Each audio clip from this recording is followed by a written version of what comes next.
A Man Obsessed by Alan E. Nourse. Chapter 1. Jeffrey Meyer sat back in his chair and waited. He could hardly breathe in the stifling air of the place. His hand clenched his glass until the knuckles were white, and his lips curled slightly as he watched the crowd around him. His whole body was tense. His legs, knotted tightly under the seat, were ready to move in an instant, and his eyes roved from the front to the back of the place. They were pale gray eyes that were never still, moving, watching, waiting. He had waited for so long, waited and hunted with bitter patience. But now he knew the long wait was drawing to a close. He knew that Conroe was coming and the trap was set. For the 1,000th time that evening, a shiver of chilly pleasure passed through him at the thought. He squirmed in eagerness, hardly daring to breathe. With his free hand he caressed the cool plastic handle of the gun that was close to his side, and a tight smile appeared on his thin lips. Conroe was coming. At last, and tonight he would kill Conroe. The place was a madhouse around him. In the front of the room, by the street door, was a long horseshoe bar. It was already crowded by the early revelers. A screechy in the corner blatted out the tinny, nervous music that had recently become so popular, and a loud, hysterical burst of feminine laughter echoed to the back of the room. Jeff Meyer rubbed his eyes, smarting from the bluish haze filling the long, low-ceilinged room. The unhealthy laughter broke out again, and someone burst into a bellow of song, half giggle, half noise. At the adjoining table an alky psyche stirred, muttered something unintelligible, and returned his nose sadly to his glass. Jeff's eyes flicked over the man with distaste. The scrawny neck, the sagging jaw, the idiotic, almost unearthly expression of intent listening on the vapid face. A typical picture of the type. Jeff watched him for a moment in disgust, then moved his eyes on, still watching as a flicker of apprehension passed through his mind. A girl, quite naked except for the tray slung at her waist, strolled by his table, wagging her hips and turning on her heaviest personality smile. "Drive a nail, mister?" "Beat it." The smile cooled slightly on the girl's lips. "Just askin'," she whined. "You don't have to get—" "Beat it!" Jeff shot her a venomous look, trying frantically to keep his attention from straying from the front of the room. It would be too much to slip up now, more than he could stand to make a mistake like the last time. The trap was perfect. It couldn't fail this time. Every step of the way had been carefully sketched, plotted through long sleepless nights of conference and planning. They couldn't have hunted a man like Conroe all these years without learning something about him, about his personality, about the things he liked and disliked, the things he did, the places he frequented, the friends he made. Last time, after Jeff's own blundering error had allowed him to slip through the net at the last frantic minute, there seemed to be no hope. Everything seemed all the more hopeless when the man had disappeared as completely as if he were dead. But then they had found the girl, the key to his hiding place. She had formed the top link in the long, meticulous chain which had been drawn tighter each day, drawing Paul Conroe at last closer and closer to the hands of the man who was going to kill him. And now the trap was set. There could be no slip this time. There might never be another chance. The street door opened sharply, and a short, bull-necked man with sandy hair walked in. He was followed by 2 other men in neat business suits. The first man stepped quickly to the bar, shouldering his way through the crowd, and stood sipping beer for several minutes. He glanced closely at the people around the bar and the surrounding tables, before he walked toward the back and seated himself next to Meyer. Looking at Jeff with an indefinable expression, he finished his beer at a gulp and set the glass down on the tabletop with a snap. "What's up?" Jeff said hoarsely. "Something's funny." The sandy-haired man's voice was a smooth bass, and a frown appeared on his pink forehead. "He should have been here by now. He left the hotel over in Camden Town an hour ago, private three-wheeler, and he headed for here." Jeff leaned forward, his face going white. "You've got somebody on him?" Yes, of course." The man's voice was sharp, and there were tired lines around his eyes. "Take it easy, Jeff. You wouldn't be able to get him if he did come in, the way you are. He'd spot you in 2 seconds." Jeff's hand trembled as he gripped his glass, and he settled tensely back in his chair. "It can't go wrong, Ted. It's got to come off." "It should. The girl is here, and she got word from him last night." "Can she be trusted?" The sandy-haired man shrugged. "Don't be silly. In this game, nobody can be trusted. If she's scared enough, she'll play along, okay? We've done our best to scare her. We've scared the hell out of her. Maybe she's more scared of Conroe, I don't know. But it looks cold to me, on a platter. So get a grip on yourself." "It's got to come off." Jeff growled the words savagely and drained his glass at a gulp. The sandy-haired man blinked, his pale little eyes curious. He leaned back thoughtfully. "Suppose it doesn't, Jeff? Suppose something goes wrong? Then what?" Jeff's heavy hand caught the man's wrist in a grip that was like a vice. "You don't talk like that," he grated. "Your men I don't mind, but not you, understand? It can't go wrong. That's all there is to it. No ifs, no maybes. You got that now?" Ted rubbed his wrist, his face red. "All right," he muttered. "So it can't go wrong. So I shouldn't talk. I shouldn't ask questions. But if it does go wrong, you're going to be dead. Do you know that? Because you're killing yourself with this—" He sighed, staring at Meyer. "What's it worth, Jeff? This constant tearing yourself apart. You've been obsessed with it for years. I know. I've been working with you and watching you for the last 5 of them. 5 long years of hunting. And for what? To get a man and kill him? That's all. What's it worth?" Jeff took a deep breath and took a pack of cigarettes from his jacket. "Drive a nail," he said, offering the pack. "And don't worry about me. Worry about Conroe. He's the one who'll be dead." Ted shrugged and took the smoke. "Okay, but if this blows up, I'm through. Because this is all I can take." "Nothing will blow up. I'll get him. If I don't get him now, I'll get him the next time, or the next, or the next. With or without you, I'll get him." Jeff took a trembling breath, his gray eyes cold under heavy black brows. But there hadn't better be any next time. He sat back in his chair, his face falling into the lines so familiar to Ted Barr. Jeff Meyer had been a handsome man before the long years of hate had done their work on his face.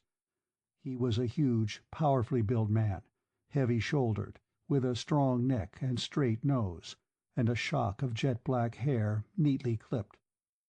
Only his face showed the bitterness of the past 5 years, years filled with anger and hatred, and a growing savagery which had driven the man almost to the breaking point.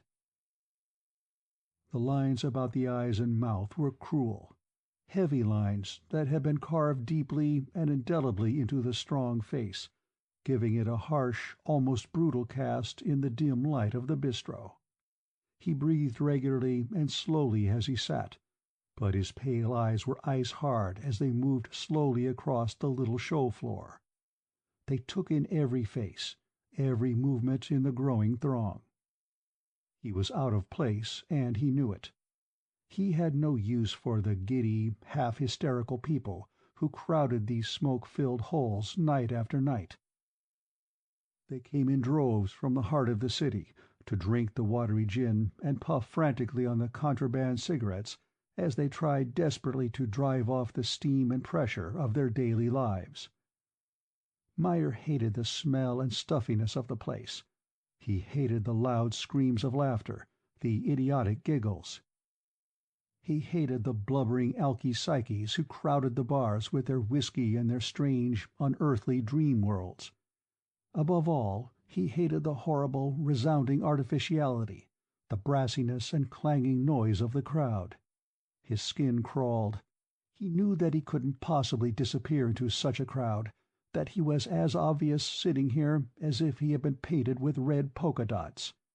And he knew that if Conroe spotted him a second before he spotted Conroe. He eased back in the chair and fought for control of his trembling hands. The lights dimmed suddenly, and a huge red spotlight caught the curtain at the back of the show floor. Jeff heard Barr catch his breath for a moment, then let out a small, uneasy sigh. The crowd hushed as the girl parted the curtains and stepped out onto the middle of the floor to a fanfare of tinny music. Jeff's eyes widened as they followed her to the center of the red light. "That's her." Jeff glanced sharply at Barr. "The girl? She's the one?" Barr nodded. "Conroe knows how to pick them. He's supposed to meet her later. This is her first show for the evening. Then she has another at 10 and another at 2. He's supposed to take her home." He glanced around the room carefully. "Watch yourself," he muttered, and silently slipped away from the table. The girl was nervous. Jeff sat close enough to see the fear in her face as she whirled around the floor. The music had shifted into a slow, throbbing undertone as she started to dance. She moved slowly, circling the floor. Her hair was long and black, flowing around her shoulders, and her body moved with carefully calculated grace to the music. But there was fear in her face as she whirled, and her eyes sought the faces on the fringe of the circle. The music quickened imperceptibly, and Jeff felt a chill run up his spine. The upper part of the shimmering gown slipped from the girl's shoulders, and slowly the tempo of the dance began to change from the stately rhythm it had a moment before. The throb of the music became hypnotic, moving faster and faster. Jeff's hands trembled as he tried to draw his eyes away from the undulating figure. There had been nothing to mark the change, but suddenly the dance had become obscene as the music rose, so viciously obscene that Jeff nearly gagged. He felt the tension in the crowd around him. He heard their breathing rise, felt the desperate eagerness in their hard, bright eyes as they watched. The nervousness had left the girl's face. She had forgotten her fear, and a little smile appeared on her face as her body moved in abandon to the quickening beat. Slowly she moved toward the tables, and the spotlight followed her, playing tricks with her hair and gown, concealing and revealing, twisting and swaying. Jeff felt his body freeze. He fought to move, fought to take his eyes from the writhing figure as she drew closer and closer. And then she was among the people, moving from table to table, never slowing her motion, graceful as a cat, twisting and twirling in the flickering red light. In and out she moved until she reached Jeff's table, her face inscrutable, a peacefully smiling mask. With amazing grace, she leaped up on the tabletop and gave Jeff's glass a kick that sent it spinning onto the floor with a crash. And then the red light hit him full in the face. "Get out of the light!" Like a cat, he threw his chair back and struck the girl, knocking her from the table. Someone screamed, and the light swung to the girl, then back to him. The table went over. He rolled out of the light, twisting and fighting through the stunned and screaming crowd. His gun was in his hand, and he frantically searched the shouting room with his eyes. "Get him! There he goes!" He heard Barr's voice roar from the side of the room. Jeff swung sharply to the sound of the voice. He saw the tall, slender figure crouched with his back to the bar, his eyes wide with fear and desperation. There was no mistaking the face, the hollow cheeks and the high forehead, the graying hair. It was the face he had seen in his dreams, the twisted lips, the evil, ghoulish face of the man he had hunted to the ends of the earth. For a fraction of a second he saw Paul Conroe, crouched at bay, and then the figure was gone, twisting through the crowd toward the door. "Stop him!" Jeff swung savagely into the crowd, screaming at Barr across the room. "He's heading for the street! Get him!" The gun kicked sharply against his hand as he fired at the moving head. Rising for an instant, it disappeared again into the sea of heads. A scream rose at the shot. Women dropped to the floor, glasses crashed, tables went over. Someone clawed ineffectually for Jeff's leg. Then, abruptly, the lights went out and there was another scream. "The door! The door! Don't let him get out!" Jeff plunged to the side of the room, wrenched open the emergency exit, and plunged down the dark, narrow walkway to the street. He heard shots as he ran. Turning the corner of the building, he saw the tall figure running pell-mell down the wet street. "There he goes! Get him!" Ted Barr hung from the door. He gasped as he held his side, his face twisted in pain. "He hit me," he panted. "He's broken away." A jet car slid from the curb and whined down the street toward the fleeing figure. "He can't make it. I've got men on every corner in cars. They'll get him, drive him back."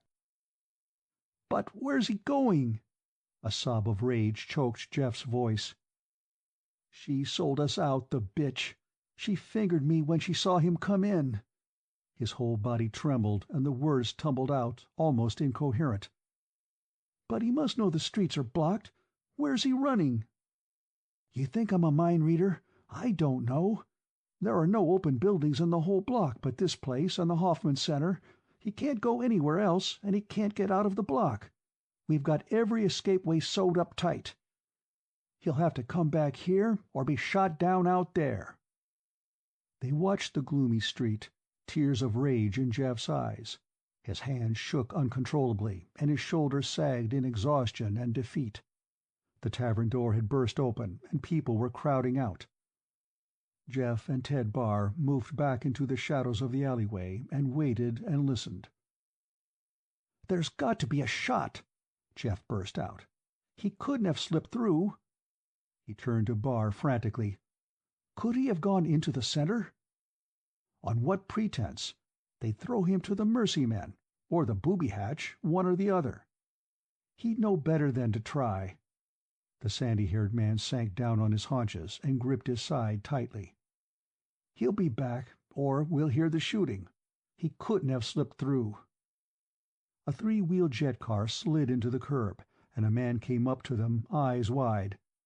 "Get him?" Barr scowled. "No sign. How about the other boys?" The man blinked. "Not a whisper. He never reached the end of the block." "Did you check with Klett and Barker?" "They haven't seen a soul down here." Barr glanced at Jeff sharply. "How about the streets behind? Any chance of a breakthrough there?" The man's voice was matter-of-fact. "It's airtight. He couldn't get through without somebody seeing him." He stepped back to the car and spoke rapidly into the talker for a moment or two. "Nothing yet." "Damn. How about Howie and the boys inside the place?" "Nothing from them either." Jeff's face darkened. "The Hoffman Center," he said slowly. "He got into the center somehow. He must have. He'd have to have gilt-edged medical credentials to get in after hours. They don't mess around over there. And what would it gain him?" Jeff peered at Barr in the darkness. "Maybe he wanted to be thrown to the Mercy men. Maybe he's figured that as a last resort. He'll go in and volunteer, make a stab at the big cash." Barr stared at the big man in horror. "Look, Conroe may be desperate, but he hasn't lost his mind. My God, man, he isn't crazy." "But he's scared." "Of course he's scared, but how scared?" Barr shrugged angrily. "He'd have to be in his last legs to take a gamble like that." "But they'd take him. They wouldn't ask any questions. They'd swallow him up. They'd hide him, whether they knew it or not." Jeff's voice rose in excitement. "Look, we've hunted him down for years. We've never rested. We never quit. He knows that, and he knows why. He knows me. He knows I'm not going to quit until I get him. And he knows I will get him sooner or later. I'm cutting too close. I'm undermining his friends. I'm always moving closer. Everywhere he goes, everything he does, I'm on to him. And he knows when I do get him, he's going to die. What does that add up to?" Barr blinked in silence. Jeff's face hardened. "Well, I'll tell you what it adds up to. A man can take just so much. He can slide and twist and hide and keep moving just so long. Then he finds there aren't any more hiding places. But there's one last place a man can go to hide, if he's really at the end of his tether, and that's the Mercy Men, because there he could vanish as though he never existed." Ted Barr carefully lit a smoke. "If that's where he went, we're through, Jeff. We'll never get him. We don't even need to worry about trying, because if he's gone there, he'll never come out again." "Some of them do." Barr grunted. "1 in a million, maybe. The odds are so heavy that there's no sense thinking about it. If Paul Conroe has gone to the Mercy Men, then he's dead, and that is that." Jeff returned his weapon to his pocket sharply and walked out to the car at the curb. "Keep your men where they are," he said to Barr. "Keep them there for the rest of the night. If he's found a loophole, I want to know it. If he's hidden in the buildings, he'll have to come out sometime. Get some men to search the roofs, and you and I can start on the alleyways. If he's out there, we'll get him." He straightened his shoulders, and the sullen fire was back in his eyes, an angry, bitter fire. "And if he's gone into the center, we'll still get him." Barr's eyes were wide. "He'll never come out if he's gone where you think, Jeff. We could wait weeks or months, even years, and we still wouldn't know. Even if he did come out, we might never recognize him." "I'll recognize him," Jeff snarled, looking down into Barr's face. "I'm going to kill him. I'm going to know that he's dead, because I'll see him die. And I'll kill him if I have to follow him into the center to do it." Chapter 2. The news report blatted in Jeff Meyer's ear from the little car radio. The words came through, but he hardly heard them as his eyes watched the huge glass doors of the administration building of the Hoffman Medical Center. No word has yet been received, but it is believed that the Eurasian governments may be in session several hours more in an attempt to stem the inflation. On the home front, the stock market nosedive, which resulted from the new Senate taxation bill yesterday, leveled off when the Secretary of Corporative Business announced this morning that the government would abandon attempts to enforce the new law, at least for the time being. Secretary Barnes stated that further study of the bill would be undertaken when more pressing governmental problems had been cleared. Jeff snapped off the switch with a snarl. The street passing the center was crowded. Lines of cars moved into and out of the traffic stream from the huge center parking tiers. The building rose high, tier upon tier. Its walls gleamed white in the bright morning sunlight, reflecting brilliant facets of golden light from thousands of polished windows. It was an immense building, sprawling across 6 perfectly landscaped city blocks, tall trees and cool green terraces setting off the glistening beauty of the architecture. The structure sent tower after tower up from the dingy street below, and at the foot of the towers was a buzz of furious activity.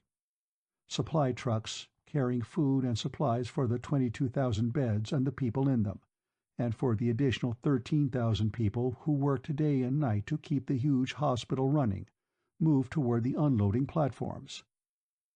The Hoffman Medical Center was an age-old dream which had finally come true. Even those who had conceived it had not realized the tremendous need it would fulfill. From its very inception, no expense had been spared. The finest architects had thrown up the shimmering ward towers, turned toward the sun to bring light to the sick and injured who rested and healed within. Equipment unequaled anywhere in the world had filled the center's dressing and surgical rooms. The doctors, nurses, researchers, and technicians who staffed the institution had been gathered from the world over, and all the world had conceded the Hoffman Center its place as leader in the realm of medicine, ever since the cornerstone had been laid that rainy morning in the spring of the year 2085. 24 years had passed since that day, and in those years the Hoffman Center had never once faltered in its leadership. The men in the car sat in stony silence. Finally, Jeff Myers stirred, extended his hand briefly to Ded Barr. "You'll cover things out here?" "Don't worry about it." Barr shook the hand. "We'll wait to hear from you." He watched, almost wistfully, as the huge man cut through the traffic and headed for the large glass doors. Then, with a sigh, he stepped on the starter button and snaked the little jet car into the stream of traffic moving toward the city. Jeff Myers stopped in the great, bustling lobby and stared about him almost in awe. He had never been inside the Hoffman Center before, though he had heard of it many times and in many places. Since it had taken over the service of the huge metropolis of Boston, New Haven, New York, Philadelphia, the newspapers and TV have been full of stories of the life-saving and healing that had gone on within its walls. The disease research, conducted by specialists in all phases of medicine, who were for the first time gathered together under one agency, had startled the world again and again. But there had been other stories too, not from the papers and TV, not these stories. These tales had come by word of mouth. A short sentence or two, a nervous laugh, a sneering joke, a rumor, a whispered story from a wide-eyed alky hanging over a bar. Not the sort of stories one really believed, but the sort that made one wonder. Several dozen white-garbed women moved across the floor of the huge lobby and talked quietly among themselves. Jeff sniffed uneasily. There was a curiously distasteful odor in the air, an odor of almost unhealthy cleanliness and spotless preservation. The lobby was a mill of activity. The elevators and interbuilding jitneys terminated here. People moved briskly, carrying with them the familiar air of hurry and vast pressure that infected the whole world outside. Jeff watched, spotting the corridor leading to the main administrative offices. He saw the elevators constantly rising to and returning from the huge admission offices. He noted the corridor twisting off to the staff living quarters. He stood silent, his quick gray eyes cautiously probing and watching. He tried to print an indelible picture in his mind of the layout of the building, and was almost floored by the hive-like bustle of the place. There was a complexity in the curved doorways and the brightly lighted corridors. Somewhere here he could find Paul Conroe. Somewhere in this maze of buildings and passageways was the man he had hunted for. Logic told him that. They had spent the night searching every possible alternative. His muscles ached and his eyes were red from sleeplessness, but there was a hot, angry glow in his heart. He knew that this was the only place that Conroe could have gone. Yet the place where he must be hiding was a place Jeff had heard of only in rumor, a place whose mention carried with it a half-knowledge of staggering wealth and almost indescribable horror. Someone tapped him on the shoulder. He turned, startled, to face a huge, burly man with a suspicious face and a gray uniform. "You got business here, mister, or are we just sightseeing?" Jeff forced a grin. "I don't know where to go," he said truthfully. "Maybe you should go back out then. No visitors until this afternoon." "No, I'm not a visitor. I'm looking for the Volunteers Bank. The ad said to come to the administration offices." The guard's face softened a little. He pointed a finger toward a corridor marked Research Administration. "Right over there," he said. "Office is the first door to your right. The nurse will take care of you." Myers strolled toward the corridor, his mind fumbling with the rumors and bits of half-knowledge that were all that he had to work on. Stories of drunks stumbling into the emergency rooms and never coming out. tales of quiet, swift raids on narcotics houses, of people who never reached the police stations. But how could he make the right contact here? Research administration covered a multitude of meanings. He had read the advertisements for Hoffman volunteers in all the buses, in the copters, on the roads. Newspapers and TV had carried them for years. Meyer glanced down at his unpolished shoes, rubbed a finger over his purposely unshaven chin. What would they expect a volunteer to look like? How could they detect a fraud, an interloper? He shivered as he faced the office door. It would be a gamble, a terrible chance. Because with all the other publicity, no mention had ever been made of the Mercy Men. He glanced back, found the guards still staring at him, and walked into the office. Several people sat along the wall. A small, mousy-looking man with a bald head and close-set eyes had just sat down in the chair before the desk. He waited for the prim-looking woman wearing a ridiculous little white hat to put down her pen. She didn't even glance up as Jeff took a seat, and she kept writing for several minutes before turning her attention to the little bald man. Then she looked up and gave a frosty smile at him. "Yes, sir?" "Dr. Bennett asked me to come back today," the little man said. "Follow up on last week's work." "Name, please?" The woman took his name and punched the button on a panel before her. An instant later, a card flipped down in a slot. She checked it, made an entry, and nodded to the man. "Dr. Bennett will be ready for you at 11. You'll find magazines in the lounge." She indicated another door, and the little man disappeared through it. Another person, a middle-aged woman, moved to take the little man's place before the desk. Jeff felt restless and glanced at his watch. It was almost 11. Must she move so slowly? Nothing seemed to hurry her. She worked from person to person, smiling, impersonal, just a trifle chilly. Finally she nodded to Jeff, and he moved to the chair. "Name, please?" "You don't have a card on me." She looked up briefly. "A new volunteer? We're happy to have you, sir. Now, if you'll give me your name, I can start the papers through." Jeff cleared his throat, felt his pulse pounding in his forehead. "I'm not sure just what I want to volunteer for," he said cautiously. The woman smiled. "We have a rather large selection to choose from.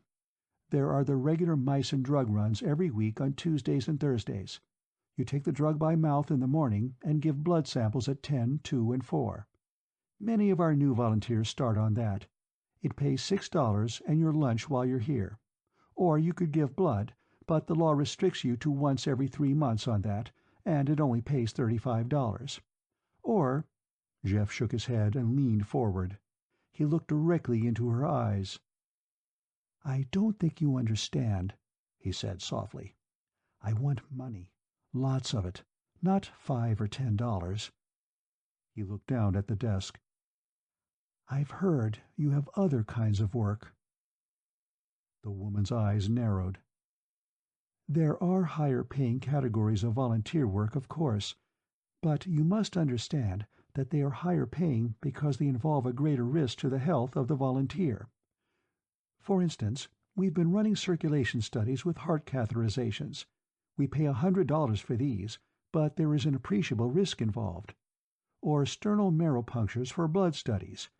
Usually we start—" "I said money," said Jeff implacably. "Not peanuts." Her eyes widened, and she stared at him for a long moment. It was a strange, penetrating stare that took him in from his face to his feet. Her smile faded, and her fingers were suddenly nervous. "Have you any idea what you're talking about?" "I have. I'm talking about the Mercy Men." She stood up abruptly and disappeared into an inner office. Jeff waited, his whole body trembling. Beads of sweat broke out on his forehead, and he gave a visible start when the woman opened the door again.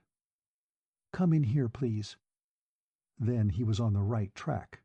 He tried to conceal the excitement in his eyes as he took a seat in the small room. He waited, fidgeting, The woman packed up a small telephone on the desk and punched several buttons in rapid succession. The silence was almost intolerable as he waited, a silence that was alive and vibrant. Finally, a signal light flickered and she took up the receiver. "Dr. Schlimmel? This is the volunteer office, Doctor." She shot Jeff a swift glance. "There's another man here to see you." Meyer felt his heart pound. He shifted in his chair and started to take out a cigarette. Then he checked himself.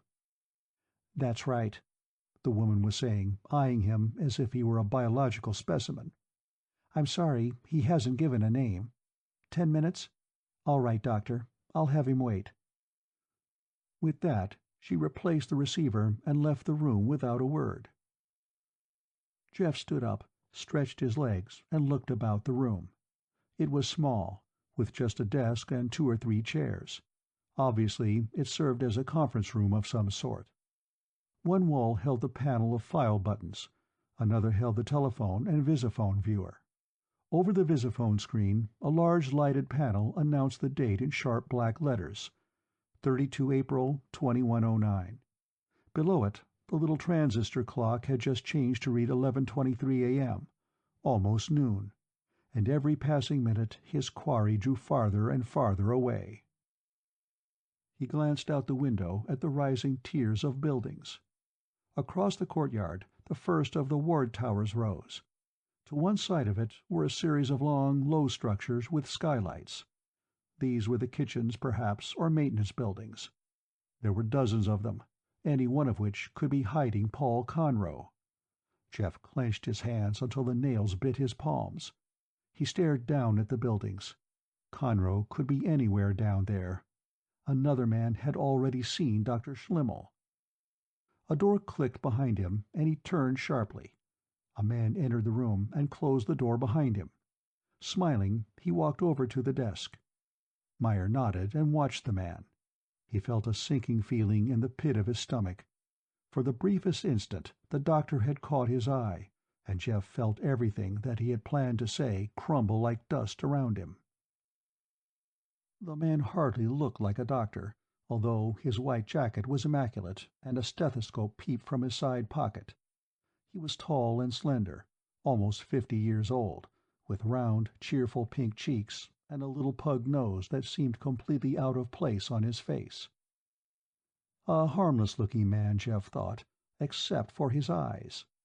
But his eyes, they were the sharpest, most penetrating eyes Jeff had ever seen, and they were watching him. Quite independent of the smiling face, they watched his every move, studying him. The eyes were full of wisdom, but they were also tinged with caution. The doctor sat down and motioned Jeff to the seat facing the desk. He pushed a cigar case across the desk to him. Jeff hesitated, then took one. "I thought these were slightly illegal," he said. The doctor grinned. "Slightly. Thanks to us, as you probably know. We did most of the work here on tobacco smoke and cancer. Actually, got legislation pushed through on it." He leaned back easily in his chair as he lit his own cigar. "Still, one once in a while won't do too much harm. And there's nothing like a good smoke to get things talked out. I'm Roger Schlimmel, by the way. I didn't get your name." "Meyer," said Jeff. "Jeffrey Meyer." The doctor's eyes narrowed quizzically. "I hope my girl didn't bother you too much. She channels most of the volunteer work here, as you see. Then, occasionally, cases come in which she'd rather turn over to me." He paused for a moment. "Cases like yours, for instance." Jeff blinked, his mind racing. It would take acting, he thought, real acting to fool this man. The face was deceptively young and benign, almost complacent. But the eyes were far from young. They were old, old eyes. They had seen more than eyes should see. They missed nothing. To fool a man with eyes like that— Jeff took a deep breath and said, "I want to join the Mercy Men." Dr. Schlimmel's eyes widened very slightly. For a long moment he said nothing, just stared at the huge man before him. Then he said, "That's interesting. It's also very curious. The name, I mean. Oh, I can understand the attraction such an idea might have for people, but the name that's become so popular, it baffles me. Mercy Men. It gives you a curious feeling, don't you think? Brings up mental pictures of handsome young interns fighting the forces of evil and death, the brave heroes giving their all for the upward flight of humanity, all that garbage, you know." The eyes hardened quite suddenly. "Where did you hear of the Mercy Men, I wonder?" Jeff shrugged. "The word's been around for quite a while. A snatch here, a story there, even though it isn't advertised too openly." Dr. Schlimmel looked him straight in the eye.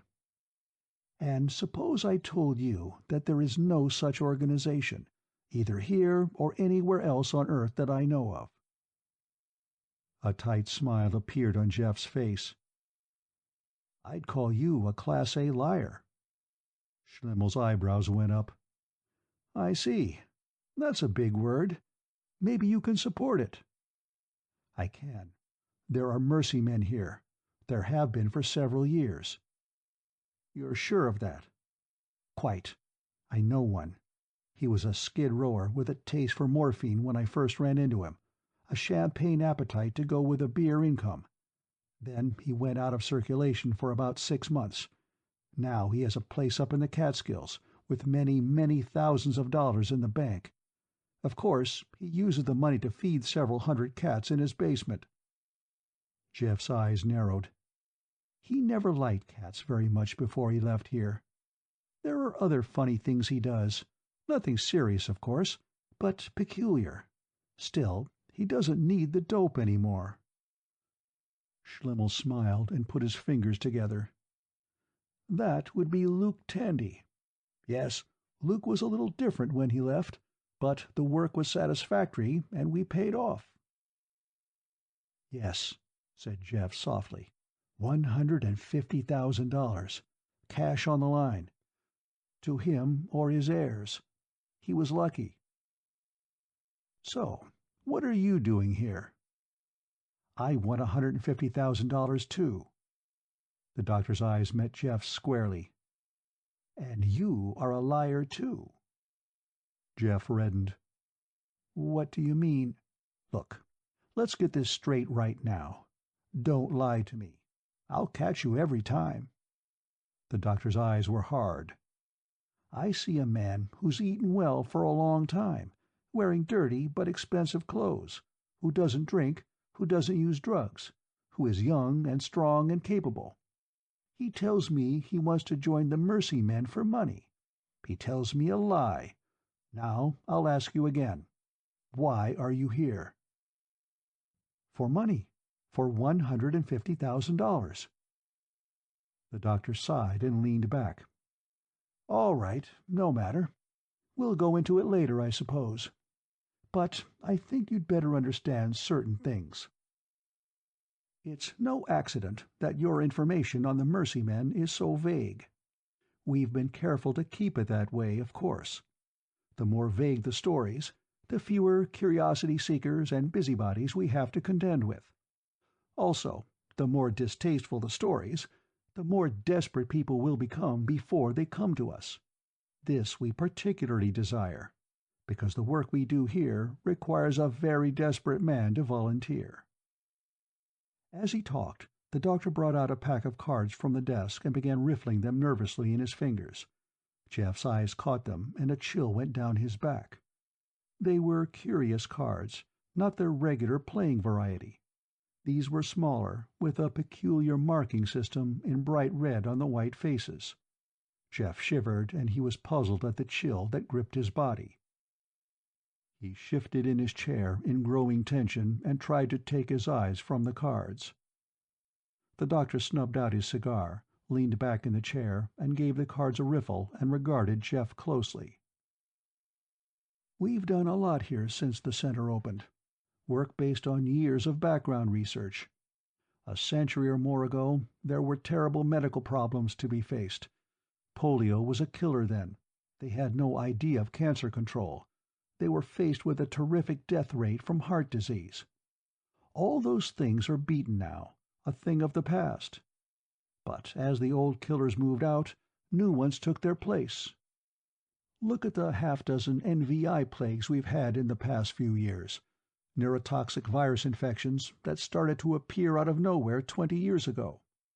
Look at the alky-psyches you see in every bar today, a completely new type of alcoholism psychosis that we haven't even been able to describe, much less cure. Look at the statistics on mental disease, rising in geometric progression almost every year. The tall doctor stood up and walked to the window. We don't know why it's happening, but it is. Something's on the march, something ghastly and evil among the people. Something that has to be stopped. He gave the cards a sharp riffle and tossed them onto the desk with a sigh. We can't stop it until we know something about the human brain and how it works, and why it does what it does and how. We don't even understand fully the structure of the nervous system, much less understand its function. And we've learned all we can from cats and dogs and monkeys. Any further study of a monkey's brain will give us great insight into the neuroses and complexes of monkeys, no doubt. But it won't teach us anything more about men. His voice was very soft. You can see where this leads, I think. Jeff Meyer nodded slowly. You need men, he said. We need men. Men to study. Cruel as it may sound, men to experiment upon. We can't learn any more from any other variety of experimental animal. But there are problems. Toy around with a man's brain, and he is likely to die, quite abruptly. Or he may be deranged, or he may go violently insane. Most of the work, however well planned, however certain we were of results, however safe it appeared, proved to be completely unpredictable. Much of the work and many of the results were quite horrible, but we're making progress, slow, but progress nonetheless. So the work continues. It hasn't been very popular. No man in his right mind would volunteer for such a job. So we hired men. For the most truly altruistic work in the world, our workers come with the most mercenary of motives. We pay for their services, and we pay well. $100,000 is a small fee on our scale. We have the government behind us. The sky is the limit, if we need a man for a job. The money is paid when the work is completed, either to the man himself or to his heirs. You see why the name they've given themselves is so curious. Medical mercenaries, the Mercy Men. That's why a man must be desperate to come to us. That's why we must be so very careful who joins us, for what motives. Jeff Meyer stared at his hands and waited in the silence of the room. His eyes strayed once again to the curious cards, and the chill of fear went through him like a ghastly breeze. This was a port of last resort, a road that could end in horror and death. Ted Barr had said it wasn't worth it, that Conroe would never escape alive. But he knew that Conroe could, and he knew Conroe well enough to know that he would. Jeff felt the old bitterness and hatred swell up in his mind, and his hands trembled as he sat. He had long since thrown aside his life as he had known it, cast off the veneer of civilized life that he had acquired, to hunt Paul Conroe down and kill him. There was nothing else in his life that mattered. It had been a long, grueling hunt, tracking him, following him, studying him, tracing his movements and habits, plotting trap after trap, driving the man to desperation. But there had been no indication, anywhere along the line, that Conroe would turn to such a desperate gamble as this. But he must have known that death otherwise was inevitable. Here he could be changed. He might disappear from the face of the earth in the oblivion of quiet death, to be sure, but he also might emerge unscathed to live in wealth the rest of his life, unrecognizable and safe. Jeff Meyer looked up at the doctor, and his eyes were hard.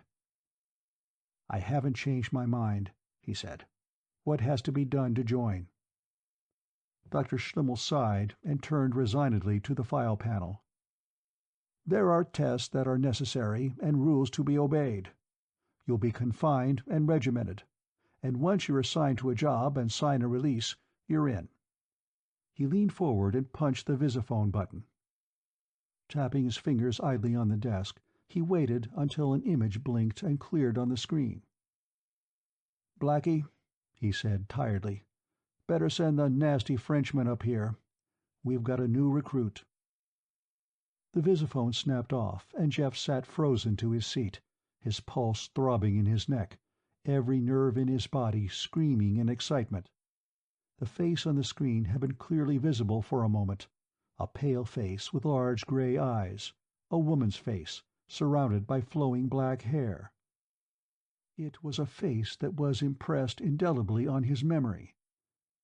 It belonged to the girl who had danced the night before in the red light. Chapter 3. There was no doubt of it. She was the girl in the nightclub, the dancing girl with the flowing black hair and the mask-like smile, who had led him to Conroe and then brought the spotlight to his face to spring the trap too soon. Frantically, Jeff fought to control his excitement. He knew his face was white, and he avoided the doctor's puzzled glance. But he couldn't control the angry fire burning in his mind, the little voice screaming out, "He's here! He's here, somewhere!" But why was she here? The doctor had called her Blackie. He had spoken to her with familiarity. Jeff's mind whirled. He had the strangest feeling that he had missed something somewhere along the line, that he knew the answer but couldn't quite grasp it. What could the girl's sudden appearance in the center involve? Or had her appearance at the nightclub been the unusual one? A buzzer rang, and the office door opened to admit a small, weasel-faced man. The doctor looked up and smiled. "Hello, Jacques. This is Jeff Meyer, the new recruit. Take him down and get him quartered in, all right? And you might brief him a little. He's awfully green." The little man scratched his long nose and regarded Jeff with a nasty smile.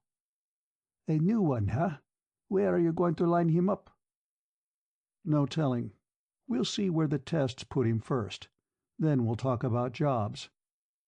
The smile widened on the little man's face, turning down the end of his long pointed nose and revealing a dirty yellow row of teeth. His eyes ran over Jeff from head to toe. "Big one, too. But then they fall just as hard as the rest. Want me to take him right down?" Schimmel nodded.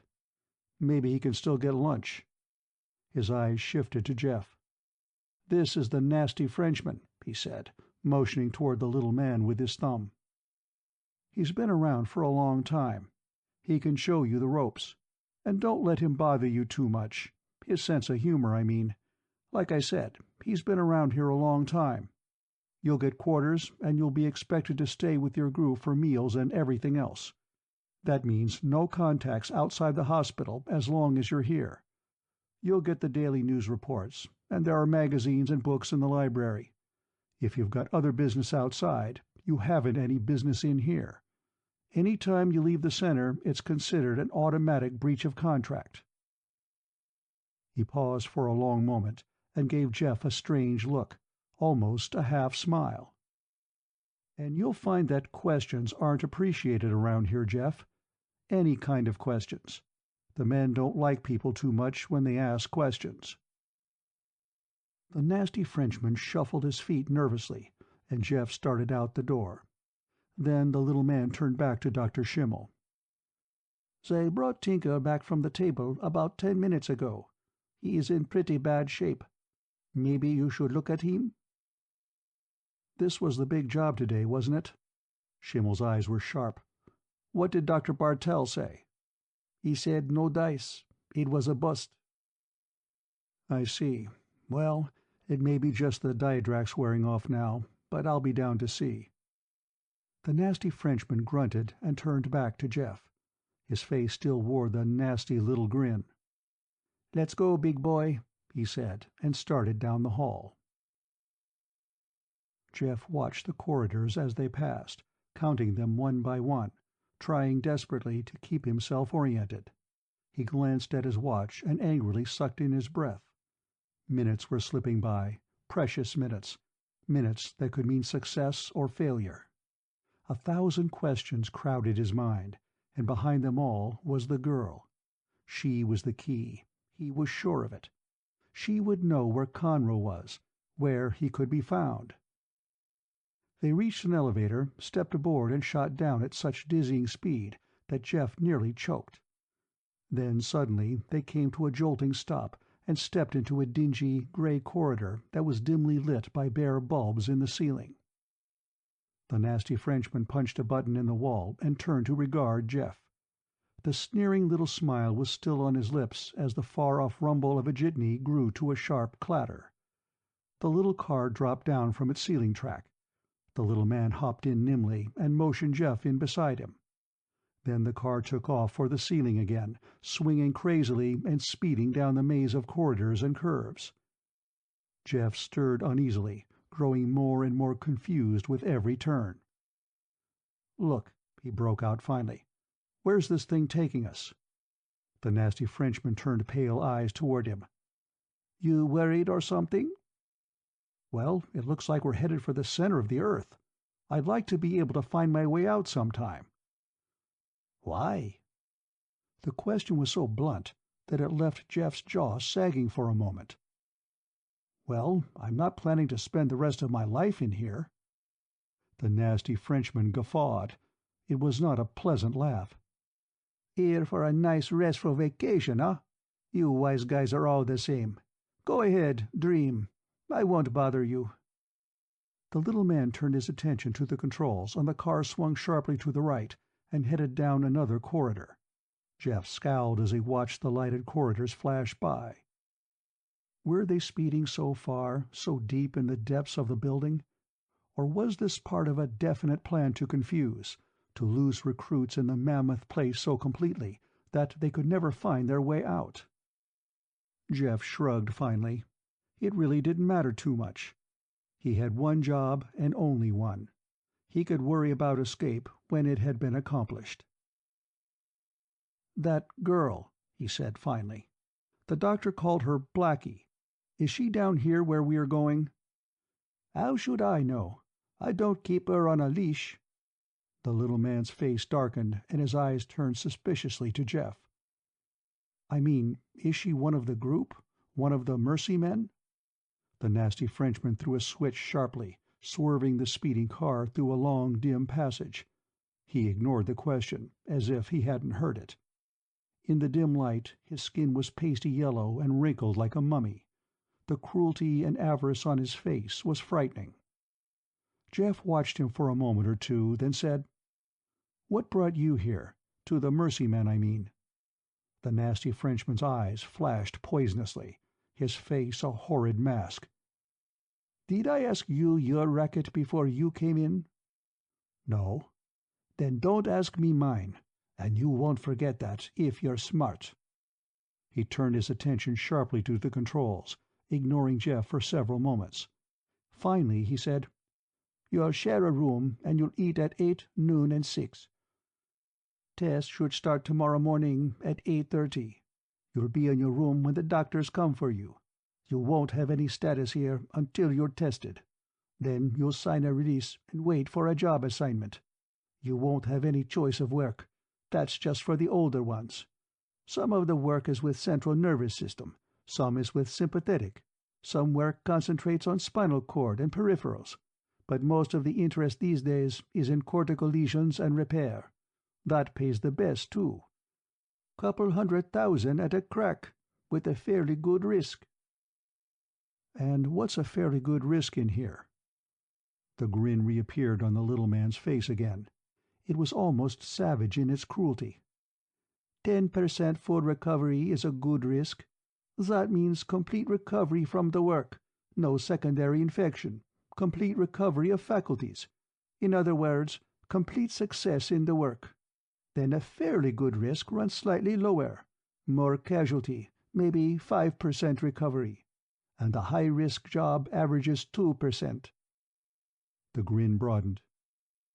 "You've got a better chance of living sitting under an atom bomb, my friend. And once you sign a release, relieving the hospital and the doctors of all responsibility, you're in, and held to your contract by law. This is no vacation. But if you're lucky enough to come through—" The little man's eyes were bright with eagerness. "They pay off. Oh, how they pay off. If you're lucky, you'll get a good starter, maybe 100,000, with good risk." He scratched his nose and regarded Jeff closely. "Of course, there are incomplete recoveries, too. They have trouble keeping them out of the news, if they ever leave. Pretty messy sometimes, too." Jeff felt his face paling at the cruel eagerness in the little man's voice. What could bring a man to a place like this, especially this kind of a man? Or had he been a different kind of a man before he came in? How long had he been here, waiting from experiment to experiment, waiting to live or to die, waiting for the payoff, the big cash that waited at the end of a job? What could such an existence do to a man? What could there be to drive him on? Jeff shuddered, then gasped as the car gave a sudden lurch around a corner and settled to the floor. The nasty Frenchman hopped out, motioned to Jeff to follow. They started walking toward the escalator at the end of the passageway. Jeff searched each doorway they passed, keeping alert for a sign of the black-haired woman. "Look," he said finally. "This girl, Blackie, I mean, who is she?" The nasty Frenchman stopped in his tracks, glared at Jeff. "What is she? An old family friend or something? You keep asking about her." "I know her from somewhere." "So why bother me with your questions?" Jeff's face darkened angrily. "I went to see her, all right? Don't get so jumpy." The little man whirled on him like a cat. Jeff's arm was wrenched behind his back until he felt the tendons rip. With unbelievable strength, the nasty Frenchman twisted the huge man back against the wall and glared up at him with blazing eyes. "You're a smart guy coming around here asking questions," he snarled, giving Jeff's arm a vicious wrench. "You think you can fool me? You ask about this, you ask about that. Why so nosy? Blackie, me, everything. What are you doing here? Going after the big cash or asking questions?" "The cash!" Jeff gasped. He twisted to wriggle free of the iron-like grip. "Then don't ask questions. We don't like nosy people here. We like people that roll dice square and mind their own business."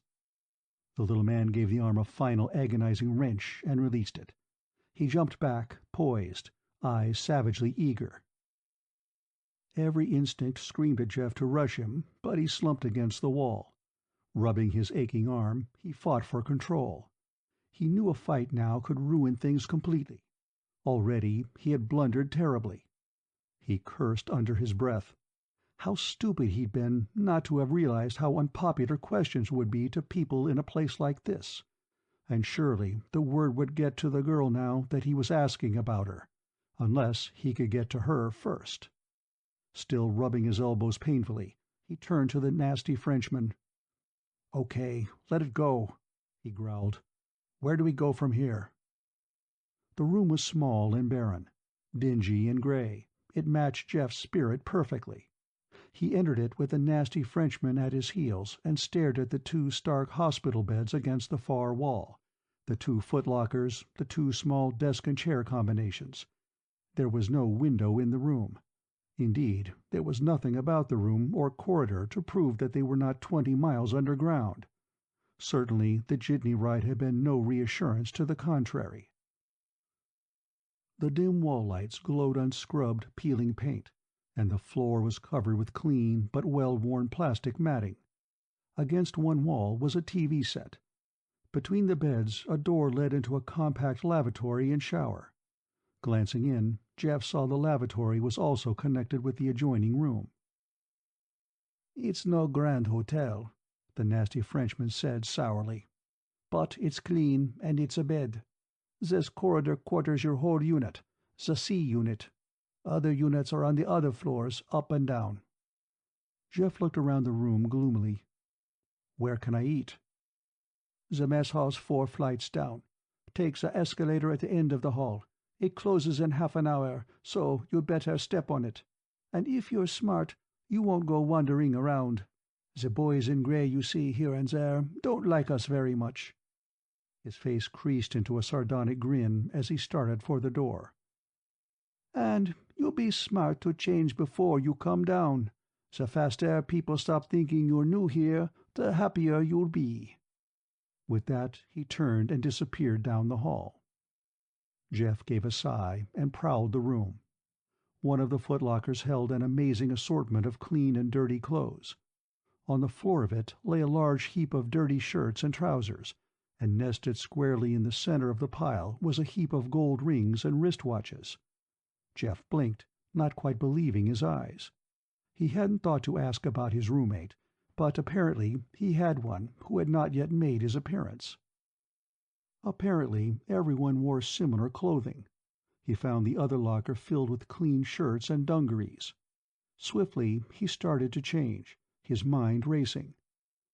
His body was sore all over, and he felt a dry, hot feeling around his ears from lack of sleep. His arm ached miserably every time he moved it. If only he could sleep for a little while, but he knew there was no time to be wasted. In the mess hall there would still be people. Somewhere among them he would find the girl. Carefully he considered the problem. The girl was the key. He had to find her, to make certain that Conroe was here.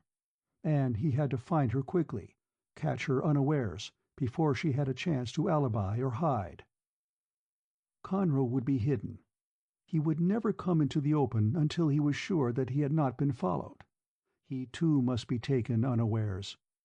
Jeff had seen Conroe slip out of too many traps in the past. A blunder now could be the last, and if Conroe had time to plan, there would be many, many blunders. A car buzzed down the hall as he stood in the room and stopped a little way from the door. There were voices, subdued, yet carrying a sharp note of frantic excitement. Jeff paused, listening to the combination of unfamiliar sounds. A grunt, a low curse, a rustle of whispered conversation, a low whistle. Then the door to the next room banged open, and a rumble and squeak of wheels came to his ears. "Geez, what a job." "Yeah, looks bad. Did the doc see him?" "He said he'd be down." "Gotta let it wear off before you can tell. This was the works this time." Jeff walked quietly to the door of the connecting lavatory, his nerves tingling. A new sound was apparent, an unearthly sound of labored, gurgling breathing. Jeff shivered. He had heard a sound like that only once before in his life, in a rocket during the Asian War, when a man had been struck in the throat with a chunk of shrapnel. Carefully he pushed the door open an inch, peered through. There were 3 men standing in the room, maneuvering a man, if it was a man, from the 4-wheeled cart onto the bed. The man's head was covered to the shoulders with bandage. A patch of fresh blood showed near the temple, and a rubber tube emerged from where the mouth should have been. "Got him down? Better cover him closer. Restrainers. He may jump around. Doc said 3 weeks for shock to wear off, if he makes it through the night." "Yeah, and this is the big cash for Tinker, too. Harpo nearly beat him to the job, but Schimmel had promised him." Jeff shuddered. This, then, was one of the mercy men, finished with a job. The gurgling sound grew louder, measuring itself with the man's breathing. Short, shallow, a measure of death. An experiment had been completed. Jeff closed the door silently. His face in the mirror was pasty white, and his hands were shaking. Here was the factor that had been plaguing him from the start, finally breaking through to the surface. The road he was traveling was a one-way road. He had to find Conroe and get off the road quickly while he could, because he dared not travel the road too far. The air in the corridor seemed fresher as Jeff started for the escalator. It was almost 2 o'clock, and he hurried, anxious to reach the mess hall before it closed. He consciously fought the picture of the man on the bed out of his mind. With effort, he focused his attention once again on the girl. At the end of the corridor, he stepped onto the creaky, down-going escalator. If only he could check with Ted Barr, make certain that the trail had really ended at the Hoffman Center, make sure that Conroe was not really somewhere outside, still hiding, still running. One thing seemed certain. If Conroe were really here, he too would be faced with the testing and classification. He too would be traveling the same grim road as Jeff himself. And as a newcomer, he too would be under suspicion and scrutiny. Jeff stopped short on a landing. He was suddenly aware that he had lost count of the flights he had gone down. He looked back to check his bearings, then moved around to the stairs moving up. The escalator creaked and groaned, as if every turn would be its last, and Jeff stared dreamily at the moving wall, waiting, until he passed the open well to the opposite stairs. He froze, his mind screaming. Unable to move, he stared at the pale, frightened face of the man on the down-going stairway. In the brief seconds while they passed, he stood rooted, paralyzed, unable to cry out. Then, with a hoarse yell, he turned. Half stumbling, half falling, he ran down the upgoing stairs until he reached the opening. Then he vaulted across the barrier, crashing his shoulder against the wall as he went through. He caught a glimpse of the tall, slender figure running from the bottom of the stairs into the corridor at the bottom, and he shouted again in a burst of blinding rage. He took the steps 3 at a time, his mind numb to the pain as his foot struck the solid floor and twisted, sending him sprawling on his face. In an instant he was on his feet again, running, frantically, blindly, to the end of the corridor. It broke into 2 hallways, going off in a Y. Both were dark, and both were empty. Jeff stood panting, almost screaming out in rage, his whole body trembling. He started blindly down one corridor, jerked open a door, and stared in at the small, empty office. He tried another door and another. Then he turned and ran back to the Y, spun around the corner, and ran pell-mell down the second corridor. Only his own desperate footfalls echoed back to him in the darkness. Back at the Y, he sank to the floor. Still panting, he sobbed aloud in his rage, clenching his fists as he tried to regain control of his spinning mind. Rage there was, yes, and hatred and bitter frustration. But also, tumbling through his mind in a wild, elated cadence, was a cry of sheer, incoherent, savage joy. Because he knew now, beyond any shadow of a doubt, that Paul Conroe was among the Mercy Men. He looked up suddenly at the 2 figures approaching him from the lighted corridor. One of them held a tiny, deadly scorcher pistol trained on his chest. The other, a huge, burly man, reached down and jerked Jeff's face up into the light. "What's your unit?" the harsh voice grated. Jeff glimpsed the gray cloth of the man's jacket, the official-looking black belt over his shoulder. "C unit," he panted.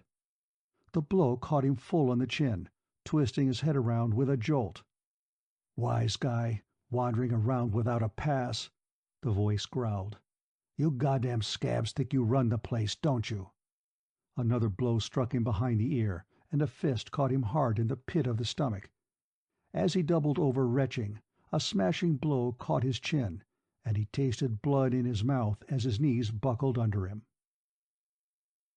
He felt them, vaguely, half carrying, half dragging him down the corridor. He heard a door open and fell face down on the floor. A harsh voice said, "Here's your roommate, Scut. Keep him home from now on." And the door slammed behind him. Painfully, he raised himself on his hands, shook his head dazedly. "You look like you're sick or something." The voice from the bed was hard and insolent.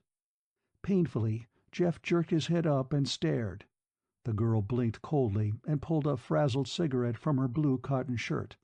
She flicked a match with her thumb and touched off the smoke. Then she stared down at Jeff mockingly. "Sorry, Jack," said the girl called Blackie. but it looks like we're roomies. So you might as well get used to the idea. Chapter 4. Something exploded in Jeff's brain then, something he could no more control than the creeping, vicious hatred of Paul Conroe that had driven him for so long. The jangling, tinny music of the tavern was screaming through his mind, the indelible picture of the swerving, gyrating figure, the long raven hair, the impassive face, the full lips. His knees buckled and his head was reeling, but he lurched across the room at the girl. Catching her by the collar, he drew her face up to his with a wrench that knocked the cigarette from her hand and brought her breath out in a gasp. "All right," he grated. "Where is he? Come on, talk. Where is he? And don't tell me he's not here, because I know he is, understand? I just saw him. I just chased him down below. I know he's here. I want to know where." Her foot came up sharply and caught him in the leg, sending an agony of pain into his thigh. Suddenly she began to fight like a cat, clawing, biting, blue fire in her eyes. Jeff brought his hand up and slapped her face twice hard. With a snarl, she caught him in the stomach with her foot and tore herself free, sending him reeling back against the wall. He bounded off, then stopped dead in his tracks. A horrible realization exploded in his mind. She was standing poised, her face twisted, her eyes burning, a stream of poisonous language pouring at him. In her hand was a knife, blade up, balanced in her hand with deadly intent. But Jeff hardly noticed the knife. He didn't hear the words as he stared unbelievably at her face, his heart sinking. Because the face was wrong somehow. The lips were not right. The nose was shaped differently. The glow in the eyes was not right. His panting turned into a bitter sob of disbelief, of incredible disappointment. There couldn't be any doubt. It simply was not the right girl. Where is he?" he asked weakly, his heart pounding helplessly in his throat. "Not another step," the girl snarled. "Another inch, and I'll slice you up like putty." "No, no." Jeff shook his head, trying desperately to clear his mind, to understand. This was the girl he had seen in the visiphone screen. Yes, the same clothes, the same face. But she wasn't the girl in the tavern. "Conroe," he blurted out plaintively. You must know Conroe." "I've never heard of Conroe." "But you must have. Last night, in that dive, dancing." Her jaw dropped as she stared at him in disgust. Then she gave the knife a flip into the desktop and sank down on her bed, her face relaxing. "Go away," she said tiredly. "That goddamn Frenchman's sense of humor. Go on, beat it. I'm not rooming with any hoppy, at least until he's off the stuff."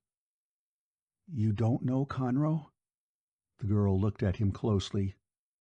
"Look, Jack," she said with patient bitterness, "I don't know who you are, and I don't know your pal Comstock or whatever it is, and I sure as hell wasn't dancing anywhere last night. I was working in the tank last night, getting some looped-up hophead cooled off for the axe this morning. And it wasn't fun for either of us, and you'll be down there yourself if you don't cool off. And you won't like it either. So go away. Don't bother me." Jeff sank down on the opposite bed, his head in his hands. You looked so much like her." "So I looked so much like her." She spat out a filthy word and drew her legs up, glaring at him. Jeff reddened, his whole body aching. "All right, I'm sorry. I got excited. I couldn't help it. And I can't leave here. I tried it a little while ago and ran into a couple of fists." Blackie's lip curled. "The guards don't like us down here. They don't like anything about us. They'll kill you if you give them half an excuse." Jeff looked up at her. "But why? I didn't do anything." The girl laughed harshly. "Do you think that makes any difference to them? Look, Jack, let's face it.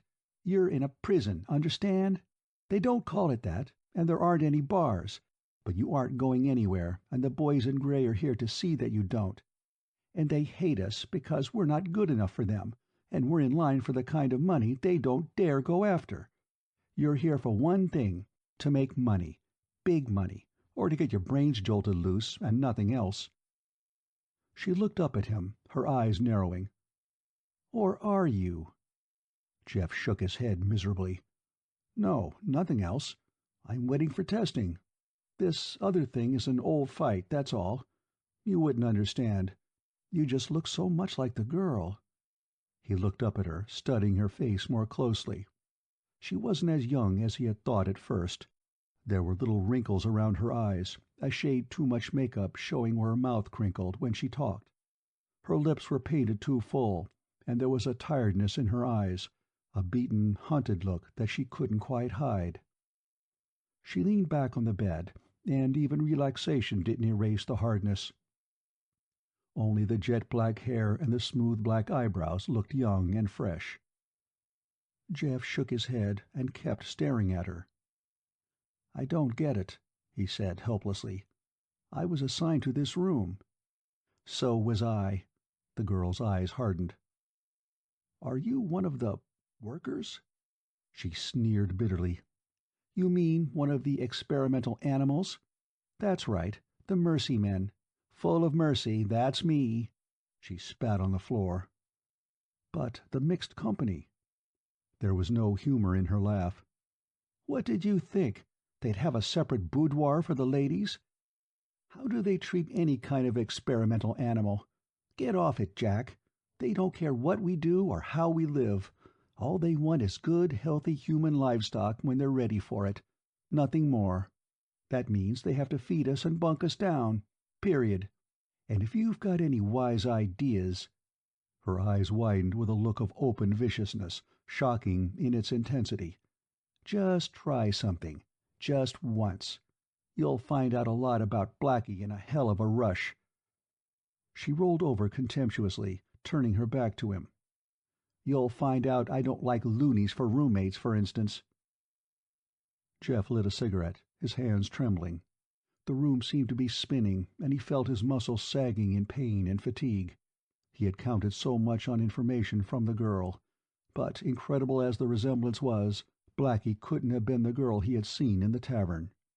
If she had recognized him, he would have spotted it. She couldn't have hidden it completely. Suddenly, he felt terribly alone, almost beaten, helpless to go on. Where could he go? What could he do? How could he follow a trail that led straight into stone walls? He leaned back on the bed and yielded to the fatigue that plagued him. His mind sank into a confusion of hopelessness. Maybe, he thought wearily, maybe that plaguing doubt that lay in the fringes of his mind was right. Maybe he'd never find Conroe. He sighed as the darkness of utter exhaustion closed in on him, and his head sank back to the pillow. He knew he was dreaming. Some tiny corner of his mind stood aside, prodding him, telling him he dare not sleep, that he must be up, moving, hunting, that the danger was too grave for sleep. But he slept, and the little corner of his mind prodded and cried out and watched. He was walking along a brook, a walk he had taken once before, so very many years ago. A cool breeze struck down from the meadow, rumpling his hair. He heard the tinkle of the water as it sparkled across a rock. And he was afraid, so desperately afraid. The voice in his mind screamed out to him at every footstep, until he faltered and slowed and stopped. "Not here, Jeff. Not here. Stop. Stop now. If you go farther, you'll be dead." Sweat broke out on his forehead. He tried to move forward, felt an iron grip on his legs. "Stop, Jeff. Stop. You'll die, Jeff." An overpowering wave of fear swept over him, and he turned. He ran like the wind, with the voice following him, crying out in his ear, following him on ghostly wings. In the dream he became a little boy again, running, screaming in fear. A man stood in his pathway, arms outstretched, and Jeff threw himself into his father's arms, sobbing as though his heart would break, clutching at him with incredible relief, burying his face in the strong, comforting chest. "Oh, Daddy, Daddy, you're safe. You're here, Daddy." He looked up at his father's smiling face, and he saw the strong, sensitive lines around the big man's mouth, the power and wisdom in the eyes. Nowhere else was there this sense of strength, of unlimited power, of complete comfort. He buried his face again in old Jacob Meyer's chest. A flood of deep peacefulness passed through his mind. "Jeff, Jeff, watch out!" He stiffened, his whole body going cold. The strong arms were no longer around him, and he was suddenly afraid again, afraid with a terror that bit deep into his mind. He looked up and screamed, a scream that echoed and re-echoed. It came again and again, a scream of pure terror. Because his father's face was no longer next to him. There was another face, hanging bodiless and luminous above him. It was chalk white, a face of pure, ghoulish evil staring at him. It was Conroe's face. He screamed again, tried to cover his eyes, tried to shrink down into nothing. But the hideous, twisted face followed him. The horrible fear intensified, sweeping through him like a flame, twisting into fiery hate in his heart as he watched the evil, glowing face. "He killed your father, Jeff. He butchered your father, shot him down like an animal in cold blood." Jeff screamed, and the evil face grinned and moved closer, until the rank breath was hot on Jeff's neck. "You must kill him, Jeff. He killed your father." But why? Why did he do it? Why? Why? There was no answer. The voice trailed off into horrible laughter. Quite suddenly, the face was gone.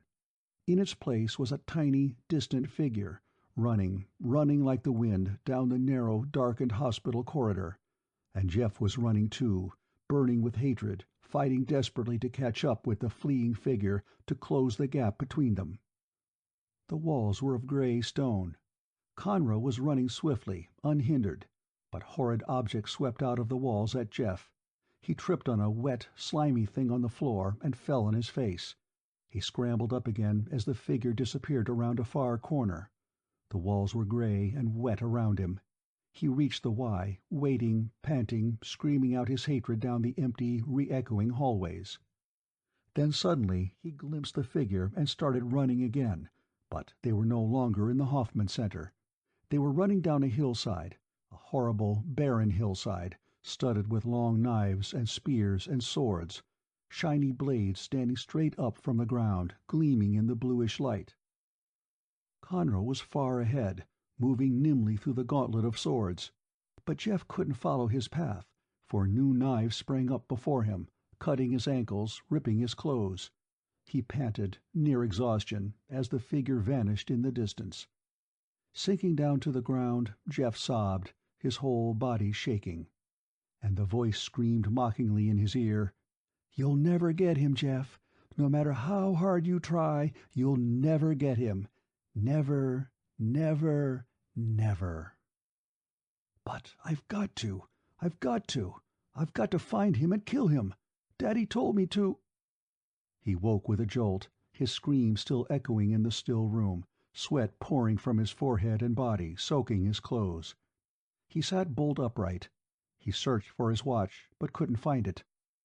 How long had he slept? His eyes shot to the opposite bed, standing empty, and he rolled out onto his feet. He had the horrible feeling that the world had passed him by, that he had missed something critical while he slept. He stared at his wrist. The watch was definitely gone. Then, with a curse, he crossed the room and ripped open Blackie's footlocker. Sure enough, the watch lay with the heap of gold jewelry on the dirty clothes pile. He stared at it as he restrapped it on his wrist. Then he walked into the lavatory, splashed cold water into his face, and tried to quell the fierce, painful throbbing in his head. The watch said 8:30. He had slept for 5 hours. 5 precise hours for Conroe to hide, cover his tracks, disappear deeper into this mire of human trash. Jeff stumbled to the door, glanced out to see 2 gray-clothed guards passing in the corridor. Quietly, he pulled the door shut. His stomach was screaming from hunger, and he searched the room restlessly. Finally, he unearthed a box of crackers and a 1/4 pound of cheese in the bottom of Blackie's locker. He ate ravenously and drank some water from the lavatory tap. Then he sank down on the edge of the bed. The dream again. The same horrible, frightening, desperate dream. The dream that recurred and recurred, always different, yet always the same. The same face that had haunted him all his life, the face that had almost driven him insane that day 5 years before, when he met it face to face for the first time. The face of the man he had hunted to the ends of the earth. But never had he caught the man, never had he seen him but for brief glimpses. Conroe had slipped from every trap before it was sprung. Yet finally he had become so desperate that he was forced to retreat down a one-way road that led to hellish death. Jeff shook his head hopelessly as he tried to piece together the situation. He was in a half-world of avaricious men and women out to sell themselves for incredible fees. It was a half-world that seemed to Jeff only slightly more insane than the warped, intense world of pressure and fear and insecurity that lay outside the Hoffman Center. And in this half-world were a doctor who knew Jeff was a fraud, a kleptomaniac girl who thought he was an addict, and somewhere the slender figure of the man he hunted. Again he walked to the door. After peering out cautiously, he started down the corridor.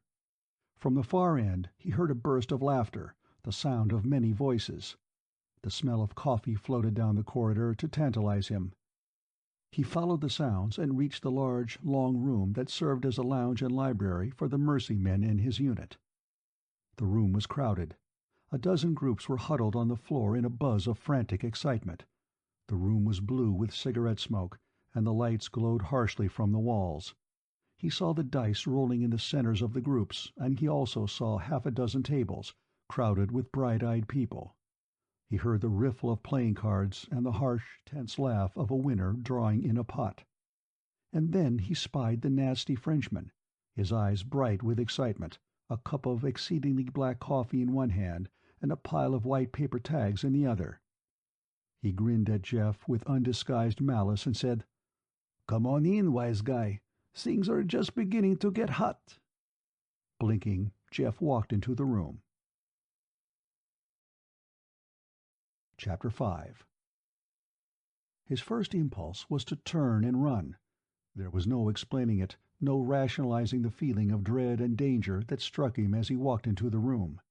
The feeling swept over him with almost overpowering intensity. Something was unbearably wrong here.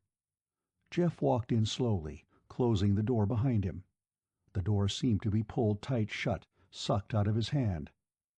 That was when the tension in the air struck Jeff like an almost physical force, and his mind filled with dread. No one noticed him. He stared around himself curiously. He watched the nasty Frenchman shoulder his way through the crowd. One of Silly Giggin's particularly maddening nervous jazz arrangements was squawking from a player somewhere in the room, and the air itself was filled with a jagged rattle of conversation that rose above the music. Most of the faces were new to Jeff. There were tired old ones, marked indelibly with lines of fear, lines of hunted hopelessness. There were faces with tight, compressed, bloodless lips, faces with eyes full of coldness and cynicism, and faces radiating sharp, perverted intelligence. Crowds leaned tensely around the tables and watched the cards with eager, calculating eyes. Side bets were made as the hands were opened. Other groups huddled on the floor and watched the dice with beady, avaricious eyes. The music jangled and scraped, and little bursts of harsh laughter broke out to compete with it. And through it all ran the chilling, inescapable feeling of error, of something missed, something gone horribly wrong. He moved slowly through the room and searched the faces milling around him. His eyes caught Blackie's far across the room for the barest instant, and the chill of something gone wrong intensified and sent a quiver up his spine. He stopped a passerby and motioned at the nearest dice huddle. "How'd you get in?" he asked. The man shrugged, looking at him strangely. "You lay down your money and you play," he snapped. "If you got no money, then you've got the next job's payoff to bet with. "'Smatter, Jack? You new around here?" And the man moved on, shaking his head. Jeff nodded, realization striking. What would be more natural to a group of people teetering from day to day on the brink of death? The need for excitement, for activity, would be overpowering in a dismal prison place like this. And with the huge sums of money yet unearned to bet with— Jeff shuddered. Cutthroat games, yes, but could they really explain this strange tension he sensed? Or had something happened, something to change the atmosphere, to pervade every nook and cranny of the room with an air of explosive tension? Jeff started moving toward the nasty Frenchman. The little man was gulping coffee in the corner. He sucked on a long, black cigar and appeared to be in deep conversation with a bald-headed giant who leaned against the wall. Jeff spotted Blackie again. She was across the room on her knees. She faced a little buck-toothed man as she swiftly rolled the 3-colored dice. Her eyes followed them, quick and unnaturally bright. Jeff shook his head. Pen Mumjon was a high-speed, high-tension game, a game for the steel-nerved. Its famous deadlocks had often led to murder, as the pots rose higher and higher. The girl seemed to be winning. She rolled the dice with trance-like regularity, and the little buck-toothed man's face darkened as his money pile dwindled. Across the room, a corner crap game was moving swiftly, with staggering sums of money passing from hand to hand. The card games, though slower, left the mark of their tension on the players' faces. Jeff still stared until he had seen every face in the room. Paul Conroe's face was not one of them. No, he had not expected that. But what had happened? It was maddening to stand there, to feel the tension in the room, sense that it was growing until it seemed to pound at his temples. No one else seemed to notice it. Was he the only one aware of the change in the air, in the sounds, even in the color of the light against the walls? Something was impelling him, urging him to run, to get away, to leave the room now while he could. Yet when he tried to analyze the creeping, poisonous fear, tried to pin it down, it wriggled away into the fringes of his mind and mocked him. Finally he reached the corner of the room. His ear caught the nasty Frenchman's nasal voice, and he froze as he stared at the little man. "I tell you, Arpo, I hear it with my own ears. You never saw Schimmel so excited. And then Shaggy Parsons was saying that the whole unit was being split up. That's the A unit. I saw him, and when I was going through this afternoon. He was all excited, too." "But why split it up?" The huge bald-headed man called Harpo growled, his heavy lips twisting in disgust. "I don't trust Shaggy Parsons for nothing, and I think you hear what you want to hear. What's the point to it? Schimmel's coming along fine in the work he's using us in." The nasty Frenchman turned red. "That's just it. We've been in and we're going to be out, right out in the cold. Can't you get that straight? Something's going to break. They're onto something, Schimmel and his boys, something big. And they've got a new man, somebody they're excited about, somebody that's been knocking walls down just by looking at them or something."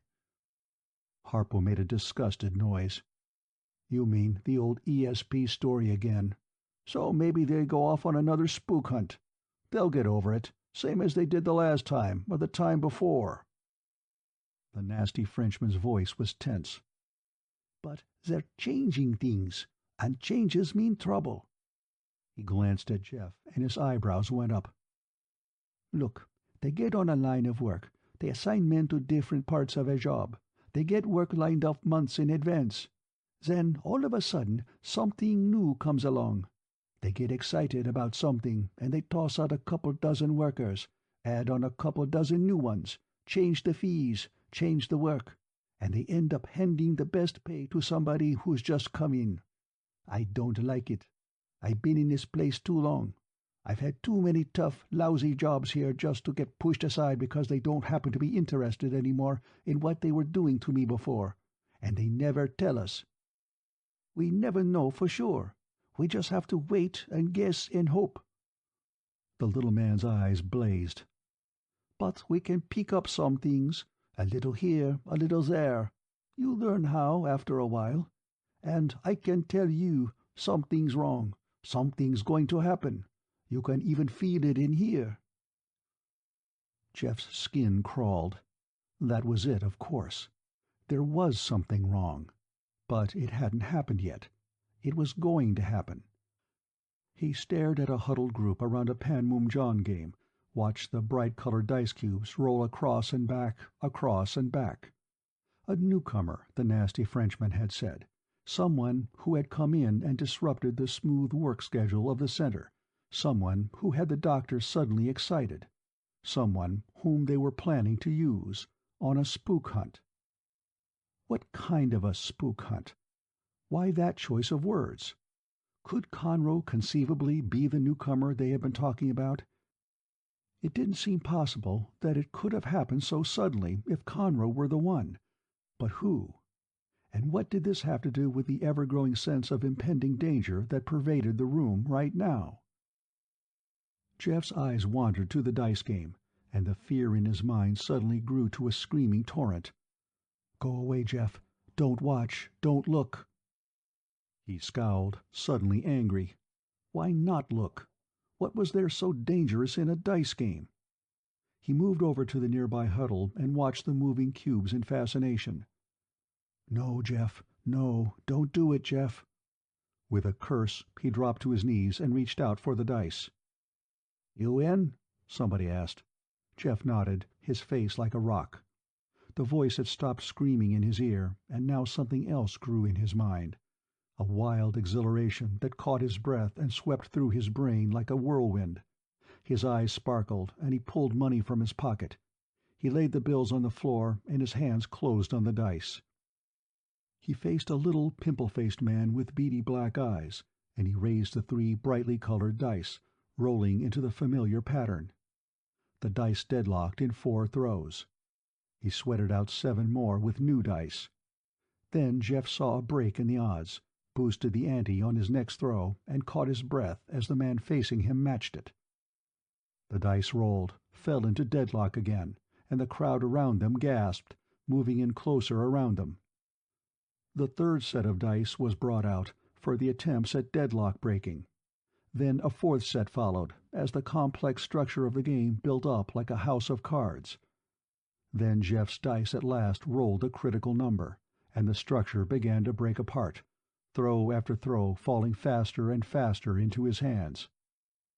4 or 5 people moved in at his side, with side bets, and began to collect along with him as he moved into another game, built it up.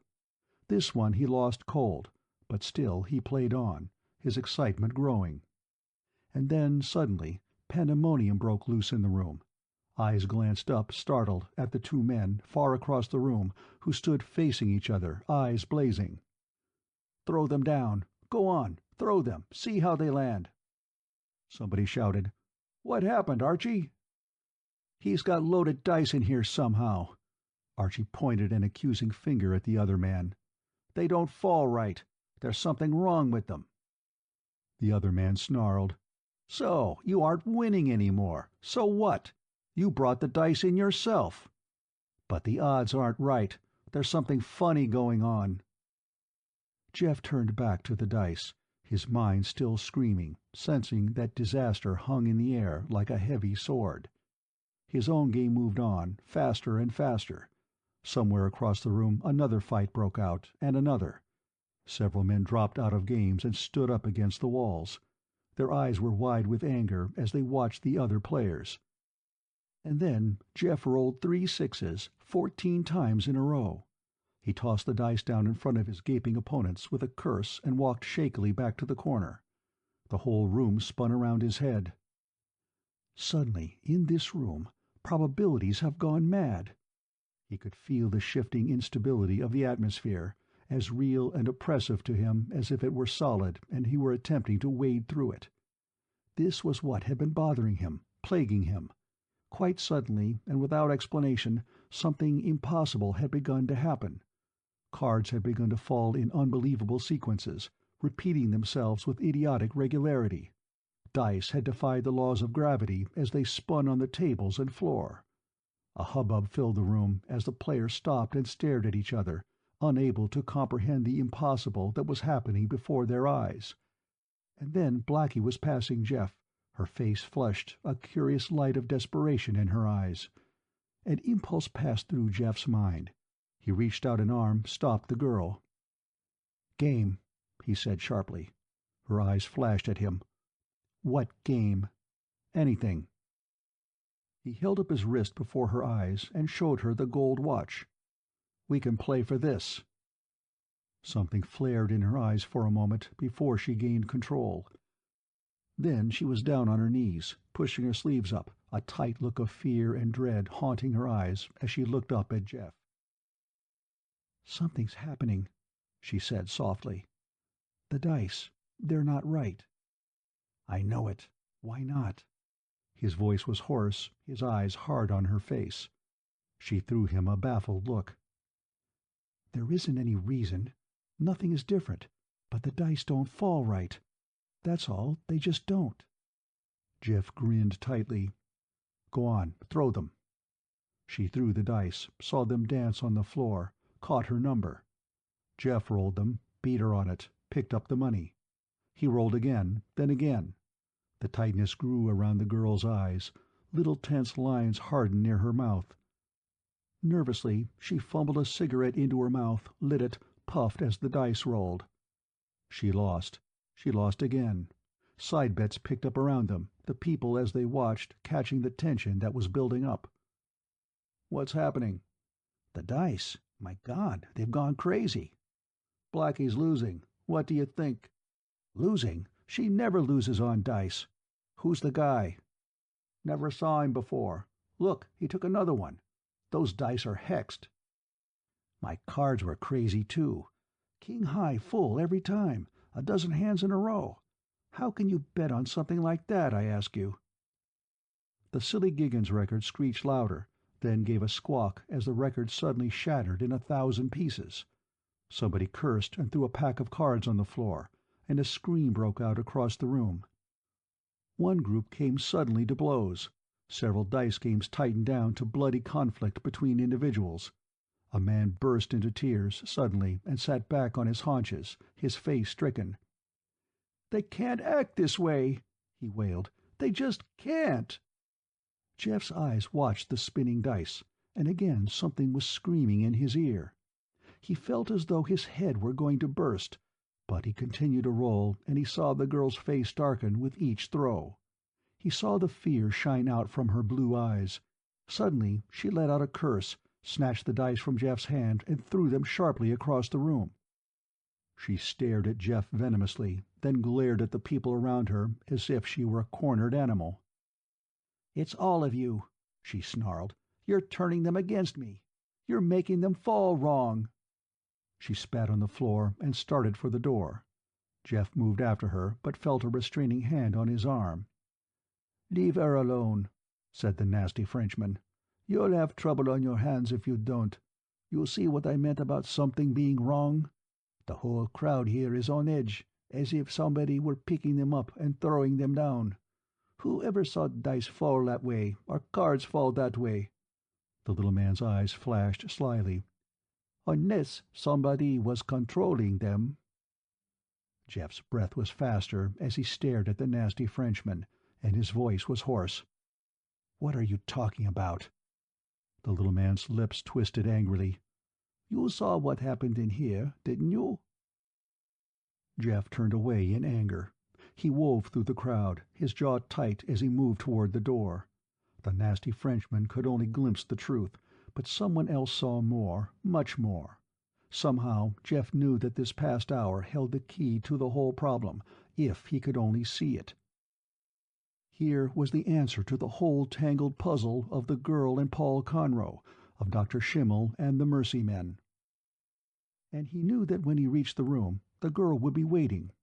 She would be waiting with cold fire in her eyes, as she sat at the table, a small pair of colored dice lying before her in the dim light. Jeff hurried down the darkened corridor, fear exploding in his brain. She would be there, and he knew why she would be smoldering when he walked into the room. He had seen her eyes, seen her face as they had thrown the dice. He knew beyond any shadow of doubt who had been controlling the dice. The girl was waiting, just as he had known she would. He stepped into the room and closed the door gently behind him, facing her desperate eyes as she rolled the colored dice back and forth in front of her. "Game," she challenged, her voice harsh and metallic. The room was tense with silent fear as he sank down opposite her at the table. Chapter 6. Jeff reached out and took the dice from the girl's hand. "Put them away, Blackie," he said softly. "You don't have to prove anything. I know." "Game," she repeated harshly, shaking her head. "Look, think a minute. Back there, do you know what happened in that room?" Her eyes caught his and were wide with fear.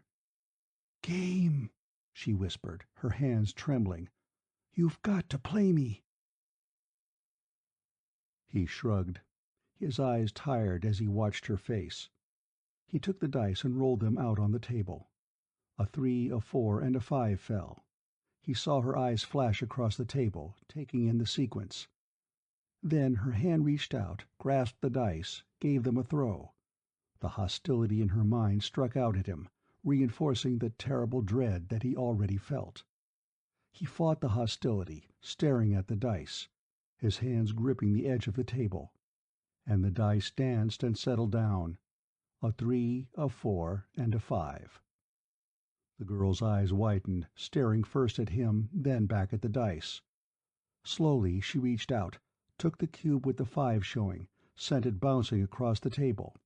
It spun and bounced, and settled down once again, with the 5 exposed. Jeff felt the blast of bitter fear strike out from the girl's eyes. The room seemed to scream with the tension he felt. She took the dice with trembling hands, threw them out hard, and clenched her fists as they fell. The 3 and 4 settled out immediately. Jeff watched the third cube spinning on one corner, spinning, spinning. He felt his muscles grow tense, his mind screaming, tightening down as he stared at the little cube. It was as though an iron fist held his brain in its palm and was slowly, slowly squeezing. And the little cube continued ridiculously to spin and spin, until it quite suddenly flipped over onto its side and lay still with the 5 exposed. Blackie gave a choked scream, her face pasty white. "Then it was you," she choked, staring at him as if he were a ghost. "You were doing it deliberately in there, throwing off the odds, twisting things around, turning the dice against me." Jeff shook his head violently. "No, no, not me. Us. Both of us. We were fighting each other, without knowing it." Her hand went up to her mouth, choking off the words as she stared at him. Jeff stared at the dice, his whole body trembling, huge drops of sweat running down his forehead. And as he watched, the dice hopped about on the table, like jumping beans, turning over and over, jerkily, spinning on their edges in a horrible, incredible little dance. Jeff shook his head, his eyes wide with horror, as he watched the dice. "You knew it all along," the girl choked. "You came in there just to torment me, to show me up." "No, no." Jeff turned, wide eyes on her. "I didn't know it, until I picked up the dice in that room. Something drove me to do it. I didn't know what I was doing until all of a sudden the dice were doing what I wanted them to do." He broke off, panting. "I never knew it. I never dreamed it." His eyes sought the girl's, pleading. "I didn't understand it. I couldn't help it. I just knew that something wrong was going on. And then I knew that somebody was fighting me. There was a tension in it. I felt it. I knew somebody was tampering with the dice. Then when I got near you, I knew it was you." The girl's face was working, tears welling up in her eyes. I had to win with them." "Then you knew you were doing it." Jeff stared at her. "And when both of us started tampering, opposing each other, the probabilities governing the games went wild, completely wild." The girl was sobbing, her face in her hands. "I could always control it. It always worked. It was the only thing I could do that came out right. Everything else has always gone wrong." She sobbed like a baby, her shoulders shaking as she choked out great, racking sobs. Jeff leaned forward, almost cruelly, his eyes burning at her. "When did you find out you could make dice fall the way you wanted them to?" The girl shook her head helplessly. "I didn't know it. I didn't have any idea until I came here. It was the only thing I could win at. Everything else I lost at. All my life I've been losing."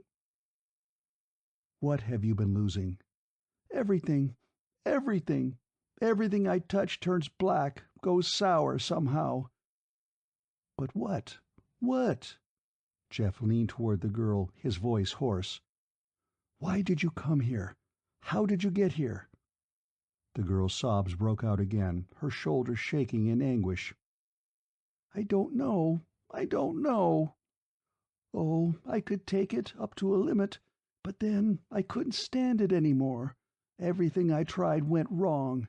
Everyone that was near me went wrong, too. Even the rackets wouldn't work with me around." "What rackets?" Her voice was weak and cracking. "Any of the rackets. I've been in 2 dozen, ever since the war. Dad was killed in the first bombing of the Fourth War, when I was just a kid, 12, 13, I can't remember now. He died trying to get us out of the city and through the defense area north of the Trenton section. Radiation burns got him, maybe pneumonia, I don't know. But it got Dad first, and Mom later." She straightened up and wiped her eyes with her sleeve. "We never did get out of the devastated area. We were killing dogs and cats for food for a while. Then, when things did get straightened out, we ran into the inflation, the burned-out crops, the whole rat race. The dirty breaks were coming in hard then. First we were guerrillas, then we were bushwhackers. Then, when we came into the city again and started shaking down the rich ones that came back from the mountains where they hid." "But you came in here," Jeff grated. "Why here, if you were doing so well in rackets?" "I wasn't. Can't you understand? The luck, it was running wrong. Worse and worse all the time. And when I got hooked on dope, narcotics control was all shot to pieces during the war. Heroin was all over the place. But they knew I had this hard luck jinx. They caught me on it, until I was hooked bad." She shrugged, her face a study in pathetic hopelessness. "They hauled me in here. Schimmel sold me his bill of goods. What could I lose? I was so tired, I didn't care. I didn't care if they jolted my brains loose, or what they did to me. All I wanted was to eat and get off the dope and get enough cash so I could try for something decent, where hard luck couldn't touch me. And I didn't really care if I never got out."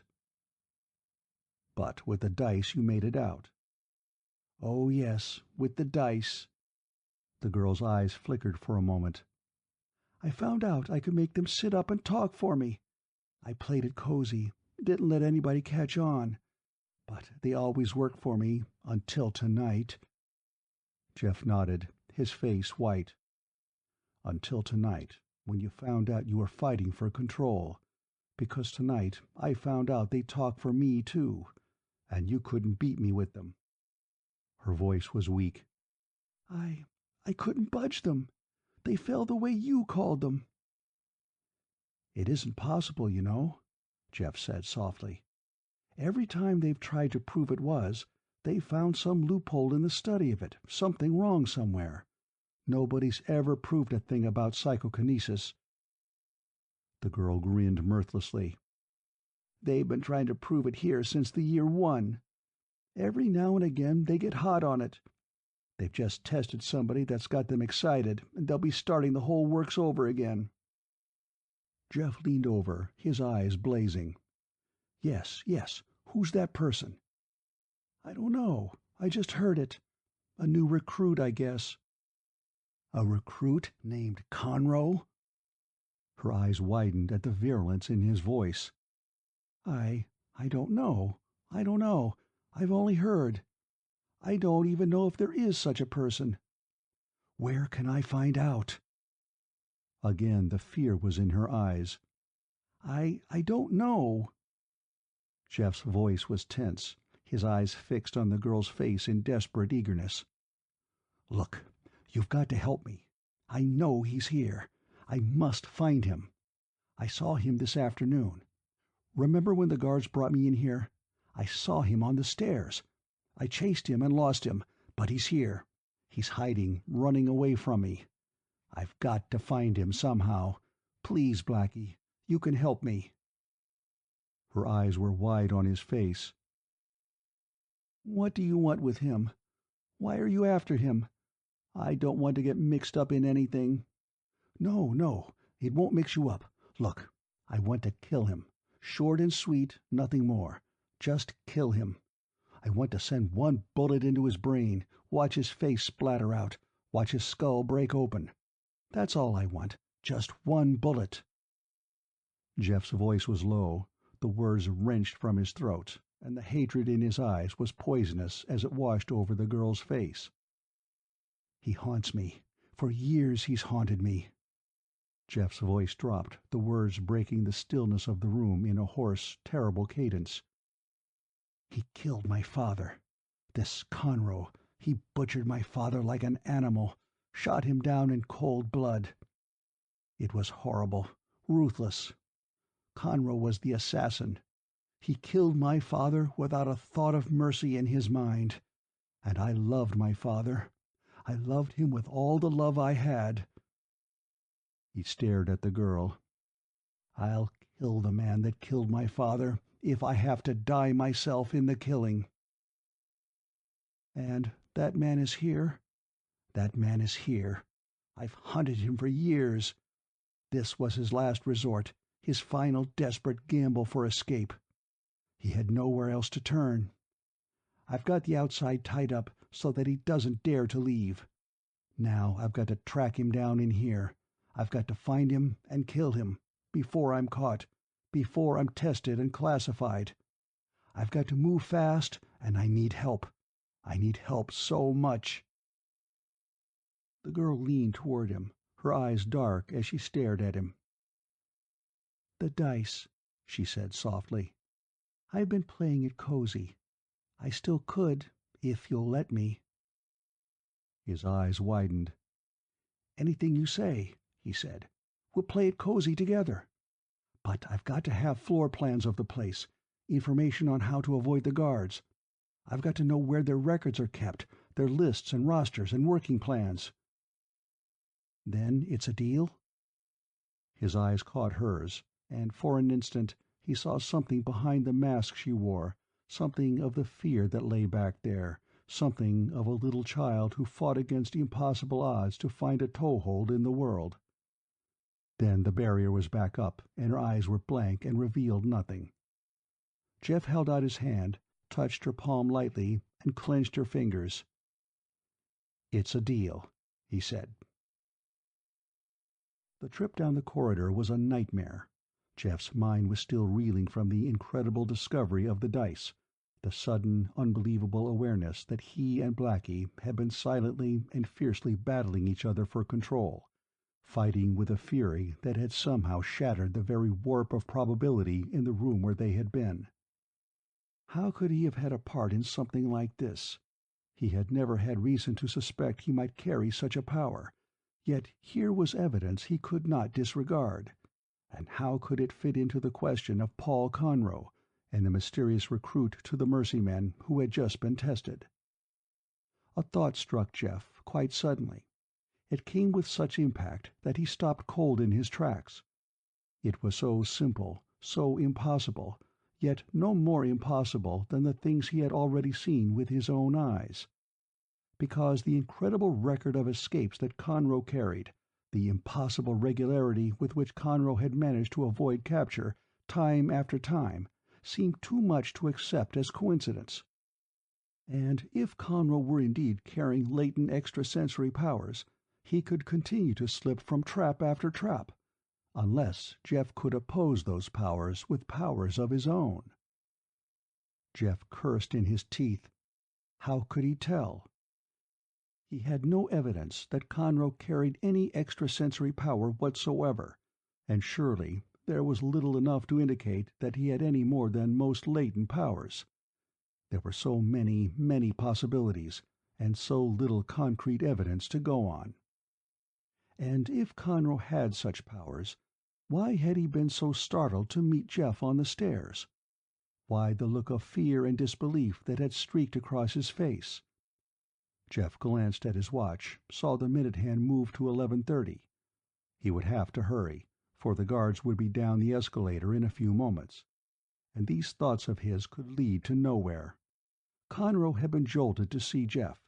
It must have been a horrible shock for him to realize that the hunter had followed him, even into this death trap, to know that the hunter would have the outside so well guarded that he, the hunted, could never get out. Now Conroe would be forced to gamble against being caught and assigned to work as a mercy man. Yes, it must have been a horrible jolt for Conroe, driving one last, searing bolt of fear into his already desperate mind. And what would he have tried to do? 1,000 ideas flooded Jeff's mind. He was waiting for testing. Perhaps Conroe, somehow, had been tested already. Could Jeff succeed in stalling Schimmel, especially if the rumors spinning down the dark corridors were true? There was no sure way of telling. All Jeff could do was to search the file rooms Blackie had directed him to. He stopped at the entrance to the escalator, pored over the floor plan Blackie had sketched for him.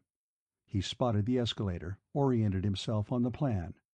The filing rooms were 2 flights below. If he could reach them without being stopped. He moved silently onto the down shaft, his eyes moving constantly for a sight of a gray-garbed prowler. At the foot of the escalator, he stopped short. 3 men in white were pushing a gurney along the corridor. Jeff glanced quickly at the twitching form under the blankets. Then he looked away hurriedly. One of the men dropped behind and waved at him sharply as he stepped off the stairs. The man still wore the operating mask hanging from his neck, and his hair was tightly enclosed in the green knit operating cap. The doctor tipped a thumb over his shoulder and pointed down the corridor. "You coming to fix the pump?" Jeff blinked rapidly. "That's right," he croaked. Did Jerry come with the tools yet?"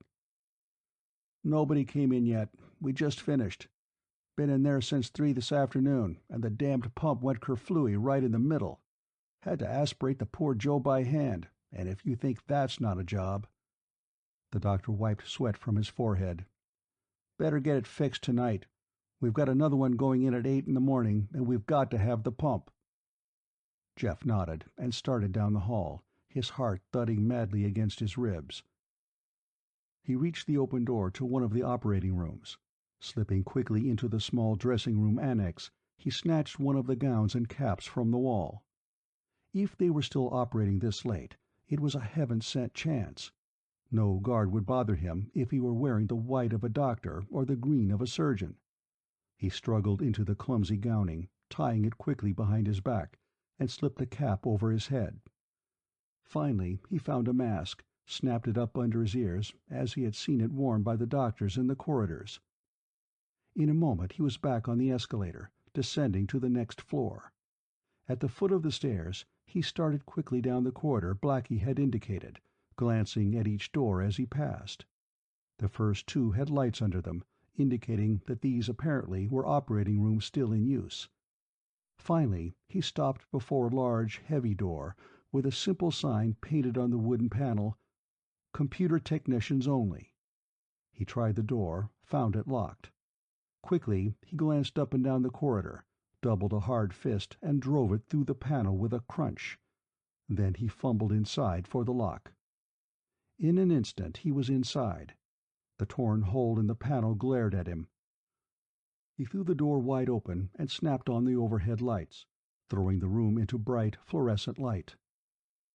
Then he drew the pale green gown closer about him and moved across the room to the huge file panel that faced him. It was not his first experience with the huge punched card files, which had become so necessary in organizations where the numbers and volumes of records made human operatives too slow or clumsy.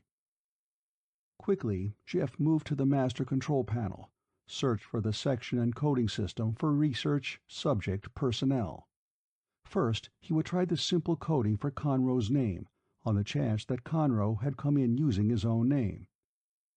Jeff rechecked the coding, punched the buttons which would relay through the cards alphabetically. Then he waited as the machinery whirred briefly. A panel lighted near the bottom of the control board, spelling the two words, "No information." Jeff's fingers sped over the coding board again, as he started coding in a description. He coded in height, weight, eye color, hair color, bone contour, lip formation, every other descriptive category he could think of. Then again he punched the search button. This time several dozen cards fell down. He picked them up from the yield slot and slowly leafed through them, glancing both at the small photograph attached to each card and at the small date of admission code symbol at the top of each card. Again he found nothing. Disgusted, he tried the same system again, this time adding two limiting coding symbols: subject, personnel, and recent admission. And again the cards were negative. Not a single one could possibly have been connected with Paul Conroe. Jeff sat down at the desk facing the panel, and he searched his mind for another path of identification. Suddenly a thought occurred to him. He searched through his pocket for a picture wallet, drew out the small ID-size photo of Conroe that he carried for identification purposes. Searching the panel, he finally found the slot he was looking for, the small photoelectronic chamber for recording picture identification. He slipped the photo into the slot, punched the search button, and waited again, his whole body tense. The machine buzzed for a long moment. Then a single card dropped into the slot. Eagerly, Jeff snatched it up, stared down at the attached photograph which almost perfectly matched the photo from his pocket. Near the top of the card was a small typewritten notation. Conroe, Paul A. Information restricted. All file notations recorded in Hoffman Center Central Archives. Below this notation was a list of dates. Jeff read them, staring in disbelief, then read them again. Incredible, those dates. Dates of admission to the Hoffman Center and dates of release. It was impossible that Conroe could have been here at the times the dates indicated. 10 years ago, when the Hoffman Center was hardly opened. 5 years ago, during the very time when Jeff had been tracking him down. Yet the dates were there, in black and white, cold, impersonal, indisputable. And below the dates was a final notation, inked in by hand. Central Archives Classification, ESP Research. Swiftly, Jeff stuffed the card into his shirt. He refiled the other cards with trembling fingers, his heart pounding a frightful tattoo in his forehead. Incredible, yet he knew somehow that it fit into the picture, that it was the key to the picture. He turned, started for the door, and stopped dead. "Schimmel," he breathed. The figure lounged against the door, green cap askew on his head, mask still dangling about his neck. There was a smile on his face as he leaned back, regarding Jeff in amusement. Nonchalantly, he tossed a pair of dice into the air and caught them, still smiling. "Let's go, Jeff," said Dr. Schimmel. "We've got some tests to run." You mean in the morning?" Jeff stammered, hardly believing his ears. The smile broadened on the doctor's lips, and he gave the dice another toss and dropped them in his pocket. "Not in the morning, Jeff," he said softly. "Now." Chapter 7. Jeff sank down in the chair, his forehead streaming sweat. He clenched his fists as he tried to regain control of his trembling muscles. How long had Schimmel been standing there? Just a second or two? Or had he been watching Jeff for 10 minutes, watching him punch down the filing codes, watching him stuff the filing card into his shirt? There was nothing to be told from the doctor's face as the man smiled down at his trembling quarry. There was nothing in the eyes of the guards who stood behind him in the hallway, their hands poised on their heavy sidearms. Schimmel turned to one of them, nodded slightly, and they disappeared, their boots clanging in the still corridor behind them. Then he turned his eyes back to Jeff, the ghost of a knowing smile still flickering about his eyes. "Find anything interesting?" he asked, his eyes narrowing slightly. Jeff fumbled a cigarette to his lips, gripped the lighter to steady it. "Nothing to speak of," he said hoarsely. "Been a long time since I worked one of these files." His eyes caught Schimmel's defiantly, held them in desperation. Finally, Schimmel blinked and looked away. "Looking for anything special?" he asked smoothly. "Nothing special." Jeff blew smoke out into the room, his trembling nerves quieting slightly. "I see. Just sightseeing, I suppose." Jeff shrugged. "More or less. I wanted to see the setup." A dry smile crossed Schimmel's face. "Particularly the setup in the filing room," he said softly. "I thought I'd find you here. Blackie said you just stepped out for a short walk, so we just took a guess." The doctor's eyes hardened sharply on Jeff's face. "And all dressed up like a doctor, too." He stepped across the room, jerked the cap from Jeff's head, snapped the string to the gown with a sharp swipe of his hand. "We don't do this around here," he said, his voice cutting like a razor. "Doctors wear these, nobody else. Got that straight? We also do not wander around breaking into filing rooms, just looking at the setup. If the guards had caught you at it, you wouldn't be alive right now, which would have been a dirty shame, since we have plans for you." He jerked his thumb toward the door. "After you, Jeff. We've got some work to do tonight." Jeff moved out into the hall, took up beside the tall doctor as he started back for the escalator. "You weren't serious about testing me tonight, surely?" Dr. Schimmel stared at him. "And why not?" "Look, it's late. I'll be here in the morning." The doctor walked on in silence for a long moment. Jeff followed, his mind racing, 1,000 questions tumbling through in rapid succession. Questions he dared not ask, questions he couldn't answer. How much did Schimmel know? And how much did he suspect? A chill ran down Jeff's back. What had he been doing with the dice? Could Blackie possibly have told him? Or could he have heard about the freakish occurrence in the game room through other channels? And what could he learn in the course of the testing that he didn't know already? Jeff puzzled as he matched the doctor's rapid pace. They went up the escalator, down the twisting corridor toward an area beyond the living quarters that Jeff hadn't seen before. Above all, he must keep his nerve, keep a tight control on his tongue, on his reactions, make sure that there were no tricks to tear information from him that he didn't dare divulge. He looked at Schimmel sharply, a frown on his face. "I still don't see why this can't wait till morning. Why the big hurry?" Schimmel stopped, turned to Jeff in exasperation. "You still think we're running a picnic grounds here, don't you?" he snapped. "Well, we're not. We're doing a job that can't wait for morning or anything else. We work a 24-hour schedule here. All you do is provide the wherewithal to work with, nothing more." "But I'll be tired, nervous. I don't see how I could pass any kind of test." Schimmel laughed shortly. "These are the kind of tests you pass or fail. Actually, the more tired and nervous you are, the better the results will be for you. They'll give you an extra edge of safety when you're assigned to a job. What the tests tell us is what we can expect from you, the very minimum. Basically, we're working to save your life for you." Jeff blinked at him, followed him through swinging doors into a long, brightly lighted corridor, with green walls and a gleaming tile floor. "What do you mean, save my life? You seem to delight in just the opposite here, from what I've heard." The doctor made an impatient noise. "You've got the wrong information," he said angrily. "That's the trouble. You people insist upon listening to and believing the morbid stories, all the unpleasantness you hear about the work here. And it's all either completely false or only half-truth.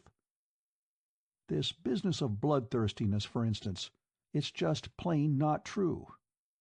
One of the biggest factors in our work here is making arrangements for optimum conditions for the success of our experiments.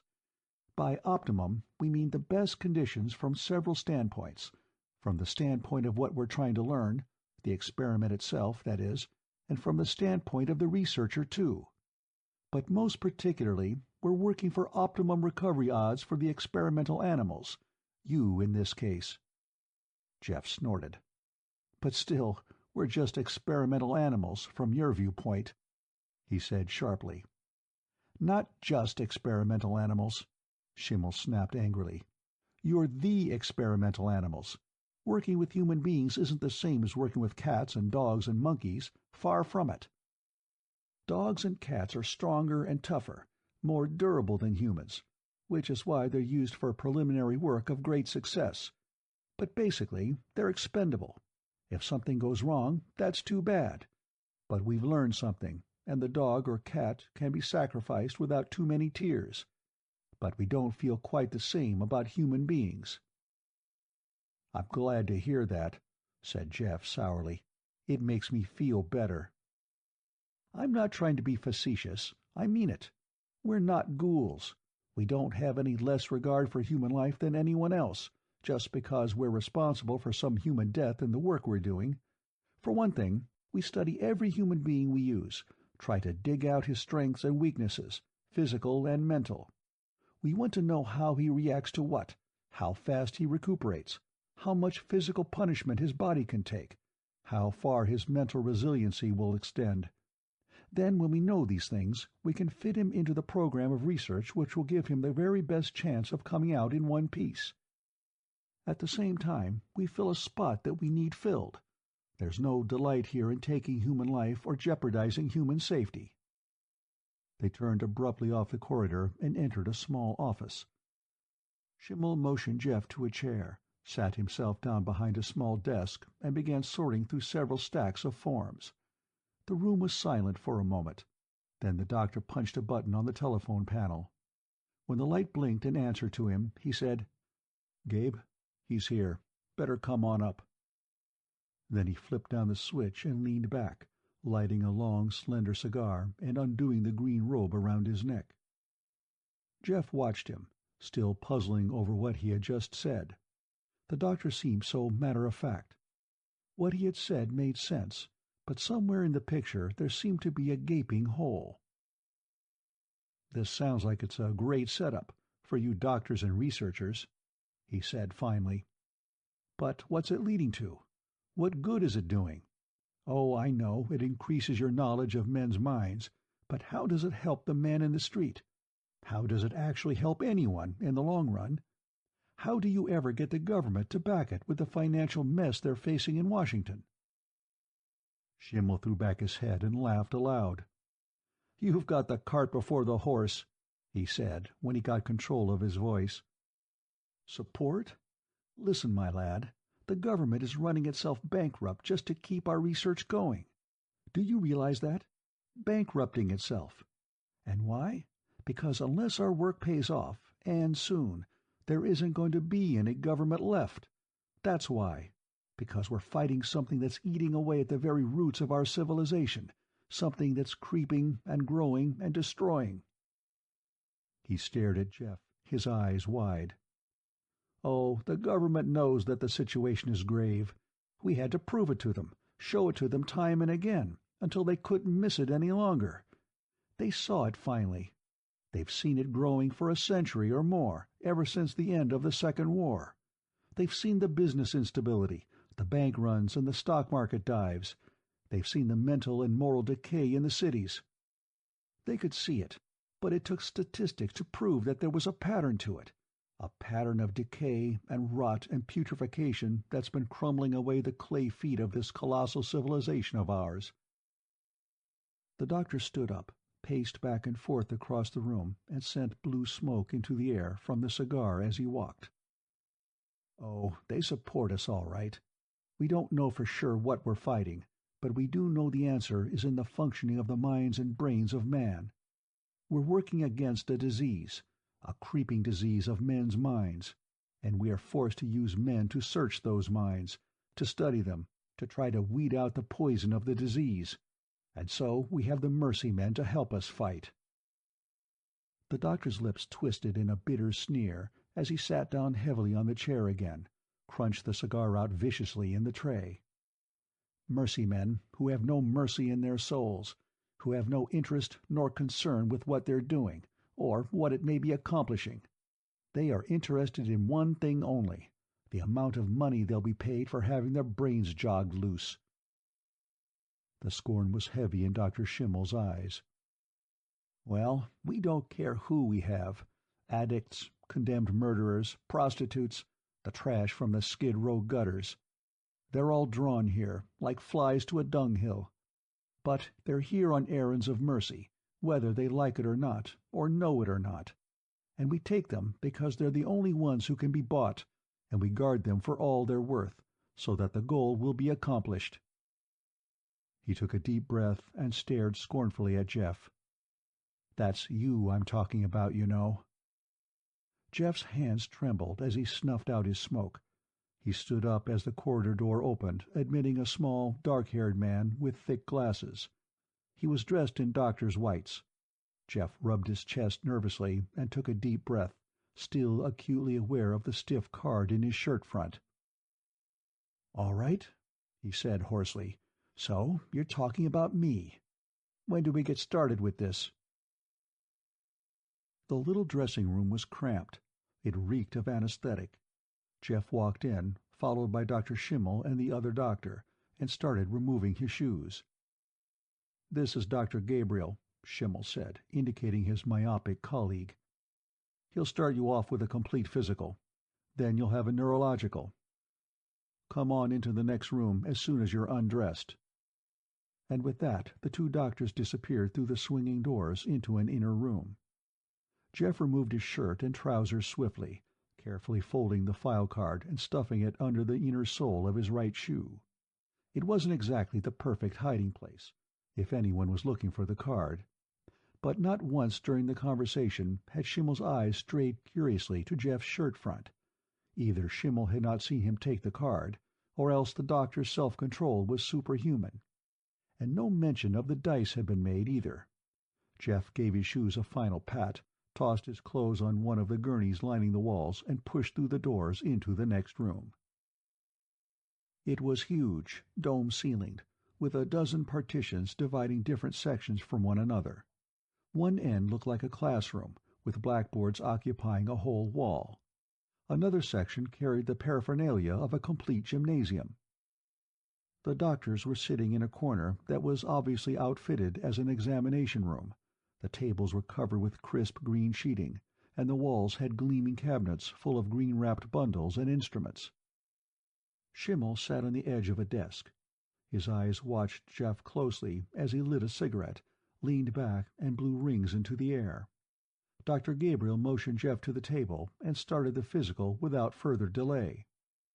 It was the most rigorous, painstaking physical examination Jeff had ever had. The little squinting doctor poked and probed him from head to toe. He snapped retinal pattern photos, examined pore patterns, listened, prodded, thumped, auscultated. He motioned Jeff back onto the chair and started going over him with a rubber hammer, tapping him sharply in dozens of areas, eliciting a most disconcerting variety of muscular jerks and twitches.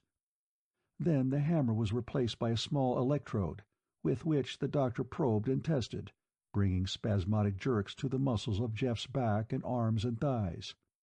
Finally, Dr. Gabriel relaxed, sat Jeff down in a soft chair, and retired to a small portable instrument cabinet nearby. Dr. Schimmel put out his smoke and stood up. "Any questions before we begin?" Jeff almost sighed aloud. Any questions? His nerves tingled all over, and his mind was full of conjecture. Wild, ridiculous guesses of what they would discover in the testing, of what the results would bring.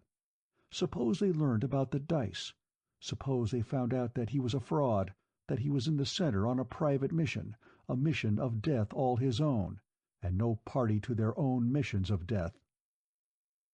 And yet, if he had to follow through, the kind of work he would be assigned to would depend upon the results of the tests.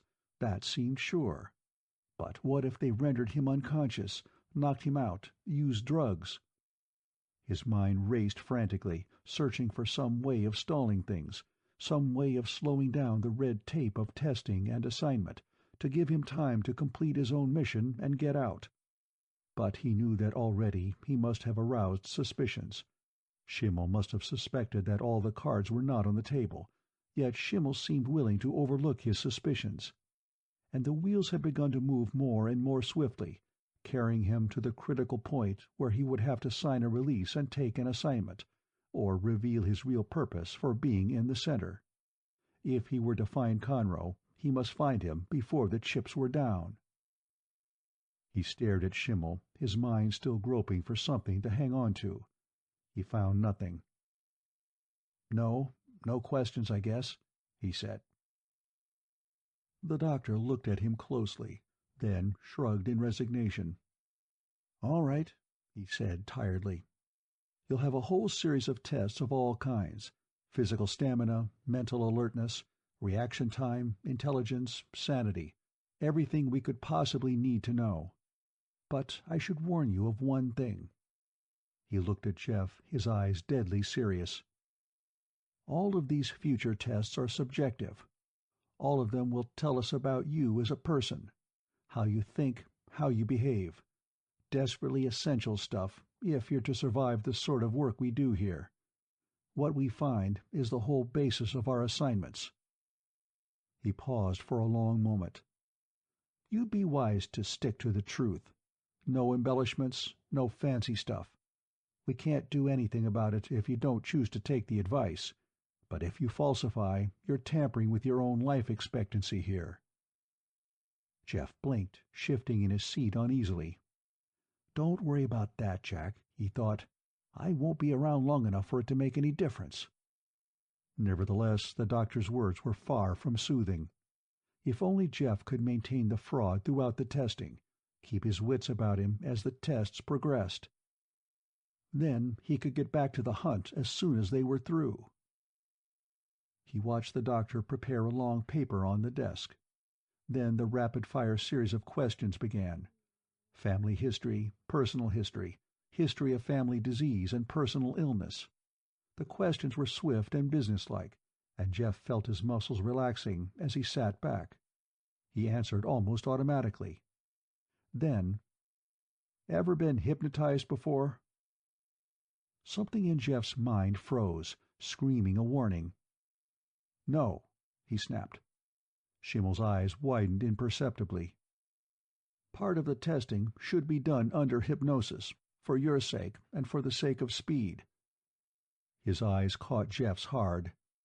"Unless you have some reason for objecting." "It won't work," Jeff lied swiftly, his mind racing. "Psychic block of some kind. Induced in childhood, probably. My father had a block against it, too." Every muscle in his body was tense, and he sat forward in his seat, his eyes wide. Schimmel shrugged. "It would make the testing 100% easier on you if you'd allow it. Some of these tests are pretty exhausting, and some take a powerful long time without hypnotic recovery aid. And of course, we keep all information strictly confidential." "No dice," said Jeff hoarsely. The doctor shrugged again, glancing over at Dr. Gabriel. "Hear that, Gabe?" The little doctor shrugged. "His funeral," he growled. He rolled a small, shiny-paneled instrument with earphones to Jeff's side. "We'll start on the less strenuous ones, then. This is a hearing test. Very simple. You just listen, mark down the signals you hear. Keep your eyes on the eyepiece. It records visual-audio correlation times, tells us how soon after you hear a word you form a visual image of it." He snapped the earphones over Jeff's head and moved a printed answer sheet in front of him on the desk, and then the earphones started talking. There was a long series of words, gradually becoming softer and softer. Jeff marked them down, swiftly, gradually forgetting his surroundings, throwing his attention toward the test. The doctors retired to the other side of the room. They talked to each other in low whispers, until he no longer heard them. There was only the low, insistent whispering in the earphones. And then the words seemed to grow louder again, but somehow he had lost track of what they meant. He listened, his eyes watching the cool gray pearly screen in the eyepieces. His fingers were poised to write down the words, but he couldn't quite understand the syllables. And his hands gripped the arms of the chair as he began to rise. And then the light exploded in his eyes with such agonizing brilliance that it sent shooting pain searing through his brain. He let out a stifled cry. He struggled and tried to rise from the chair, but he was blinded by the piercing beam. And then he felt the needle bite his arm, and the nonsense words in his ear straightened out into meaningful phrases. A soft, soothing voice was saying, "Relax, relax, sit back and relax, relax and rest." Slowly the warmth crept over his body, and he felt his muscles relax, even as the voice instructed. He eased gently back into the chair, and soon his mind was clear of fear and worry and suspicion. He was still, sleeping with the peaceful ease of a newborn child. Chapter 8. It could never have been done without hypnosis. Within broad limits, the human body is capable of doing just exactly whatever it thinks it is capable of, but the human body could hardly be blamed if convention had long since decided that exertion was bad, that straining to the limit of endurance was unhealthy, that approaching, even obliquely, the margin of safety of human resiliency was equivalent to approaching death with arms extended. That convention had so declared was well known to the researchers at the Hoffman Center. But it was also known that the human body, under the soothing suggestion of hypnosis, could be carried up to that margin of safety and beyond. Indeed, it could be carried almost to the actual breaking point without stir, without a flicker of protest, without a sign of fear. And these were the conditions that were critically needed in testing for the Mercy Men. Yet, though hypnosis was necessary, the men who came to the Mercy Men without fail rejected hypnosis. Always they held the fear of divulging some secret of their past. Whether because of distrust of the doctors and the testing in the center, or plain, ordinary malignance of character, no one knew all the motives. But those who needed hypnosis the most rejected it the most vehemently. This forced the development of techniques of hypnosis by force. It would have annoyed Jeff if he had known. Indeed, it would have driven him to the heights of anger, for Jeff, among other things, was afraid. But he need not have been, and it made little difference that he was. Now Jeff was not suffering from his fear. His mind was in a quiet, happy haze, and he felt his body half lifted, half led across the room to the first section of the testing room. Even now there was a tiny, sharp-voiced sentinel hiding away in a corner of his mind, screaming out its message of alertness and fear to Jeff. But he laughed to himself, sinking deeper into the peacefulness of his walking slumber. Dr. Gabriel's voice was in his ear, his voice smooth and soothing, talking to him quietly, giving simple instructions. Quickly, he took him through the paces of a testing series that would have taken long, hard days to complete. It would have left him in psychotic break at the end, if he had not had the recuperative buffer of hypnosis to help him. First, he was dressed in soft flannel clothing and moved into the gymnasium. Recorders were attached to his legs and arms and throat. Then he was formally introduced to the treadmill and quietly asked to run it until he collapsed. He smiled and obliged, running as though the Furies were at his heels.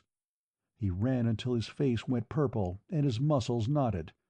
At last he fell down, unable to continue. This happened after 10 minutes of top-limit running. Then came 5 minutes of recuperation under suggestion. Your heart is beating slower. You're breathing slowly and deeply, relaxing, relaxing. Someone took his arm, and he was off again, this time on the old, reliable Harvard step test, jumping up on the chair and back down. He did this until once again he lay panting on the floor, hardly able to move as his pulse and respiration changes were carefully recorded. Next in line came a lively handball game. He was handed a small, hard rubber ball, and asked to engage in a game of catch with a machine that was stationed at the end of a cubby. The machine played hard, spinning the ball around and hurling it at Jeff with such incredible rapidity that he was forced to abandon all thinking. Instinctively, he reached out to catch the ball. His fingers burned with pain as he caught it and passed it in, only to have it hurled back out again, twice as fast. Soon he moved as automatically as a machine, catching, hurling, his mind refusing to accept the aching and swelling in his fingers, as the ball struck and struck and struck. Then a small ladder was rolled in. He listened carefully to instructions and then ran up and down the ladder until he collapsed off the top. He was rested gently on the floor while blood samples were taken from his arm. Then he sat, staring dully at the floor. A voice said, "Relax, Jeff. Take a rest. Sleep quietly, Jeff. You'll be ready to dig in and fight in a minute. Now, just relax." Several people were about. One brought him a heavy, sugary drink, lukewarm and revolting. He drank it, gagging, spilling it all down his shirt front. Then he grinned and licked his lips while further blood samples were drawn. And then he was allowed to take a drink of cool water. He was left staring at his feet for 5 whole minutes of recuperation before the next stage of the testing commenced. The lights were in 3 long columns. They extended as far as Jeff could see to the horizon. Some were blinking, some shone with steady intensity, while others were dark. "Call the columns 1, 2, and 3, said Dr. Gabriel, close by, his voice soft with patience. "Record the position of the lights as you see them now. Then, when the signal sounds, start recording every light change you see in all 3 columns. Do it fast, Jeff, as fast as you can." The eye is a wonderful instrument of precision, capable of detecting an infinitude of movement and change. It is delicate enough to distinguish, if necessary, each and every still frame composing the motion picture that flickers so swiftly before it on the white screen. Jeff's fingers moved, his pencil recorded, quickly moving from column 1 to column 2 and on to column 3. The pencil moved swiftly until the test was over. Then on to the next test. Electrode leads were fastened to each of his 10 toes and each of his 10 fingers. "Listen once, Jeff. Right first toe corresponds to left thumb. Right second toe to right index finger." Wonderful stuff, hypnopalamine, only 1 repetition to learn. When you feel a shock in a toe, press the button for the corresponding finger. Ready now, Jeff? As fast as you can. Shock press, shock press. Jeff's mind was still, a silent, a blank, an open circuit for reactions to speed through without hindrance, without modulation. Another round done, and on to the next. Dr. Schimmel's pale face loomed up from some distant place. "Everything all right?" "Going fine, fine. Smooth as can be." "No snags anywhere?" "No, no snags. None that I can see, yet." "I want a smoke." Dr. Gabriel relaxed, offered Jeff a smoke from a crumpled pack, extended his lighter, and smiled. He noticed that Jeff's wide eyes missed their focus, could not see the extended flame. "How do you feel, Jeff?" "Fine, fine." "Still got a lot to do." A flicker of fear crossed the dull eyes. "Fine. Only, I hope—" "Yes?" "Hope we finish. I'm tired."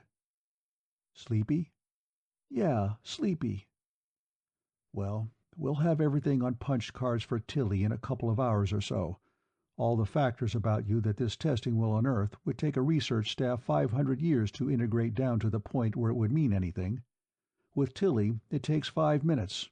She doesn't make mistakes either." "Nice Tilly." "And after the results come through, you're assigned and you sign your release and you're on your way to money."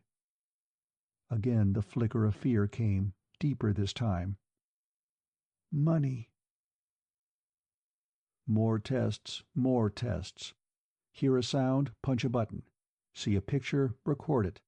Test after endless test. Dozens of records. His brain growing tired, tired. Then into the bright, gleaming room, up onto the green-draped table. "No pain, Jeff. Nothing to worry about. Be over in just a minute." His eyes caught the slender, wicked-looking Trephine. He heard the buzz of the motor, felt the grinding shock. But there was no reaction, no pain. And then he felt a curious tingling in his arms and legs, as the small electroencephalograph endplates entered his skull through the tiny drilled holes. He watched with dull eyes as the little lights on the control board nearby began blinking on and off, on and off. The flashes followed a hectic, nervous pattern, registering individual brain cell activity onto supersensitive stroboscopic film. This, in turn, was fed down automatically to Tilly for analysis. And then the Trephine holes were plugged up again, and his head was tightly taped, and he was moved back into another room for another 5-minute recovery. "Hit the ink blots yet?" "Not yet, Raj. Take it easy. We're coming along. Ink blots and intelligence runs next, and so on." Something stirred deep in Jeff's mind, even through the soothing delusions of hypnosis. It stirred and cried out at the first sign of the strange, colored forms on the cards. Something deep in Jeff's mind forced its way out to his lips as Dr. Gabriel said softly, "Just look at them, Jeff, and tell me what you see." "No. Take them away." "What's that?" "Gently, Jeff. Relax and take a look." Jeff was on his feet, backing away, a wild, helpless, cornered fire in his eyes. "Take them away. Get me out of here. Go away." "Jeff." The voice was sharp, commanding. "Sit down, Jeff." Jeff sank down in the seat, gingerly, eyes wary. The doctor moved his hand, and Jeff jumped a foot, his teeth chattering. "What's the matter, Jeff?" I don't like those cards." "But they're only ink blots, Jeff." Jeff frowned and squinted at the cards. He scratched his head in perplexity. Slowly he sank back down in the chair, didn't even notice as the web belt restrainers closed over his arms and legs, tightened down. "Now look at the pictures, Jeff. Tell me what you see." The perplexity grew on his heavy face, but he looked and talked, slowly, hoarsely. A dog's head, a little gnome, a big red bat. "Gently, Jeff. Nothing to be afraid of. Relax, man, relax." Then came the word association tests. Half an hour of words and answers, while fear curled up through Jeff's brain, gathering, crouching, ready to spring, waiting in horrible anticipation for something. Something that was coming as sure as hour followed hour. Jeff felt the web restrainers cutting his wrists as the words were read. He trembled in growing foreboding. Dr. Schimmel's face was back, still concerned, his eyes bright. "Going all right, Gabe?" "Dunno, Raj. Something funny with the ink blots. You can glance at the report. Word association all screwed up, too. Can't spot it, but there's something funny. Give him a minute's rest and reinforce the palamine. Probably got a powerful vitality opposing it." Dr. Gabriel was back in a moment, and another needle nibbled Jeff's arm briefly. Then the doctor walked to the desk, took out the small, square plastic box. He dropped the cards out into his hand. They were plain-backed little cards with bright red symbols on their faces. Dr. Gabriel held them under Jeff's nose. "Rhine cards," he said softly. "4 different symbols, Jeff. Look close. A square, a circle. It was like a gouge jammed down through Jeff's mind, ripping it without mercy. A red-hot, steaming poker was being rammed into the soft, waxy tissue of his brain. "My God, hold him!" Jeff screamed, wide awake, his eyes bulging with terror. With an animal-like roar he wrenched at his restrainers, ripped them out of the raw wood, and plunged across the room in blind, terrified flight.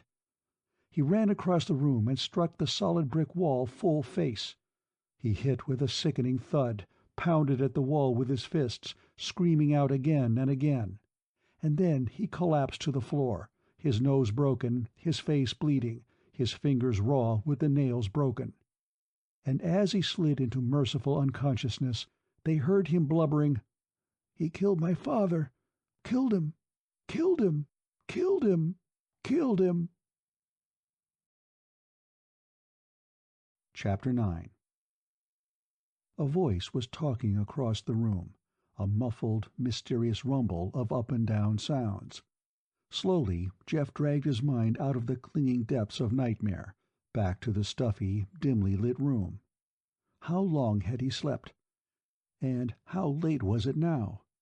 The soft voices across the room gave no clue, and his aching mind was too tired to care any more. He just lay in the dim light, every muscle aching, his mind returning again and again to the nightmare he had been reliving for the 1,000th time. It had been horribly sharp this time, clear as noonday. The same subject as always, the same face, the same horrible knowledge, and the same soul-wrenching hatred welling up and bubbling over in his mind. Always it was hatred without plan or form, pure, disorganized animal fury. But this time the dream had been more coherent, clearer, more unmistakable and vicious. He had been walking down the street in the heart of the city. Yes, it was mid-morning. The sun's heat was unbearable already, and his jacket and shirt were damp. What was he doing that morning? Was he on his way to the survey depot with some information on the next Mars run? It didn't really matter. But he turned into the building, and then it hit him. It was like the shock that had struck him in the testing room, he thought. He had run into the man bodily. Stepping back to beg his pardon, he saw the man's face. That's where the dream went wild, just as his mind had gone wild on that sunny morning so long ago. He saw the man turn and run like the wind, snaking into the flowing stream of people on the street. Jeff followed, shouting, his fists and legs churning through the masses of people. He screamed in hoarse, maddened despair as he saw the figure vanish before his eyes. And then he was leaning against the wall, panting, tears streaming down his face. Unable to understand, knowing only that this was the man whose face had haunted his dreams all his life, he acknowledged that this was the man he would have to kill. His eyes snapped open. The voices across the room were louder. Jeff listened. One voice was a woman's. Blackie's, of course. There was no mistaking the nasty Frenchman's nasal twang. But the third voice... Jeff blinked his eyes. He moved his head to see the little group across the room. They were huddled around a small infrared coffee maker. Blackie, the nasty Frenchman, and a huge, bald-headed man called Harpo. Blackie's voice was sharp and pleading as she echoed the nasty Frenchman in angry protest. Harpo's heavy bass rumbled an undertone to the whispered discussion. Painfully, Jeff drew himself up on an elbow and turned his ear in the direction of the huddle as the words drifted to him unclearly. "I say, find out who and do something about it," the nasty Frenchman was insisting angrily. His face was red and spiteful, and his eyes flashed as he glared up at Harpo. "We're out of it completely. Don't you see that? Because of this switch, we're off the payroll, ditched like common scum. Well, the job I've been on was to pay $200,000, with practically no risk involved, and I'll kill the man that's cutting me out of it." Harpo's voice was soothing. "So maybe you're daydreaming. Maybe there won't be any switch of jobs at all." "I saw the report, I tell you. It was signed by Schimmel himself." Harpo looked up sharply. "You actually saw Schimmel's signature on it?" "I saw it. I'm taken off assignment, and so are you. We're both shoved out. Can't you get that straight? After all this time, and just because they got somebody in here and gets them excited." Harpo snorted. "So, they've gone off on these spook hunts before. Where do you think it'll take 'em this time? Extrasensory powers." The huge man spat in disdain. "Have you ever seen anybody with extrasensory powers? Well, neither have I. Look, Jacques, let's face it. Schimmel would give his left arm at the shoulder to have proof of extrasensory powers in any form." Harpo grinned unpleasantly. "You've seen proof of that before. He believes in it. He wants to prove it. And every now and then he's going to have a try at it just to keep himself happy, just to keep in form. There's no call to get excited." "But he's got a solid prospect this time," Blackie snapped. "From the stories I've heard, the guy's a phenomenon. Hit top scores on the cards, highest they've ever recorded here. Other things, too, like peeling the paper off the walls just by looking at them, or closing up open wounds in 10 minutes. "So you hear stories. Around here, I don't believe anything I hear." Harpo shifted uneasily. "If there was anything tangible, anything we could put our hands on, I'd listen. But there's not. No proof, no nothing, but a lot of wild stories. And I've even heard better stories in my time. You can't go around fighting stories." Jeff sat bolt upright, something shouting out in his brain. He grabbed for his shoes, oblivious to the agonizing pain in his muscles, fumbled eagerly, his mind screaming in excitement. "What kind of proof do you want?" he growled. Harpo stared up at him, as though seeing a ghost. "You awake?" he gasped, and then, "Any kind of proof." "Then take a look at this." And Jeff tossed the crumpled card down in the middle of the huddle. Blackie was on her feet, her eyes eager. "Didn't know you were anywhere near ready to wake up," she said. "You look like they really gave you the works." "Well, something happened all right. I don't know whether I'm coming or going." Blackie nodded. "You never do after testing. They came here for you, and I told them you'd gone out for a stroll, but I guess they found you." She put a cup of coffee in Jeff's hand and motioned toward the card. "You got that out of the file without being spotted?" Jeff's eyes met hers for the briefest instant. "That's right, and I heard what you were talking about." He caught the little note of warning in her eyes, the silent, helpless appeal. He shook his head imperceptibly. He knew then that she hadn't told the others about their battle over the dice. He pointed to the card. "I think that answers a lot of things." Harpo's eyes were suspicious. "How do you know that's the man?" "Because I drove him in here, that's why." Jeff's voice was a snarl. It sounded sharp in the quiet room. "I knew he was here because he came here to escape me. But I didn't know he had any connection with ESP until I saw the card." Harpo stared at the card, then at Jeff. "You mean you drove him in here?" "That's right, because I'd have killed him if he didn't come." Jeff's face was dark as he turned to the girl. "Tell him, Blackie. Tell him why I'm here." Blackie told them. They listened with widening eyes, and the room was still as a tomb. "And you came in here to kill this man, nothing more?" Harpo's voice was incredulous. "But man, you're on thin ice, very thin ice. If they tested you last night, you'll be assigned. Why, you could be forced to sign a release any time." I know it. Can't you see why there isn't time to bicker now?" Jeff's voice cracked in the still room, sharp and urgent. "This is the man, the one I'm looking for and the one you're looking for, the one with ESP that's got Schimmel and his men so excited. It's here on the card." Harpo's eyes were narrow. "Any other proof besides the card that Conroe is the man?" Jeff's voice was low with hate. "Look, I've been hunting the man down for 5 years. A long time. I've hunted him wherever he's gone. I've had the best detective agency in North America working with me hand and foot, tracking him down. But they haven't caught him. We've almost caught him. We've haunted him. We've run him back and forth across the country and world until he's ragged. But we've never caught him. Isn't there some significance to that?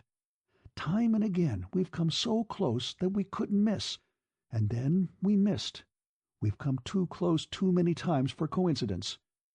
There's another factor, a factor that's giving Conroe warning time after time. It's allowed him to slip out of perfectly sealed traps. A factor like precognition, for instance." There was a long silence. Then the nasty Frenchman was on his feet, his lips stretched in a malicious grin. "If we move fast enough, we can stop it, cut it off at the bud. We're off the payroll now, but we can get back on it again if their boy Wonder dies." Harpo's eyes flashed. "And how do you plan to do it?" "Nothing simpler in the world. We just find the guy." The nasty Frenchman's grin widened. "Then, after we find him, we tell our friend Jeff about it. Nothing more. Jeff'll take it from there, right, Jeff?" Jeff's heart pounded against his ribs. "That's right," he said, his voice hoarse with eagerness. "Just find him for me." Harpo bent over slowly, poured another cup of coffee. "Then let's talk about plans," he said softly. The planning went smoothly. Jeff sat forward eagerly. The despair and hopelessness of an hour before evaporated, leaving fingers of wild excitement creeping through his muscles, up and down his spine. These people knew where they were. They knew how to hunt in this evil place, where to go, what to do. This was the help he needed to complete his mission, the help he needed from the start. And now, at last, nothing would go wrong. Carefully, the last trap was laid, the final drive in this manhunt that had lasted so long and been so fruitless. This time there would be no slip. Harpo fingered the card thoughtfully. These dates must have some significance. Were there any signs of Conroe's visits here at those times? Jeff shook his head. "No sign. He couldn't have been here for more than 3 days at a time, or I'd have known about it." Harpo grunted, his eyes sharp on Jeff's face. "And you have no definite, direct evidence that he was somehow using an extrasensory talent in eluding you?" Jeff scowled. "No direct evidence, I'm afraid not. There was no reason to suspect it until I found the card. Then hindsight started filling in funny things that had gone unnoticed before." Harpo nodded. "Yes, that's the way it would be. But Schimmel must have had direct enough evidence. This ESP study is just like space travel was. They've been after it for years. They start after it time after time, every time a new angle comes up.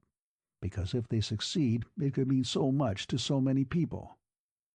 The nasty Frenchman snorted. "Sure, like running us out of paying jobs for good and all, after all the risks we've taken. Open the door to ESP for them, and there won't be any work in the center for 20 years. And if we don't happen to be what they're looking for—" He ran his finger across his throat and scowled. "The man is here. We've got to have information on him, past and present. That means we have to search the archives. There's no better approach." He turned his sharp little eyes on Jeff. "You know how the electronic files work. You're the one that can dig out what we need to know in the archives." Jeff nodded. "But I'll need time to work without interruption. Can you get me into the archive files without being caught?" The nasty Frenchman nodded eagerly. "Nothing to it. Give us half an hour to clear the way and get the guards taken care of." He glanced up at Harpo. "The old fire alarm gag should do it, all right. Then you can walk right down." "And you can keep it clear for me, say for an hour or so?" "For 5 hours if necessary." Harpo stood up sharply. "We'll start now to get things lined up. When it's clear, I'll give you a flicker on the phone. Don't answer it. Just come along. Blackie can draw you a map while you wait." The bald-headed giant started to leave, then turned back. And don't let any alarm bells disturb you. We've found ways of occupying guards before." He touched his forehead briefly, and he and the nasty Frenchman disappeared into the corridor. "I think it'll work," Jeff breathed, tucking Blackie's crude penciled map into his pocket. "I think we've got him. Once we know where he is and what they're going to do with him—" He grinned up at her, his eyes shining.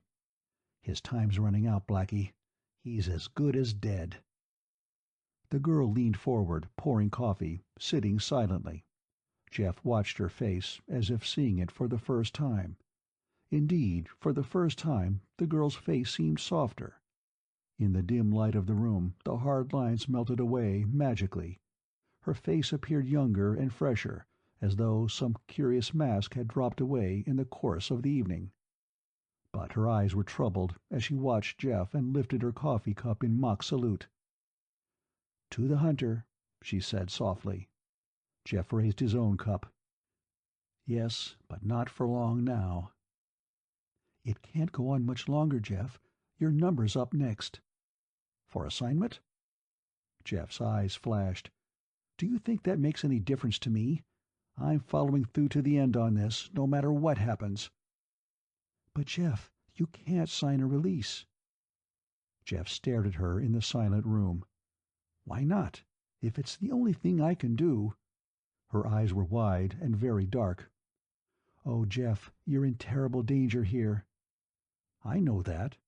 "You don't. You don't." The girl was shaking her head, tears rising to her eyes. "You don't know anything, Jeff, about the Mercy Men or the kind of work they do. Oh, I know you think you do, but you don't, really. Look, Jeff, look at it straight. You're young, you're smart. There are other ways to spend your life, more important things for you to do. Can't you see that? No man is worth throwing your life away for, no matter what he's done to you. That's what you're doing. You're walking down a blind alley into a death trap. Get out while you can." Jeff's head was shaking, his lips tight, until the color fled them, leaving pale gray lines. "I can't get out. I just can't. Nothing anyone could say could drive me out now." "But you've got to run while you can. Oh yes, down there tonight if you must, try to find him. But if you don't find him, cut and run. Jeff, get out, tonight. They can't stop you. They have no legal hold on you yet. But once they bring in a release, you're hooked. It'll be too late then." Jeff's eyes narrowed, and he sat down on the bed and faced the girl. There was an elfin expression on her face, a curious intensity in her large gray eyes that he had never seen before. "What do you care?" he asked suddenly. "What do you care what I do?" The girl's voice was low, and the words tumbled out so rapidly that he could hardly follow them. "Look, Jeff, you and me, we could work as a team. Don't you see what we could do? We could get out of here, together.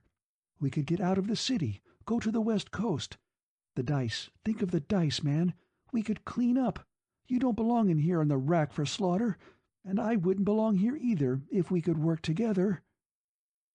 Somewhere in the distance an alarm bell began ringing, insistently, clanging down the corridors. Then there was a rush of feet, shouted orders and calls up and down the hallway, and the squeak of 3 jitneys passing by in rapid succession. Then, abruptly, the corridor fell silent again. Jeff hardly noticed the clamor. He stared at the girl, his hands trembling. Blackie, think what you're saying. The tough luck jinx. Have you forgotten? You're safe from it here. But outside, what would happen? We might make a go of it, yes, but what if the jinx followed us?" "Oh, but Jeff, that's silly." She swallowed, her eyes almost overflowing as she tried to blink back the tears. "It isn't just selfishness, Jeff. I could stay here. I talked to Schimmel this afternoon, before Harpo and Jacques started talking. They're out, yes, but I'm not. He wants me to stay, says there's a place for me in the work. But I don't want to stay." Jeff was shaking his head slowly, his eyes tired. "It's no dice, Blackie. Not now. After I get Conroe, after I get out of here, then maybe I could think about it. But I haven't given this dice business any thought at all. Can't you see? I'd have to think it out, carefully, all its ramifications. And I haven't been able to do that. It hasn't mattered enough. I've got a man to kill first before anything else. And I'm going to kill him. I'm going to kill him tonight. Then do it for sure. Get him tonight. And then get out before something happens. In the corner, the phone gave 2 sharp rings, then lapsed into silence. Their eyes met, sharply, desperately. "Nothing's going to happen," Jeff said softly. "Don't worry about it. I've been at this too long for anything to happen." There was a frantic light in the girl's gray eyes as she looked up at him, a depth and sincerity he had never seen before. Her eyes pleaded with him. "You don't know. You don't know." And then they were in each other's arms, drawing each other close, desperately. His hard lips met her soft ones, met and held. Then, when they parted, there was another look in her eyes, and he heard her breath cut sharply by his ear. "Jeff." Gently, he put a finger to his lips, loosened her arms from around him. "Don't say it," he whispered. "Not now, Blackie. Not now." And then he was outside, in the corridor. The cool air caught him, and he ran down the corridor toward the stairs.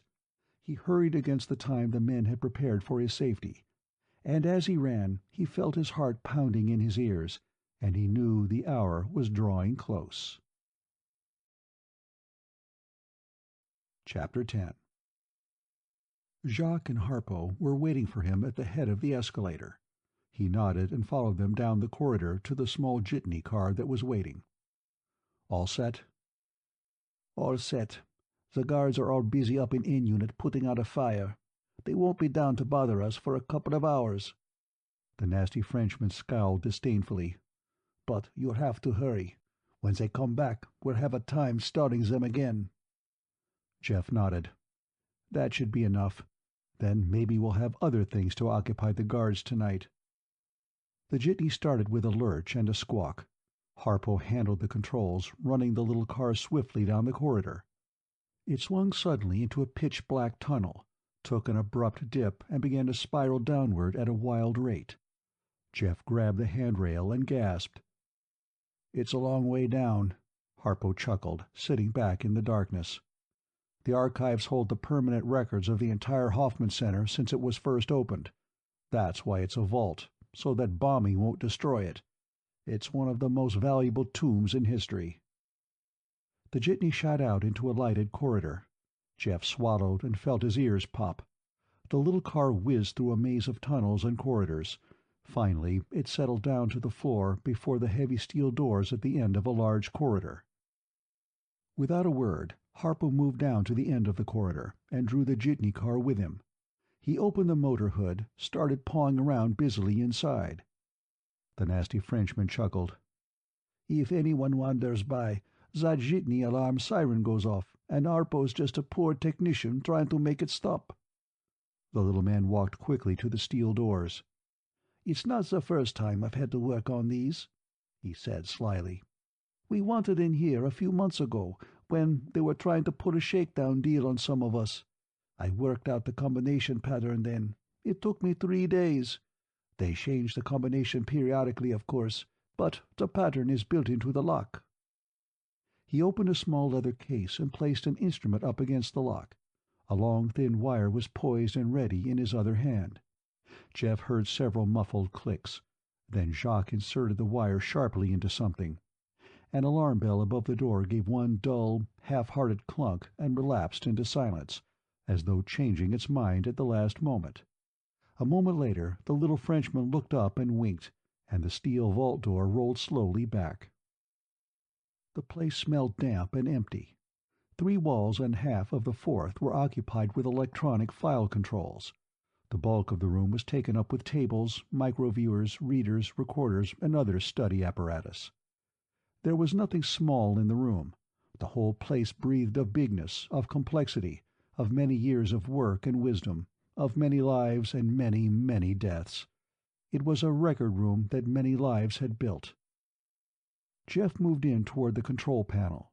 He located the master coder and sat down in a chair before it, his eyes running over it carefully, sizing up the mammoth filing machine.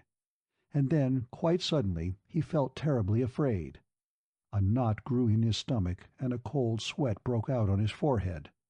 A face was again looming up sharply in his mind. It was the huge, ghoulish face that had come to him again and again in his dreams, the face full of hatred and viciousness, pale and inhuman. It was the face of a heartless, pointless, bloody assassin. But was that all? Or was there more to that face, more to that dream than Jeff had ever suspected? Something deep in his mind stirred, sending a chill down his spine. His hand trembled as he ran a hand over the control panel. A ghost was there at his elbow, a ghost that had followed him on this nebulous trail of bitterness and hatred for so long, a trail which would end in this very room.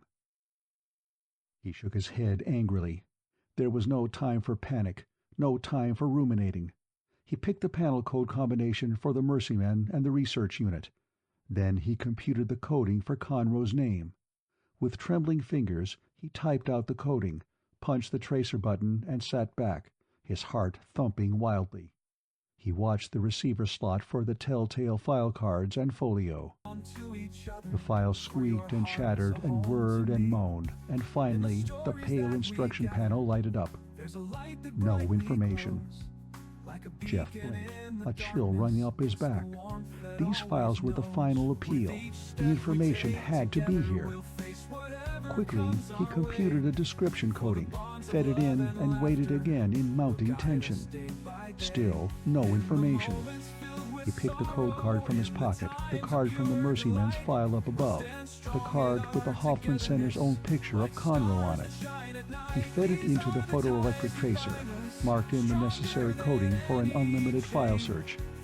Any person resembling this description in any way, any information on... Again he sat back, breathing heavily. The whirring went on and on. Then, inexorably, the little panel flickered and spelled out a single word. Unknown. Jeff choked. He stared at the panel, his whole body shaking, and went through the coding again, step by step, searching for an error, finding none. It was impossible. It couldn't be so. And yet the files were empty of information, as though there had never been a Paul Conroe. There was not even a reference card to the card in the Mercy Men's files. He stared at the panel, his mind rebelling in protest. Nothing, not even a trace in the one place where there had to be complete information. He had come to a dead end, the last dead end there could be in the Hoffman Center. The nasty Frenchman lit a cigarette and watched Jeff from bright eyes. "No luck?" "No luck," said Jeff brokenly. "We're beaten. That's all." "But there must be." "Well, there's not." Jeff slammed his fist down on the table with a crash, his eyes blazing. "There's not a trace, not a whisper of the man in here. There has to be, and there's not. It's the same as every other time. A blank wall. Blank wall after blank wall. I'm getting tired of them. So miserably tired of running into blind alley after blind alley." He stood up, his shoulders sagging. "I'm too tired of it to keep it up. There's no point to gambling any longer. I'm getting out of here while I've got a whole skin." "Maybe you've got more time than you think." The nasty Frenchman eyed him in alarm. "This is no time to run out. It may be weeks before you're assigned." Jeff stared at him. "Well, I know one way to find out." He walked over to the control panel, stabbed an angry finger at the master coder, picked out the code for J. Meyer. "They'll have me here, too," he snapped. "The whole works about me. What the testing said, what they're going to do to me. That's one way to find out." Quickly, he typed out the coding, punched the tracer button. The machinery whirred again, briefly. Then there was a click in the receiver slot, and another and another. Jeff blinked at it as the microfilm rolls continued to fall down. Then he reached out to the single white card which fell on top of the rolls. His fingers were damp as he took the card. His own death warrant, perhaps. He glanced at the card and froze. His head began pounding as if it would burst. J. Meyer he had punched in, and that was what the card said. But not Jeffrey Meyer. The card held a photo of a middle-aged, gray-haired man, and the typewritten name at the top said, Jacob Meyer. And the picture was a photograph of his father's face. It was impossible, incredible, but he stared at the card in his hand. It did not disappear. It stayed there. It still said Jacob Meyer. It still showed the beloved features of his father, staring up at him blankly from the card. His father! His heart pounded as he stared at the brief typewritten notation below the picture. Born 11 August 2050, Des Moines, Iowa. Married 3 December 2077. Wife died childbirth 27 November 2078. One son Jeffrey, born 27 November 2078. Then below were a series of dates. Date of bachelor's degree, date of master's and doctorate. Associate Professor of Statistics at Rutgers University, 2079 to 2084. Joined Government Bureau of Statistics in 2085. Finally, at the bottom of the card were a long series of reference numbers to microfilm files. Jeff sank down in the chair, his mind spinning helplessly. He turned dazed eyes to the nasty Frenchman. "You might as well go," he said. "I've got to do some reading." Feverishly, he scooped up the microfilm rolls, carried them to the nearest reader, twisted the spool into the machine, and bent his eyes to the viewing slot, his heart pounding in his throat. The first roll was a long, detailed series of abstracts of statistical papers, all written by Jacob A. Meyer, Ph.D., all covered with marginal notes in a scrawling, spidery hand, and initialed R.D.S. The papers covered a multitude of studies. Some dealt with the very techniques of statistical analyses themselves. Others were concerned with specific studies that had been done. The papers were written in scholarly manner, perfectly well documented, but the marginal notes found fault continually, both with the samplings noted and the conclusions drawn. Jeff read through some of the papers, and he scowled.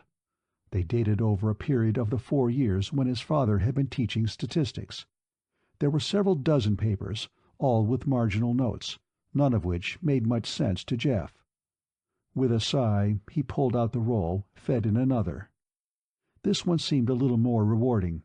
It was a letter signed by Roger D. Schimmel, M.D., dated almost 20 years before, addressed to the Government Bureau of Statistics.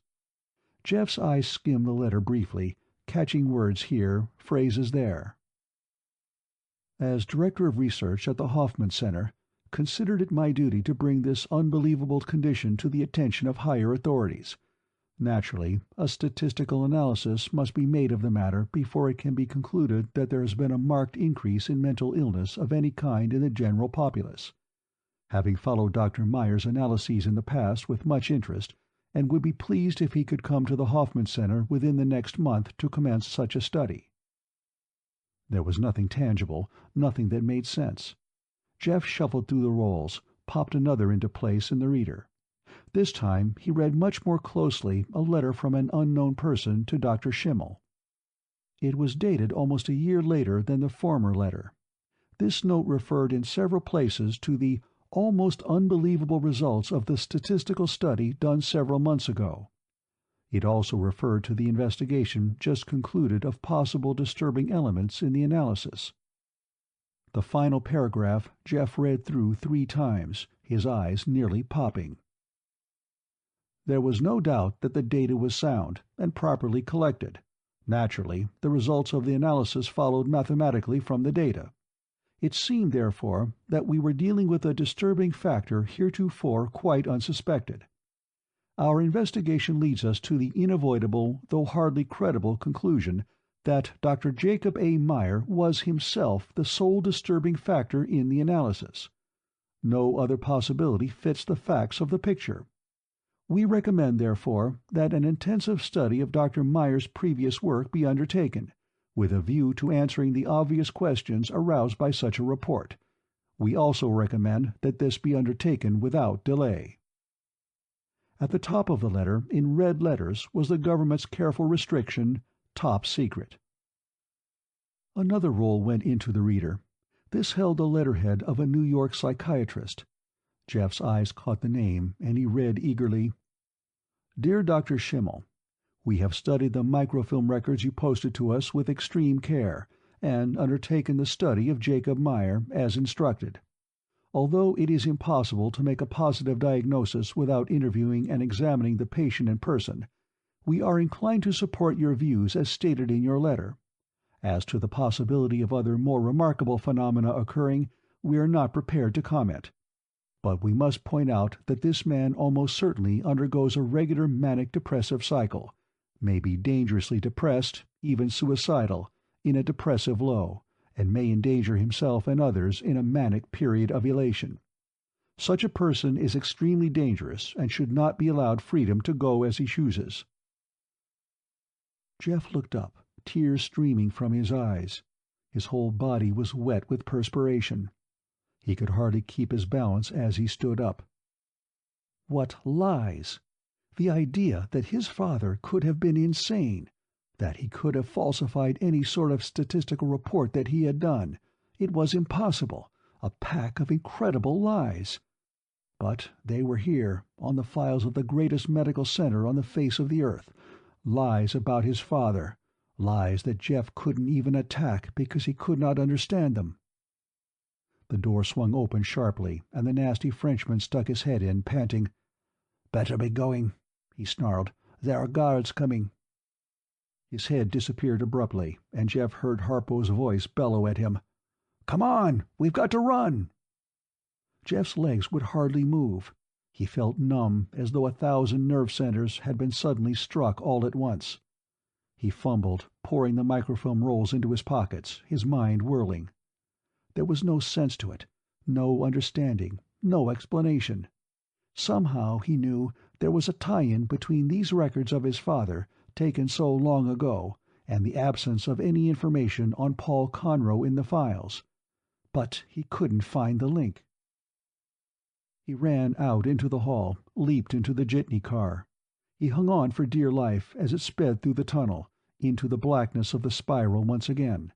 Suddenly, in his ears, another sound exploded, the loud, insistent clang of an alarm bell. Harpo looked at the nasty Frenchman and then at Jeff. "Uh-oh," he said softly. "They're on to something. There's a general muster. We better get back to quarters, and fast."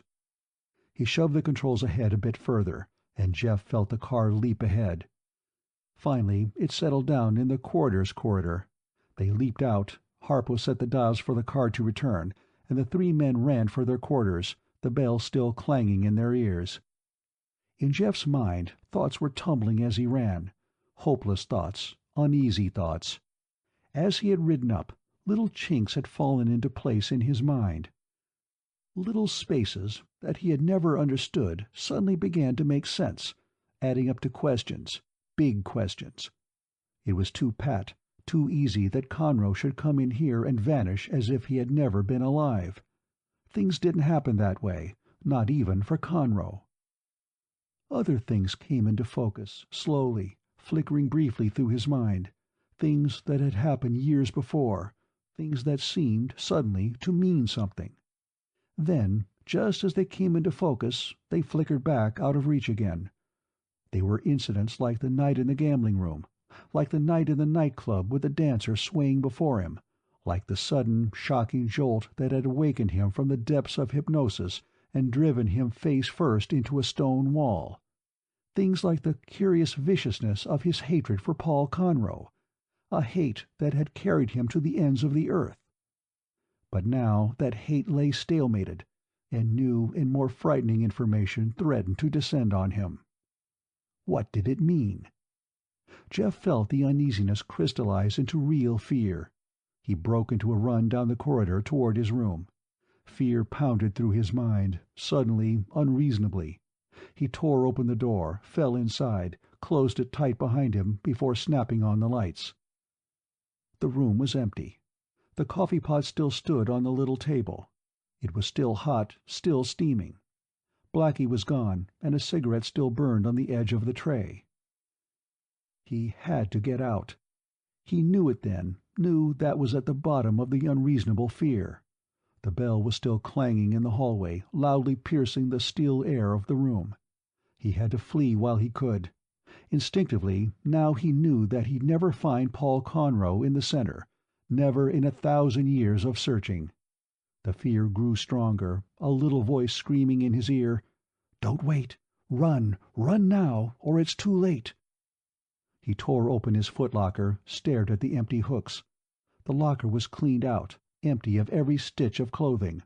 His bag was gone, his shoes, his coat. "It's too late! Don't wait!" His pulse pounded in his temples, and a sweat broke out on his forehead. The escalator. If he could get to it, then make the turn into the next corridor and get a jitney car. It was the only way to get out, and he had no choice. Panting, he broke out into the hall once again, ran pell-mell down the corridor toward the escalator.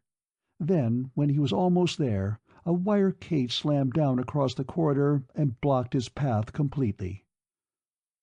Jeff stopped short, his shoes scraping against the concrete floor.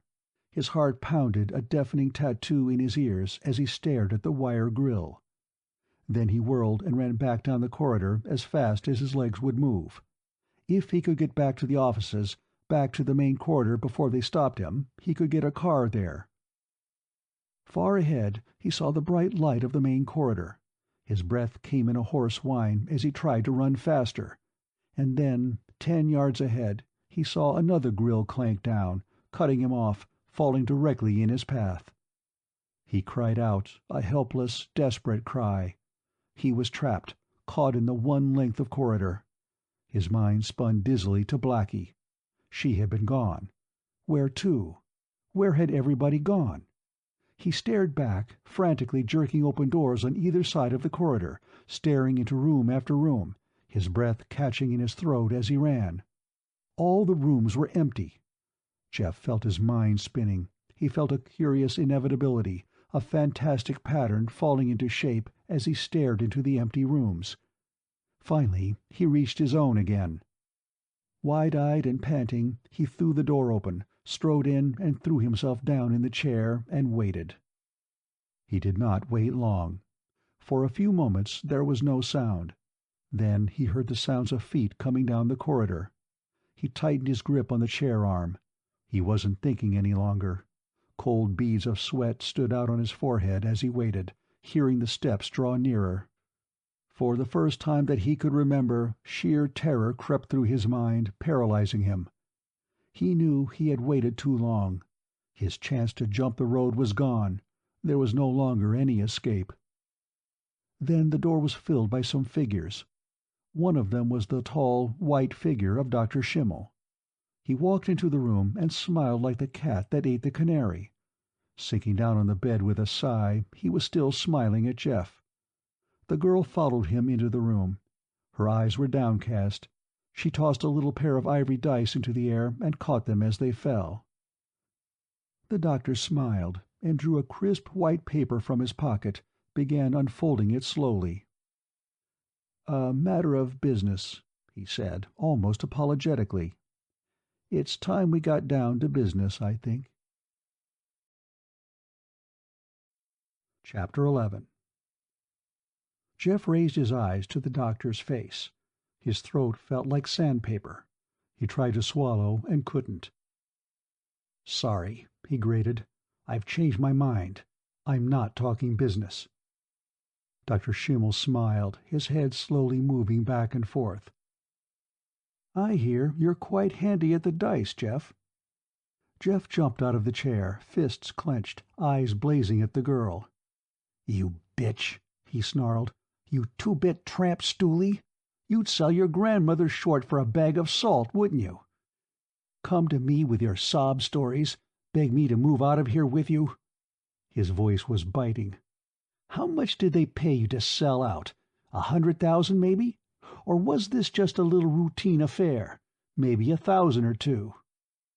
The girl's face darkened, her eyes bewildered as she stared at him.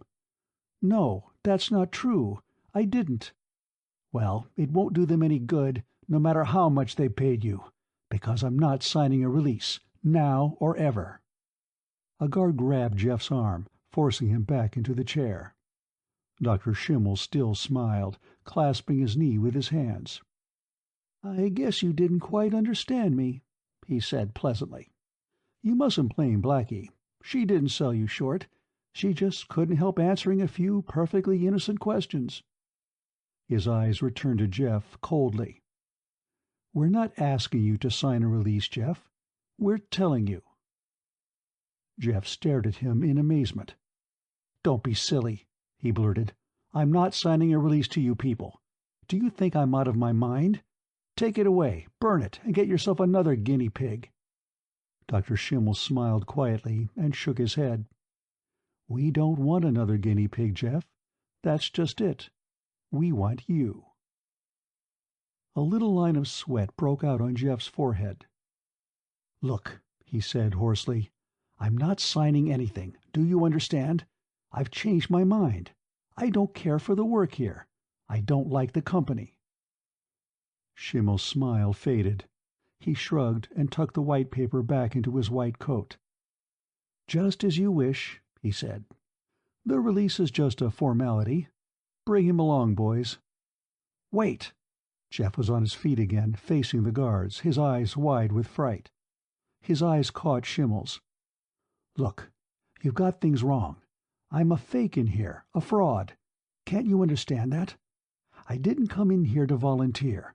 I never intended to volunteer, never planned to go even as far as I did. I came here—" Schimmel made an impatient face and held up a hand. "Oh, yes, yes, I know all that. You came into this place because you'd followed a man in here and you wanted to kill him. You've been hunting him for years, because you thought he murdered your father in cold blood and nothing would do but you kill him. Right?" Schimmel blinked at Jeff, his voice heavy with boredom. "So you came in here and went through testing, hunting down your man, trying to find him. But you didn't find him. Now things have suddenly become too hot for your liking, so you figured that it's time to pull out, right? Or are some of the details wrong?" Jeff's jaw sagged, his face going pasty. "That slut girl," Schimmel grimaced. "No, not Blackie. Blackie is discreet, in her own quiet way. She hasn't had anything to do with it. We've known about you all along, Jeff, and through a much more reliable source than Blackie." He glanced over his shoulder at one of the guards. "Bring him in," he said abruptly. The door to the adjoining room opened, and a man walked into the room. He was a tall, lean man, a gaunt-faced man with sallow cheeks and large, sad eyes. A weary-looking man whose hair was graying about the temples, a man whose whole body looked desperately tired. And Schimmel looked at the man, and then he looked at the ceiling. "Hello, Paul," he said softly. "There's someone here who's been looking for you." A scream broke from Jeff's lips as he stared across the room. A raw animal scream ripped from his mouth like a knife. His lips twisted, and he wrenched at the guards who were holding his arms, his face going purple, his eyes bulging. With a roar he lunged at Conroe, bellowing, a torrent of hatred and abuse pouring from his lips. Again and again he screamed, his eyes blazing with an unholy fire of hatred. Conroe jerked back with a cry, and then Schimmel was on his feet as Jeff lunged again, his muscles tightening like bands of steel under the flimsy shirt. The guards fought to restrain him, and then the doctor was holding him too, crying, "Get out, Paul, quick!" But Paul Conroe stood stock still, writhing from his hands to his head, his eyes filling with horrible pain. Suddenly the coffee cup jerked from the table, spun in the air, and hurled straight for Conroe's head. It missed, smashing against the wall. Jeff screamed again, and the walls and ceiling began powdering off, plaster peeling down in great chunks, smashing off the walls onto the floor. A huge chunk fell from the ceiling, and then the curtain suddenly started to blaze, as if ignited by some magic fire. Finally, Conroe's clothing began smoking and smoldering. Blackie screamed, staring at Jeff in open horror. Schimmel's voice roared through the bedlam. "Get him! Sedate him, for God's sake, before he tears the place down on our ears!" Again Jeff roared his virulent hatred, and this time Conroe was the one who shouted, "Stop him! He's tearing me apart inside! My God, stop him!" Someone stepped between Jeff and Conroe. There was a flicker of glass and silver as a plunger was pressed home. Then suddenly Jeff's muscles gave out. His legs walked out from under him, and he felt himself sliding to the floor. But still he screamed, the face of the man who had tormented him all his life growing closer and closer, more and more vicious. Then suddenly everything around him went black. His last conscious impression was that of Blackie. She had her face in her hands, and she was sobbing like a child in the corner. He lay on the long table, wrapped in cool green surgical linens, motionless, barely breathing. His eyes were wide open, but sightless. They seemed to be staring straight up at the pale, glowing skylight in the ceiling. It was as if they were staring beyond, eons beyond, into some strange world that no human foot had ever trod. His breath came slowly, a harsh sound in the still room. Sometimes it slowed almost to a stop, sometimes it accelerated. Dr. Schimmel paused motionless by his side, waiting, watching breathlessly until the ragged wheeze slowed once again to normal. Jeff lay like a corpse, but he was not dead. Near his head the panel of tiny lights flickered on and off, brighter and dimmer, carrying their simple on or off messages from the myriad microscopic endings on the tiny electrode that probed through the soft brain tissue. No human being could ever analyze the waxing and waning of patterns on that panel, not even in 5 lifetimes. But a camera could film the changes, instant upon instant, flickering and flashing and glowing dully on and off, in 1,000,000 different figures and movements. And the computer could take these patterns from the film and analyze them and compare them. It could integrate them into the constantly changing picture that appeared on the small screen by the bedside. It was a crude instrument, indeed, for the study of so exquisitely delicate and variable an instrument as a human brain, and no one knew this more painfully than Roger Schimmel. But even such a crude instrument could probe into that strange half-world that they had sought so long to enter.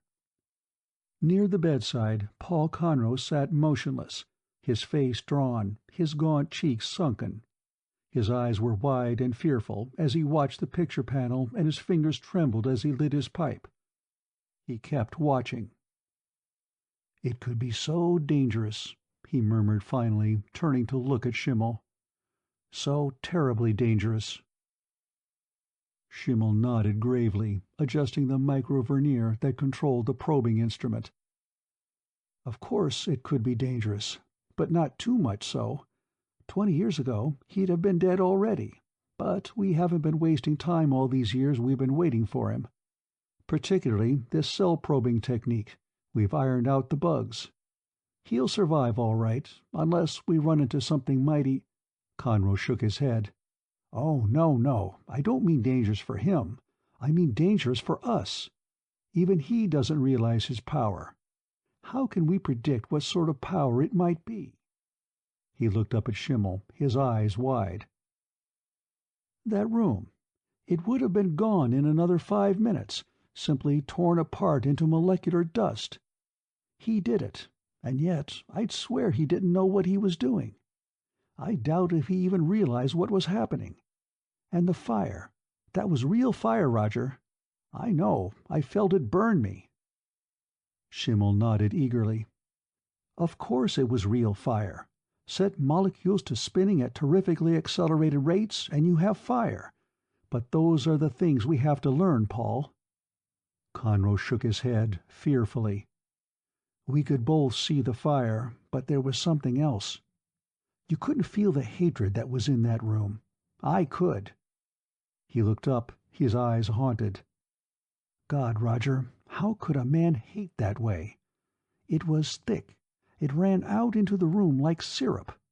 Oh, I felt hatred before in the minds I've contacted, many times. I felt vile hatred before, but this was alive, crawling hate. He sighed, his hands trembling. It's in his mind, Roger. We don't know what else he might do, even under anesthetic, if we hit the right places. But it's in his mind. That we know. But why? Schimmel nodded again. That's the key question, of course. Why does he hate you so much? When we know that, the doctor spread his hands, we'll have the answer to 20 years' work, perhaps. And dangerous as it is, we've got to find out while we have a chance, Paul. You know that. We can't stop now, not with what we know. We know that Jeff's insanity is far less active right now than his father's was.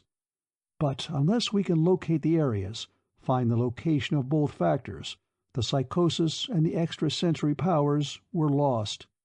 We'd have no recourse but to turn our findings over to the authorities. And you know what that would mean. Conroe nodded wearily. Yes, I know. Mass slaughter, sterilization, fear, panic. All the wrong answers. And even the panic alone would be fatal in our psychotic world. Dr. Schimmel shrugged and went back to the bedside. We'll know soon, one way or the other, he said softly. We're coming through right now. Chapter 12. The needle moved, probed ever so slightly, stimulating deep, deep in the soft, fragile tissue, seeking, probing, recording. A twinge, the barest trace of shock, a sharp series of firing nerve cells, a flicker of light, a picture. Jeff Meyer shifted, his eyelids lowering very slightly, and a muscle in his jaw began twitching involuntarily.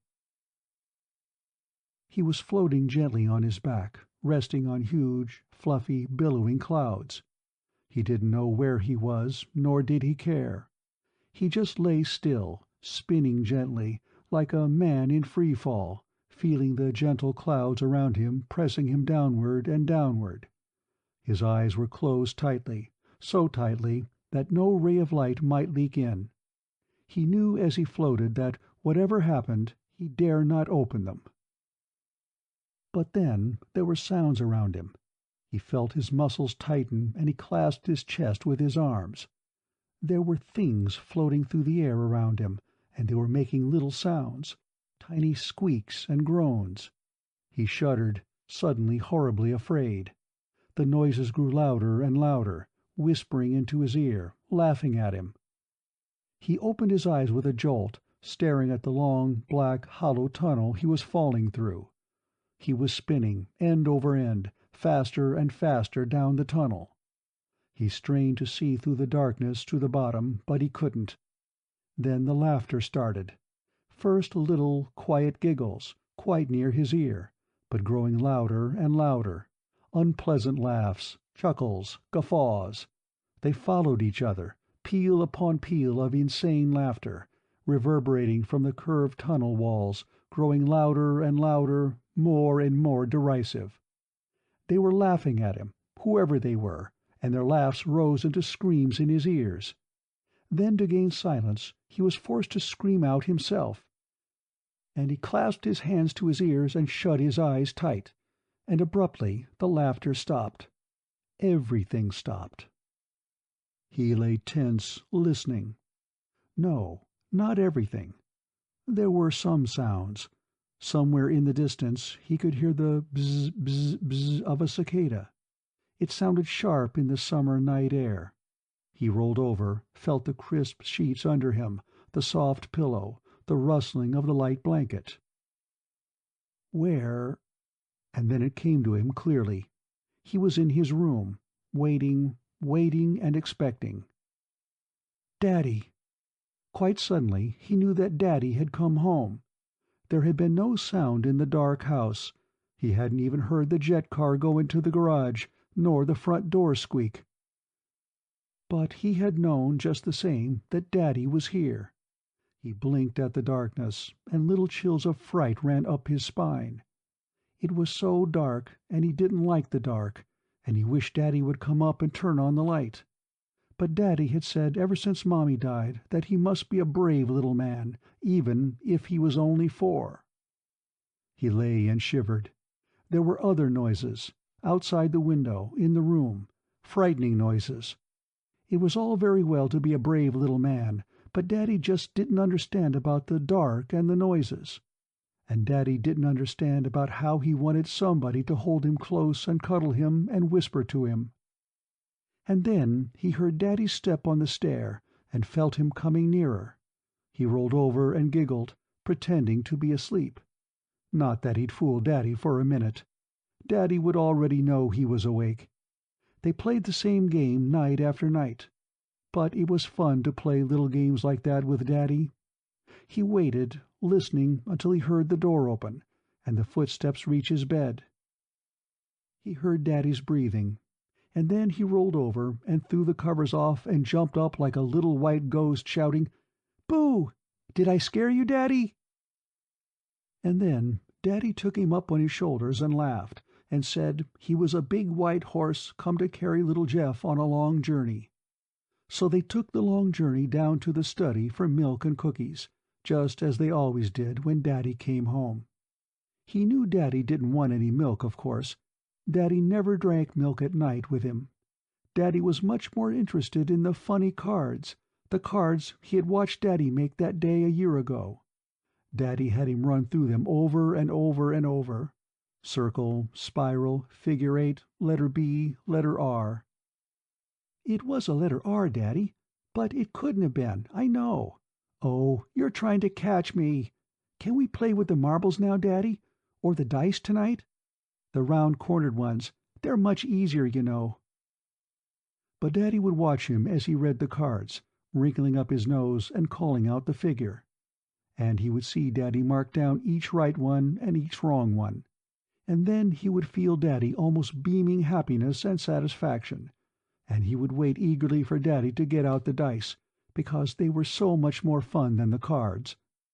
"The square-cornered dice, Daddy. Oh, Daddy, they're so much harder. Oh, another game, a new one? Oh, good, Daddy. Teach me a new game with them, please. I'll try very hard to make them come out right." And then, after the new game, Daddy told him a story before bed. It was one of his funny stories, where he talked the story, but put in all the fun and jokes and private things without any words. It was funny. None of the others, like Mary Ann down the block, could feel their daddies like he could. Sometimes he wondered about it. He would tell Mary Ann about it as a special secret, but she wouldn't believe him. Nobody can hear their daddies without their daddies talking, she said, but he knew better. And then there were thoughts creeping through his mind, feelings coming from Daddy that were uncomfortable feelings. He sat up suddenly in Daddy's arms and felt the chill pass through him. "Daddy?" "Yes, son?" Why are you afraid, Daddy? What are you afraid of?" And Daddy laughed and looked at him in a strange way and said, "Afraid? What do you mean, afraid?" But the afraidness was still there. Even when he went to bed and Daddy left him again, he could still feel the afraidness. And then, abruptly, he was swinging into a vast, roaring whirlpool that swung around his head. He felt his body twisting in the blackness, swirling about, carried along without effort. He knew somehow that he was Jeff Meyer, and he knew that the needle was there, probing in his mind. He could feel it approach and withdraw. He could feel the twinge of recognition, the almost intangible sudden awareness and realization of a truth. Then the seeker was gone. The probe finished in that area and moved on to the next. The whirlpool was a tunnel of rushing water, swinging about him, whirling him with lightning speed up, up, up, around, then down with a sickening rush. Then up again, as though he were riding the wall of death in a circus, around and around, yet always drawing him in closer, closer, closer. To what? He knew he was fighting it, twisting with all his strength to fight against the impossible whirlpool which choked and carried him like a feather. He clenched his fists and fought, gritting his teeth, desperate, suddenly horribly afraid, more horribly afraid than he had ever been in his life. Down at the end of the tumultuous whirlpool something lay, something horrid and ugly, something that had been wiped out of his mind, scoured out and disposed of long, long ago. It was something he dared not face, never again. Suddenly Jeff screamed and tried to force his mind back to that place. He tried desperately to remember, tried to see where the whirlpool was leading him before it was too late, before it killed him. Something lay down there, waiting for him. It was more hideous than his mind could imagine, something which could kill him. Closer and closer he swept, helpless, his mind growing rigid with fear, fighting, blood rushing through his veins. But he couldn't escape that closed, frantic alleyway to death. Daddy was afraid. The thought screamed through Jeff's mind with the impact of a lightning bolt. It paralyzed his thoughts, tightened his muscles into rigid knots. Daddy was afraid, afraid, afraid, so horribly afraid. The thought swept through him, congealing his blood. He cried out, shaking his head, trying to fight away the seeping stench of deadly fear, trying to clear it out of his mind. His face twisted in agony and his whole body wrenched. Suddenly he was screaming and pounding his face against the ground. He was alone, and his mind was racked and obsessed by that horrible fear. He opened his eyes and saw the turf under his head. Dimly, through the pain sweeping through his mind, he saw the grassy meadow on which he lay, completely by himself. The little singing brook was a few feet away. The afternoon sun was high, but the willow tree hung over him, covering him with cool shade. From somewhere a bird was singing. "Daddy!" The word broke from his lips in a small scream, and he sat bolt upright, his hair tousled, his small, keen-featured 8-year-old face twisted with the pain and fear that tore through his mind. Some corner of his brain, so very remote, told him that he was not 8, that he was a grown man. But he saw his tiny hands, grubby with the dirt of the barnyard and lane through which he had walked in coming here. He had been driven here by the pain and fear and hatred that had been streaming into his mind. It was Daddy. He knew it was Daddy, and Daddy was afraid. Daddy was running, with the desperation of a hunted animal, running down a corridor, his mind in a frenzy of fear. He was peering back over his shoulder, his breath coming in great gasps as he reached the end of the hall, wrenched vainly at the door, and then collapsed against it. And while he sobbed in great gasps, tears of fear and desperation ran down his cheeks. He saw the door. He felt Daddy's body heaving, heard the furious pulse pounding in his own head. He saw the cold, darkened corridor, and his mind was picked up in the frenzied sweep of his father's thoughts, carried in a rush he could neither understand nor oppose. Stronger than ever before, his thoughts were Daddy's thoughts. He saw through Daddy's eyes. He felt through Daddy's body. In the closest rapport they had ever known, though Jeff lay here on the grassy plot, his body writhed with the pain and fear that Daddy was suffering miles distant. "They're coming," his mind screamed. "Trapped! Trapped! What can I do?" Daddy was racing back up the corridor now, his eye catching an elevator standing open. He ran inside, groped frantically for the switch. He had to get away, had to get down below, somehow get to the street. Oh God, what a mistake to walk into this place, an office building of all places, where they could so easily follow him in, cut him off, trap him. Why had he come? Why? He'd known they were hunting for him, knew they'd be getting closer and closer. But how could he have sensed that this day would bring a panic, that the stock market would take its nosedive this one particular day, putting the finger on him without any question, spotting him, pointing out his exact location to his hunters beyond shadow of a doubt. How could he have known? This was to have been the final test, the test to prove the force he had in his mind, the force which had been destroying and destroying and destroying. And it had emanated from his own mind in some unspeakable way, uncontrolled, unbelieved, and misunderstood. It was the force which had brought the hunters to him. But not now. Oh, please, please, not now. Not when he was so close to the answer.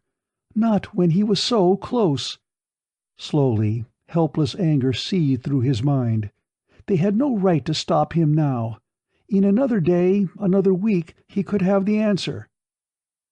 In another few days he would have corralled this frightening power, controlled it. He knew he could find the answer. He stood on the very brink. But now the hunters had trapped him. "Why, Daddy? Why are they hunting you? Oh, Daddy, Daddy, please, I'm so scared. Please, Daddy, come home. Please don't be so much afraid, Daddy. I'm so frightened." The elevator gave a lurch. He fell against the door as the car ground to a halt between floors. Frantically, he pounded the button, waited through long eternities as the car sat, silent, motionless. Then his fingers ran hastily along the cracks in the car door, seeking a hold, trying desperately to wrench open the locked door. He felt them coming, somewhere above him, somewhere below him. Then something tore loose in his mind. Some last dam of control broke, and he was screaming his defiance at them, screaming his hatred, his bitterness. They had him. They were going to kill him without trial, shoot him down like a mad dog. He felt them flinch and cower back at the stream of hatred roaring out of his mind, felt them move back. They were afraid of him, but they were determined to kill him. A sound above. He flattened back against the elevator wall, wrenching at the metal grating with superhuman strength, trying to twist open the metal, to find some way into the shaft below. Someone was coming down from above, down onto the top of the elevator. Someone whose mind was filled with fear, but who moved with determination. There was a scraping sound from above, a dull twang of cable striking against cable. They could be cutting the car loose. He leaped for the ceiling of the car, stabbing up with his fingers for the little escape doorway. Sheer hatred drove his legs as he jumped and jumped again, until the door flew up. His hands caught the rim, and he dragged his body up. He jerked his shoulders through the small opening, heaving and lunging through to the top of the car. He looked up. He saw a face, a single face, hanging mistily above him. Dimly he made out the form of a man hanging on the cable 20 feet above. His legs were wrapped around the cables, and one hand carried the small, dully gleaming weapon. His mind screamed hatred at the man, and he grabbed at the cables, wrenching them, shaking them like a huge tree. He saw the man slowly moving down, spinning back and forth helplessly as the cables vibrated. But he held on tenaciously, moving closer. "Daddy, stop him! Daddy, don't let him kill you!" The face came into clearer view. A thin face, an evil one, twisted with fear and pain. The figure moved slowly down the cables, slowly turning, lifting the arm with the weapon, patiently trying to take aim. It was a gaunt face, with high cheekbones, slightly bulging eyes, high flat forehead, graying hair. "Remember that face, Jeff. Never forget that face. That face is the face of the man who is butchering your father." Hatred streamed out at the face. He crouched back against the wall of the shaft, wrenching at the cables, trying vainly to shake the killer loose. He had to get him first. He had to stop him. "He's so close. He's turning. The gun is raising. I'll never get him."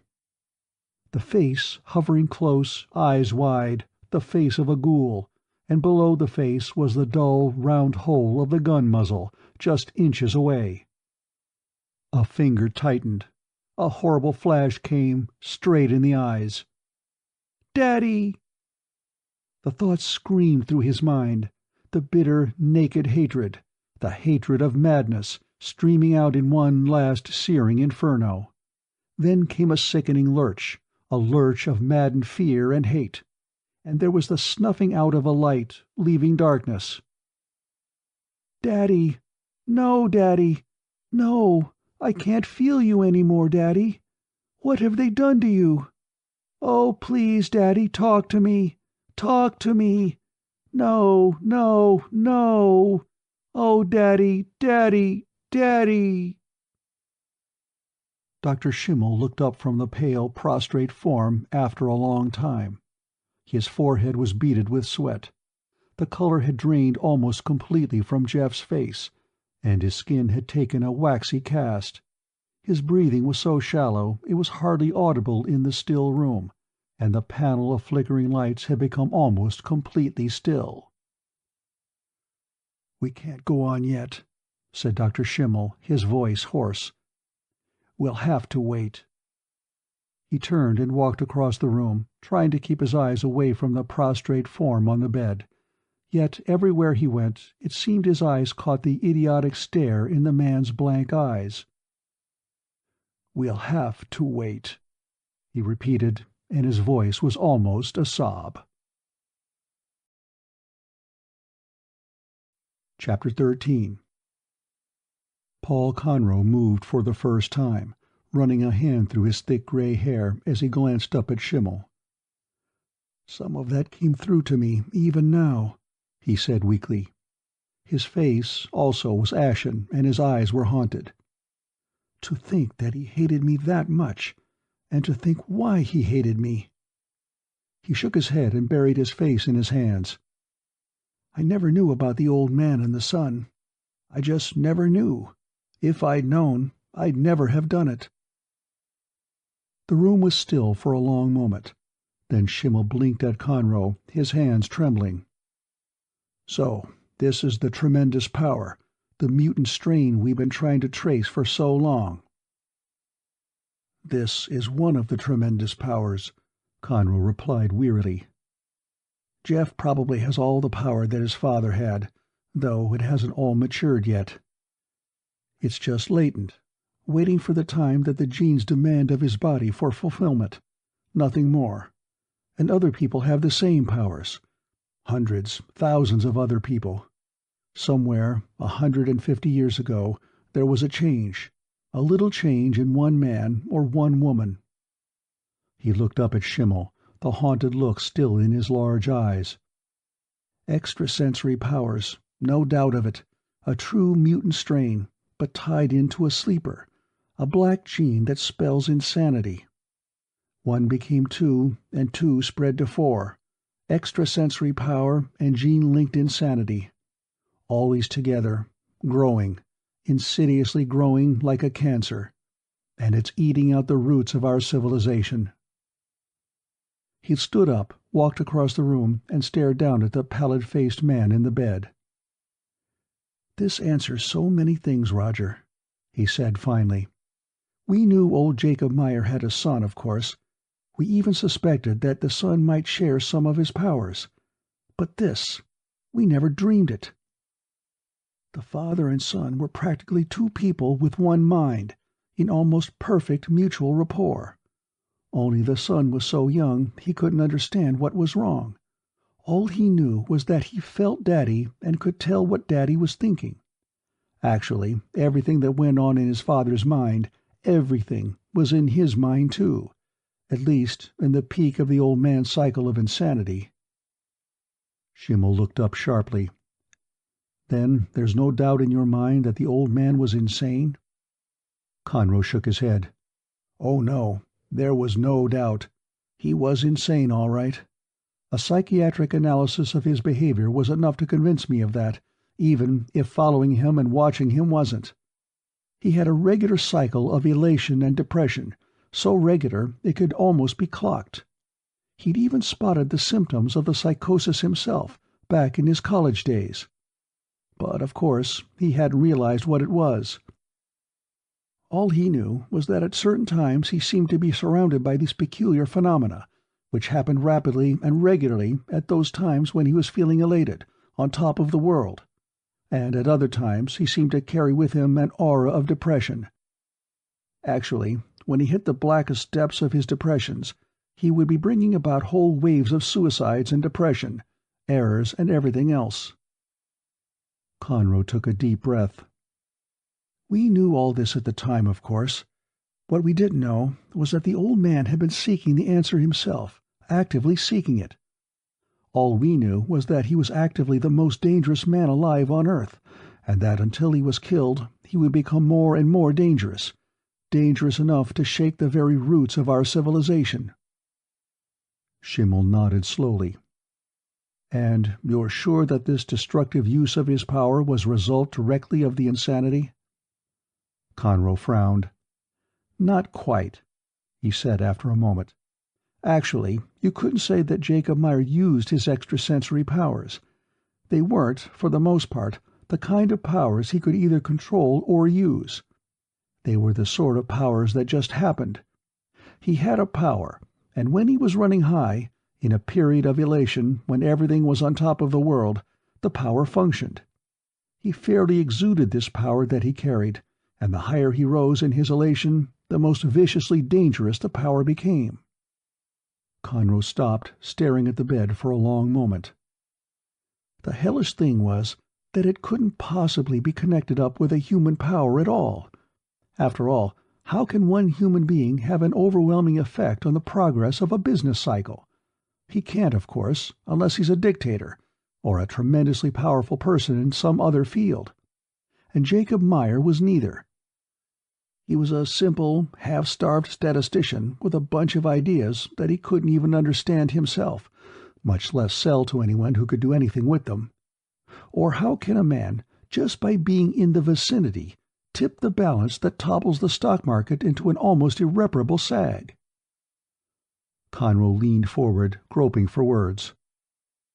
Jacob Meyer's psychokinesis was not the sort of telekinesis that we saw Jeff turning against me in that room a couple of hours ago. He could probably have managed that too, if he had hated me enough. But if Jacob Meyer's mind had merely affected physical things, the turn of a card, the fall of the dice, the movement of molecules from one place to another, he would have been a simple problem. We could have isolated him, studied him. But it wasn't that simple. Paul Conroe sat back, regarding Schimmel with large, sad eyes. It would have been impossible to prove it in a court of law. We knew it, and the government knew it.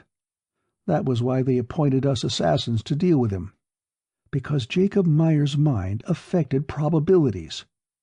By his very presence, in a period of elation, he upset the normal probabilities of occurrences going on around him. We watched him, Roger. It was incredible.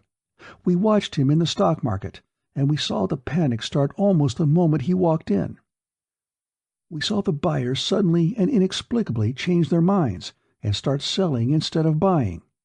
We saw what happened in the Bank of the Metropolis that first day we tried for him. He was scared. His mind was driven into a peak of fear and anger. It started a bank run that morning that nearly bankrupted the most powerful financial house on the East Coast. We saw this one little man's personal, individual influence on international diplomacy, on finances, on gambling in Reno, on the thinking and acting of the man on the street. It was incredible, Roger. But surely Jacob Meyer wasn't the only one. Oh, there were others, certainly. We've a better idea of that now, after all these years of study. There were and are thousands and thousands, some like me, some much worse, all carrying some degree of extrasensory power from that original mutant strain, all with the gene-linked psychosis paired up with it every time. And we've seen our civilization struggling against these thousands just to keep its feet. But Jacob Meyer was the first case of the whole, full-blown change in one man that we'd ever found. He was running wild, his mind was completely insane. And the extrasensory powers he carried were so firmly enmeshed in the insanity that there was no separating the two. Meyer tipped us off. He set us on the trail, and the trail led to his son after he was dead. Yes, the son. We have the sun." Schimmel scowled at the shallow-breathing form on the bed.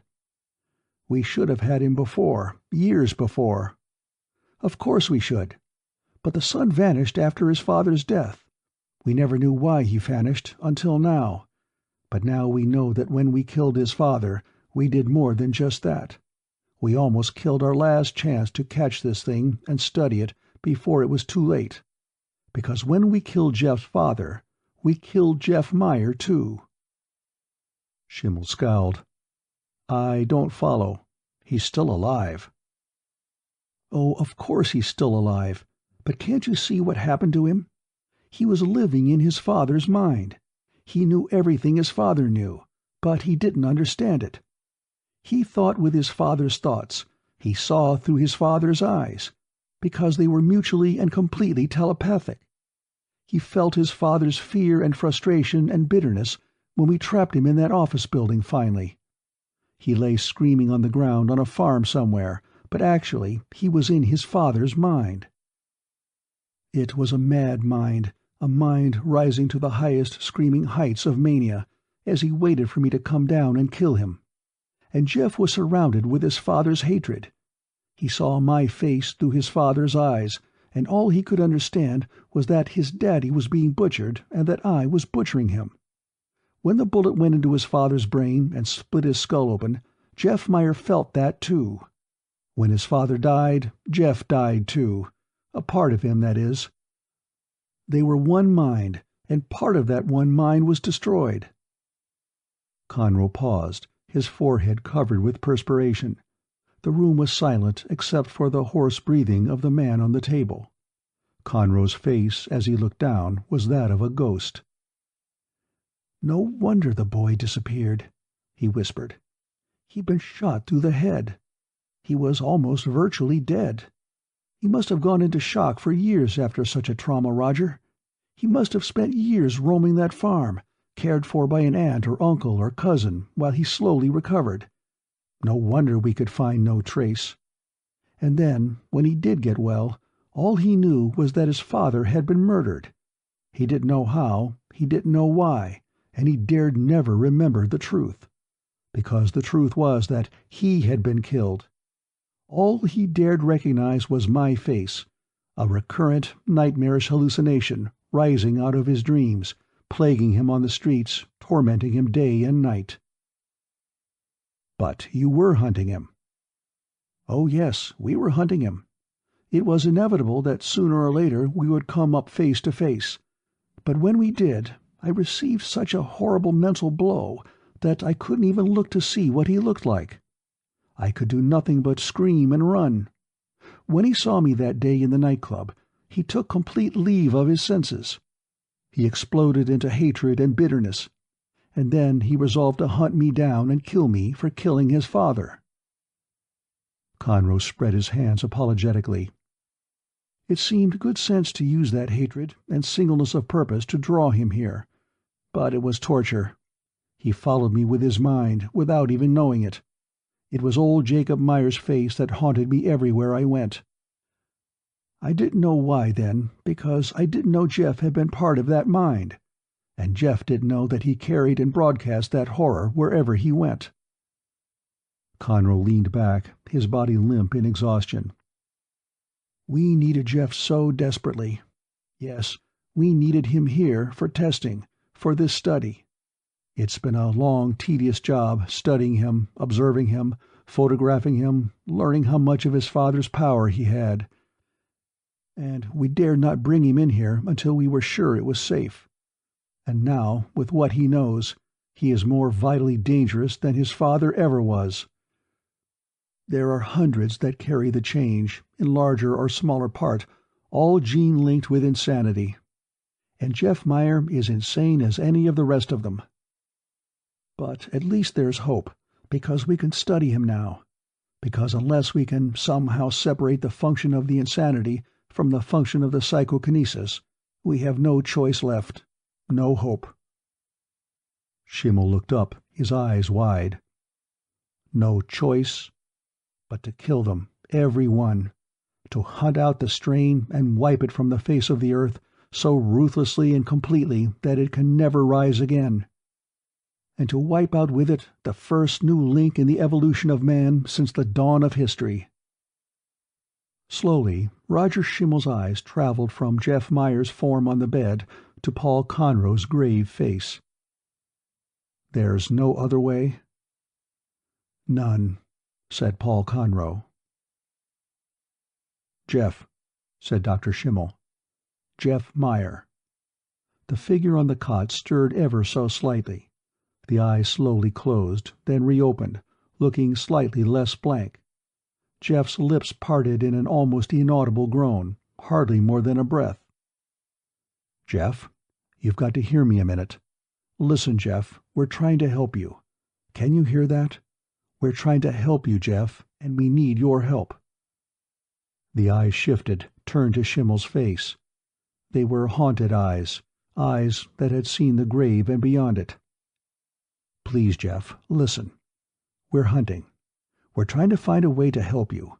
You know about your father now, the truth about your father, don't you?" The eyes wavered, came back, and the head nodded ever so slightly. "I know," came the sighing reply. "You've got to tell us what to do, Jeff. There are good powers here in your mind, and there are terrible powers, ruinous powers. We've got to find them both, find where they lie, how they work. You must tell us as we probe. Tell us when we strike the good, when we strike the bad. Do you understand, Jeff?" Again the head nodded. Jeff's jaw tightened a trifle, and an expression of infinite fatigue crossed his face. "Go on, Doc." Dr. Schimmel leaned over the proper controls and moved the dial on the microveneer. He moved it again, watching, moving it still again. A fine sweat broke out on his forehead as he worked, and he felt Conroe's soft eyes on him, waiting, hoping. And then a whimper broke from Jeff's lips, an indefinable sound, helpless and childlike, a little cry of terror. Dr. Schimmel looked up, his heart thumping in his throat. Jeff's eyes were wide again, staring lifelessly, and his breath was shallow and thready. Schimmel glanced quickly at Conroe, then back, his eyes reflecting the fear and tension in his mind. And as he worked, his shoulders slumped forward, prepared for defeat, because what he was doing was impossible, and he knew it was impossible. But he knew above all that it had to succeed. Chapter 14. He was spinning like a top, end over end, as though he had sprung off a huge, powerful diving board. He rose higher and higher into the air. Lying tense, Jeff knew that his body was still on the soft bed, yet he felt his feet rising, his head sinking, as he spun head over heels through the blackness. And he could feel the tiny probing needle, seeking, hunting, stimulating. A siren noise burst in his ears, a shimmering blast of screeching musical sound that sent cold shivers down his back. Then it leveled off to an up-and-down whine that gradually became a blat of static in his ear. Somewhere, out of the uneven grating of the noise, he heard a voice whispering in his ear hoarsely. He paused, straining to hear, trying to catch an occasional word. He knew that there were no voices outside of his body. He was sure of that. Yet he heard the sound, deeper in his ear, louder and softer, then louder again. It whispered to him, carrying a note of deepest urgency in the soft sibilance. Quite suddenly it seemed vitally important to hear what the voice was saying, for the words were clearly directed at him. He shifted slightly and listened harder, until the words came through clearly. And then he gasped, a feeling of panic sweeping through him. He heard the words, and they were nonsense words, sounds without meanings. Something stirred in his mind, some vague memory of nonsense words, of a horrible shock. Had there been a shock? But the strange sounds frightened him, driving fear down through the marrow of his bones. The whispering sounds were sinister, babbling sounds, sounds of words that needed meaning and had none, half words, garbled, twisted, meaningless. Cautiously he opened his eyes, peered through the murky blackness to see the whisperers. His eyes fastened on two shapeless forms, tall, ghostly, in black robes with hoods drawn up over their faces. The figures leaned on their sticks and held their heads together. They babbled nonsense to each other with such fierce earnestness that they seemed somehow horridly ridiculous. Taking a deep breath, Jeff started toward the two figures, then stopped short, his heart pounding wildly in his throat. Because the moment he made a move toward them, the figures turned sharply toward him, and their nonsense voices had suddenly become clear for the briefest moment. They became clear and unmistakable, and heavy with horrible meaning. "Stay away, Jeff Meyer. Stay away." He stared about, trembling, trying to place himself, trying to find some landmark. The hooded figures turned back to each other and began babbling once again. But now they seemed to be standing before an archway, a gloomy gray archway which they seemed to be guarding. Slowly, slyly, Jeff started to move away from them. But he watched them from stealthy eyes, and as he moved away the gloom about him cleared, and things were suddenly brighter. And then there was singing in his ears, joyous choruses bursting forth in happy song. A great feeling of relief and complacency settled down upon him like a mantle. He smiled and breathed deeper and started to roll over. "What was that, Jeff? What did we strike?" He shook his head violently, a frown creasing his face. "Stay away," he muttered. "The old men, they were there." Suddenly he felt himself twist around until he was facing the hooded figures again, and his feet were moving him toward them again, involuntarily, inexorably. And then the nonsense words settled out again, more menacingly, louder this time than before. "No closer, Jeff Meyer. Stay away, away, away." "Can't go there," he muttered aloud. "Why not, Jeff?" "They won't let me. I've got to stay away." "What are they guarding, Jeff?" "I don't know. I don't know, I tell you. I've got to stay away." And then suddenly the singing dissolved into a hideous cacophony of clashing sounds, a din that nearly deafened him. A huge wave suddenly swept up around him. It was like a breaker at the ocean's edge, swirling up, surrounding him, catching him up and hurling him head over heels down a long, whirling tunnel. Desperately he fought for balance, and finally found his feet under him once again. But then the ground was moving under him. He ran frantically until his breath came in short gasps and his blood pounded in his ears. Then he caught a branch that swept by near him and raised himself up as the flooding water roared underneath him. The sky around him was clouding over blackly. Far in the distance he saw a blinding flash of lightning, ripping through the sky, bringing the bleak, wind-torn landscape into sharp relief in his mind as he clung to the branch. He heard a flapping of wings as a huge black vulture skimmed by. And then the rain began to fall, a cold, soaking rain that ate through his clothes and soaked his skin. It ran in torrents into his eyes and ears and mouth. And then he heard voices all around him. How could there be voices here? For there were no people, no sign of warm-blooded life. But there were voices, pleasant voices. They came from all sides. He could see no one, but he could feel them. Feel them!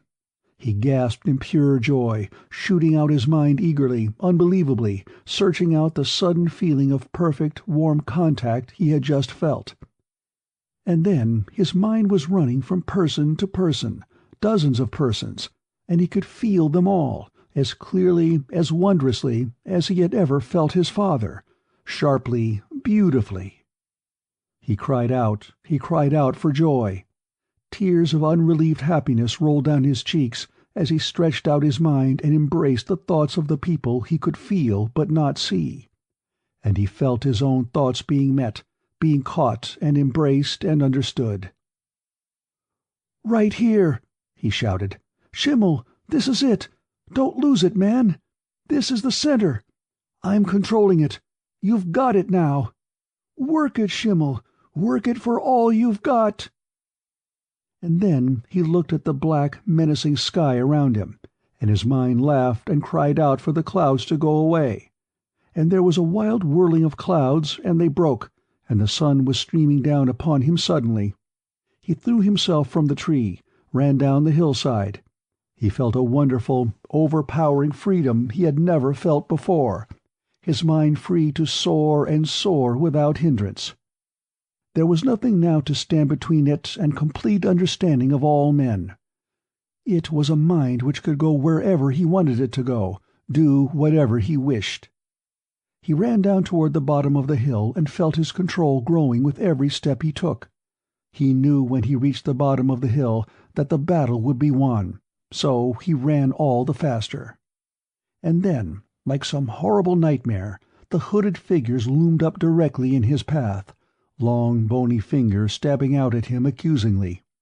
He fell flat on his face at the overpowering warning in the voices that struck him. And he lay at the feet of the figures and sobbed, his whole body shaking with bitter, hopeless sobs. And the dark clouds gathered again. He was too late, too late. "What are they guarding, Jeff?" "I don't know. I don't know. I can't break through." "You've got to, Jeff. You've got to. We've got the extrasensory center. We found it, but something is blocking it. Jeff, something is keeping you away. You've got to see what—" "I can't. Oh, I can't. Please, don't make me." "You must, Jeff." "No." "Go on, Jeff." He stood up, facing the hood figures, cowering, his whole body trembling. Deep in his mind he could feel the probing needle, moving, slowly moving, forcing him nearer and nearer to the grim figures. Slowly his feet moved, dragging in fear, a paralyzing fear that demanded every ounce of strength he possessed to make his legs function. And the voices, laden with menace, were grating in his ear. "Stay out. Stay away. If you want to live, stay away. Away. Away." He moved closer and closer to the hooded figures, leaned forward to peer around them toward the gray, ghastly gate they guarded, a gate heavy with mold and rusty iron braces.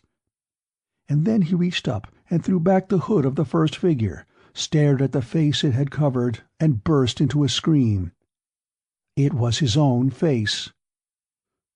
He turned and threw back the other hood and peered intently, fighting to see the face before the features blurred out beyond recognition. It was his face, too, unmistakable. With a roar of anger and frustration, he reached out, tore away the hoods, ripped them off, one with each hand, and wrenched away the enclosing shrouds. The figures were skeletons with his face. He struck them, and they shattered like thin glass, falling down in pieces at his feet. And he brushed his feet through the debris and turned to press his shoulder against the gate, heaving against it until it swung open, creaking on rusty hinges. It swung open on the face of madness. He screamed twice, short, frantic screams, as he tried to hide his eyes from the rotten, writhing horror behind the gate. "Here!" he screamed. "It's here! You're at the right place! This is what you're looking for! Cut it out! Slice it away! Please, I can't stand it any longer!" His feet moved through the horrible gate into the swarming, loathsome, horror-ridden madness that lay beyond, and he screamed again as he saw the bright flash. He felt the wrenching, sickening lurch that took him and threw him to the ground, down the long, twisting channels of darkness as the pain struck through his head.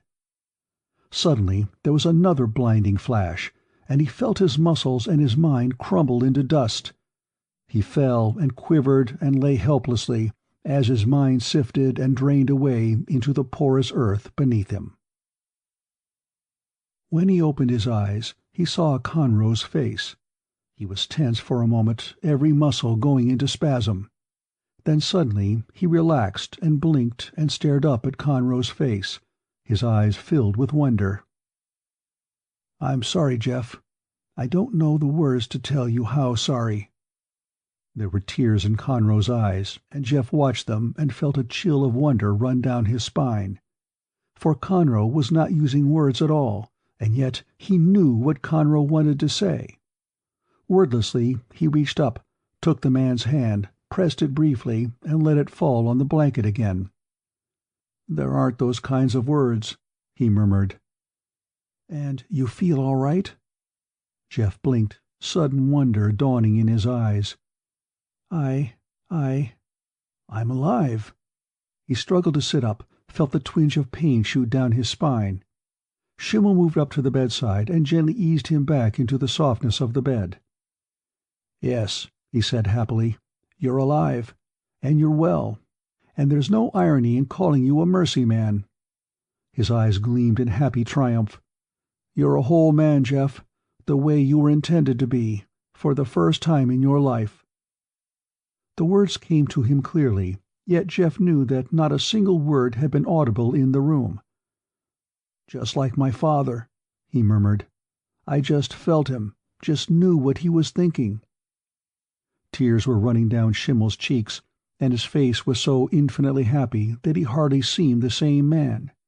He raised a finger, silently pointed to the water glass on the table, and looked at Jeff. Jeff turned his eyes to the glass, and it rose half an inch from the table and hung there, glowing slightly in the dim light of the room. Then it gently set back on the stand. "Control," Jeff said softly. "I have control." "The power was chained down to something else," Schimmel said softly. "You had the extrasensory power, yes, but it was linked to something that would have prevented you from ever gaining control. A degenerative insanity, part and parcel of the extrasensory power. You're not alone, Jeff. There are many hundreds like you, in greater or lesser degrees. Conroe is like you, to a very limited extent. And he's been seeking a way to separate the two for years. That's why you're really a mercy man. We knew there were two centers, but we knew no way to separate them. We had to have you guide us, Jeff. We had to find the center of insanity in your brain to cut it out and deliver you. That's what we've waited 20 years for. And you're free now. It's gone. And now we have a technique we can use to free 1,000 others like you." Jeff stared at them wonderingly. Sunlight streamed in the window. Across the way, he could see the ward towers of the Hoffman Medical Center, white and gleaming. He took a deep breath of the fresh air and turned again to the two men standing by the bedside. "Then it was you who were hunting me," he murmured. "Strange, isn't it? It wasn't me hunting Conroe. It was my father, the ghost of my father still in my mind. The ghost of a madman."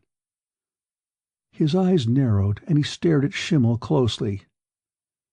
"Then there were others who knew too. Blackie knew. She must have been the girl in the nightclub." "She was. A little heavy makeup, a little light plastic, those made enough change to deceive you. But she never knew why. Hypnotics can be powerful, and they can erase all memory." He paused, smiling at Jeff. "Blackie will be next. We need her so much in the work we have to do, almost as much as we need you. But you freed Blackie too. She'll be happier than she's ever been since the cloak of bad luck began broadcasting from her mind 10 years ago. She'll be happier by far." Hours later, Jeff woke again in the still room. The men were gone, and the shadows were lengthening in the room, and his mind was filled with many thoughts. "You can go if you want," Paul Conroe had said before they left. "Or you can stay, as you see fit. If you go, we can't stop you. But we beg you to stay. We need you so very much." There would be others staying, Jeff thought. The nasty Frenchman would stay, sneering, laughing, hating, aiming at the big money that always lurked in the future, unaware completely of the errand of mercy he was running with his life. And Harpo would stay, and all the others. And Blackie would stay too. Poor, helpless Blackie, Beautiful Blackie. Desperate Blackie. For her, there was a new lease, and there was no way of telling the person she would be after the new lease was signed for her. And Conroe would stay, delivered after all these years of the burden he carried. Wearily, yet happily, Jeff stared at the ceiling. He breathed deeply of the quiet air, his mind filled with a maze of wondering thoughts. He knew that thinking now was useless, that there really wasn't any issue anymore. He knew, as he closed his eyes again, that Jeff Meyer would stay too.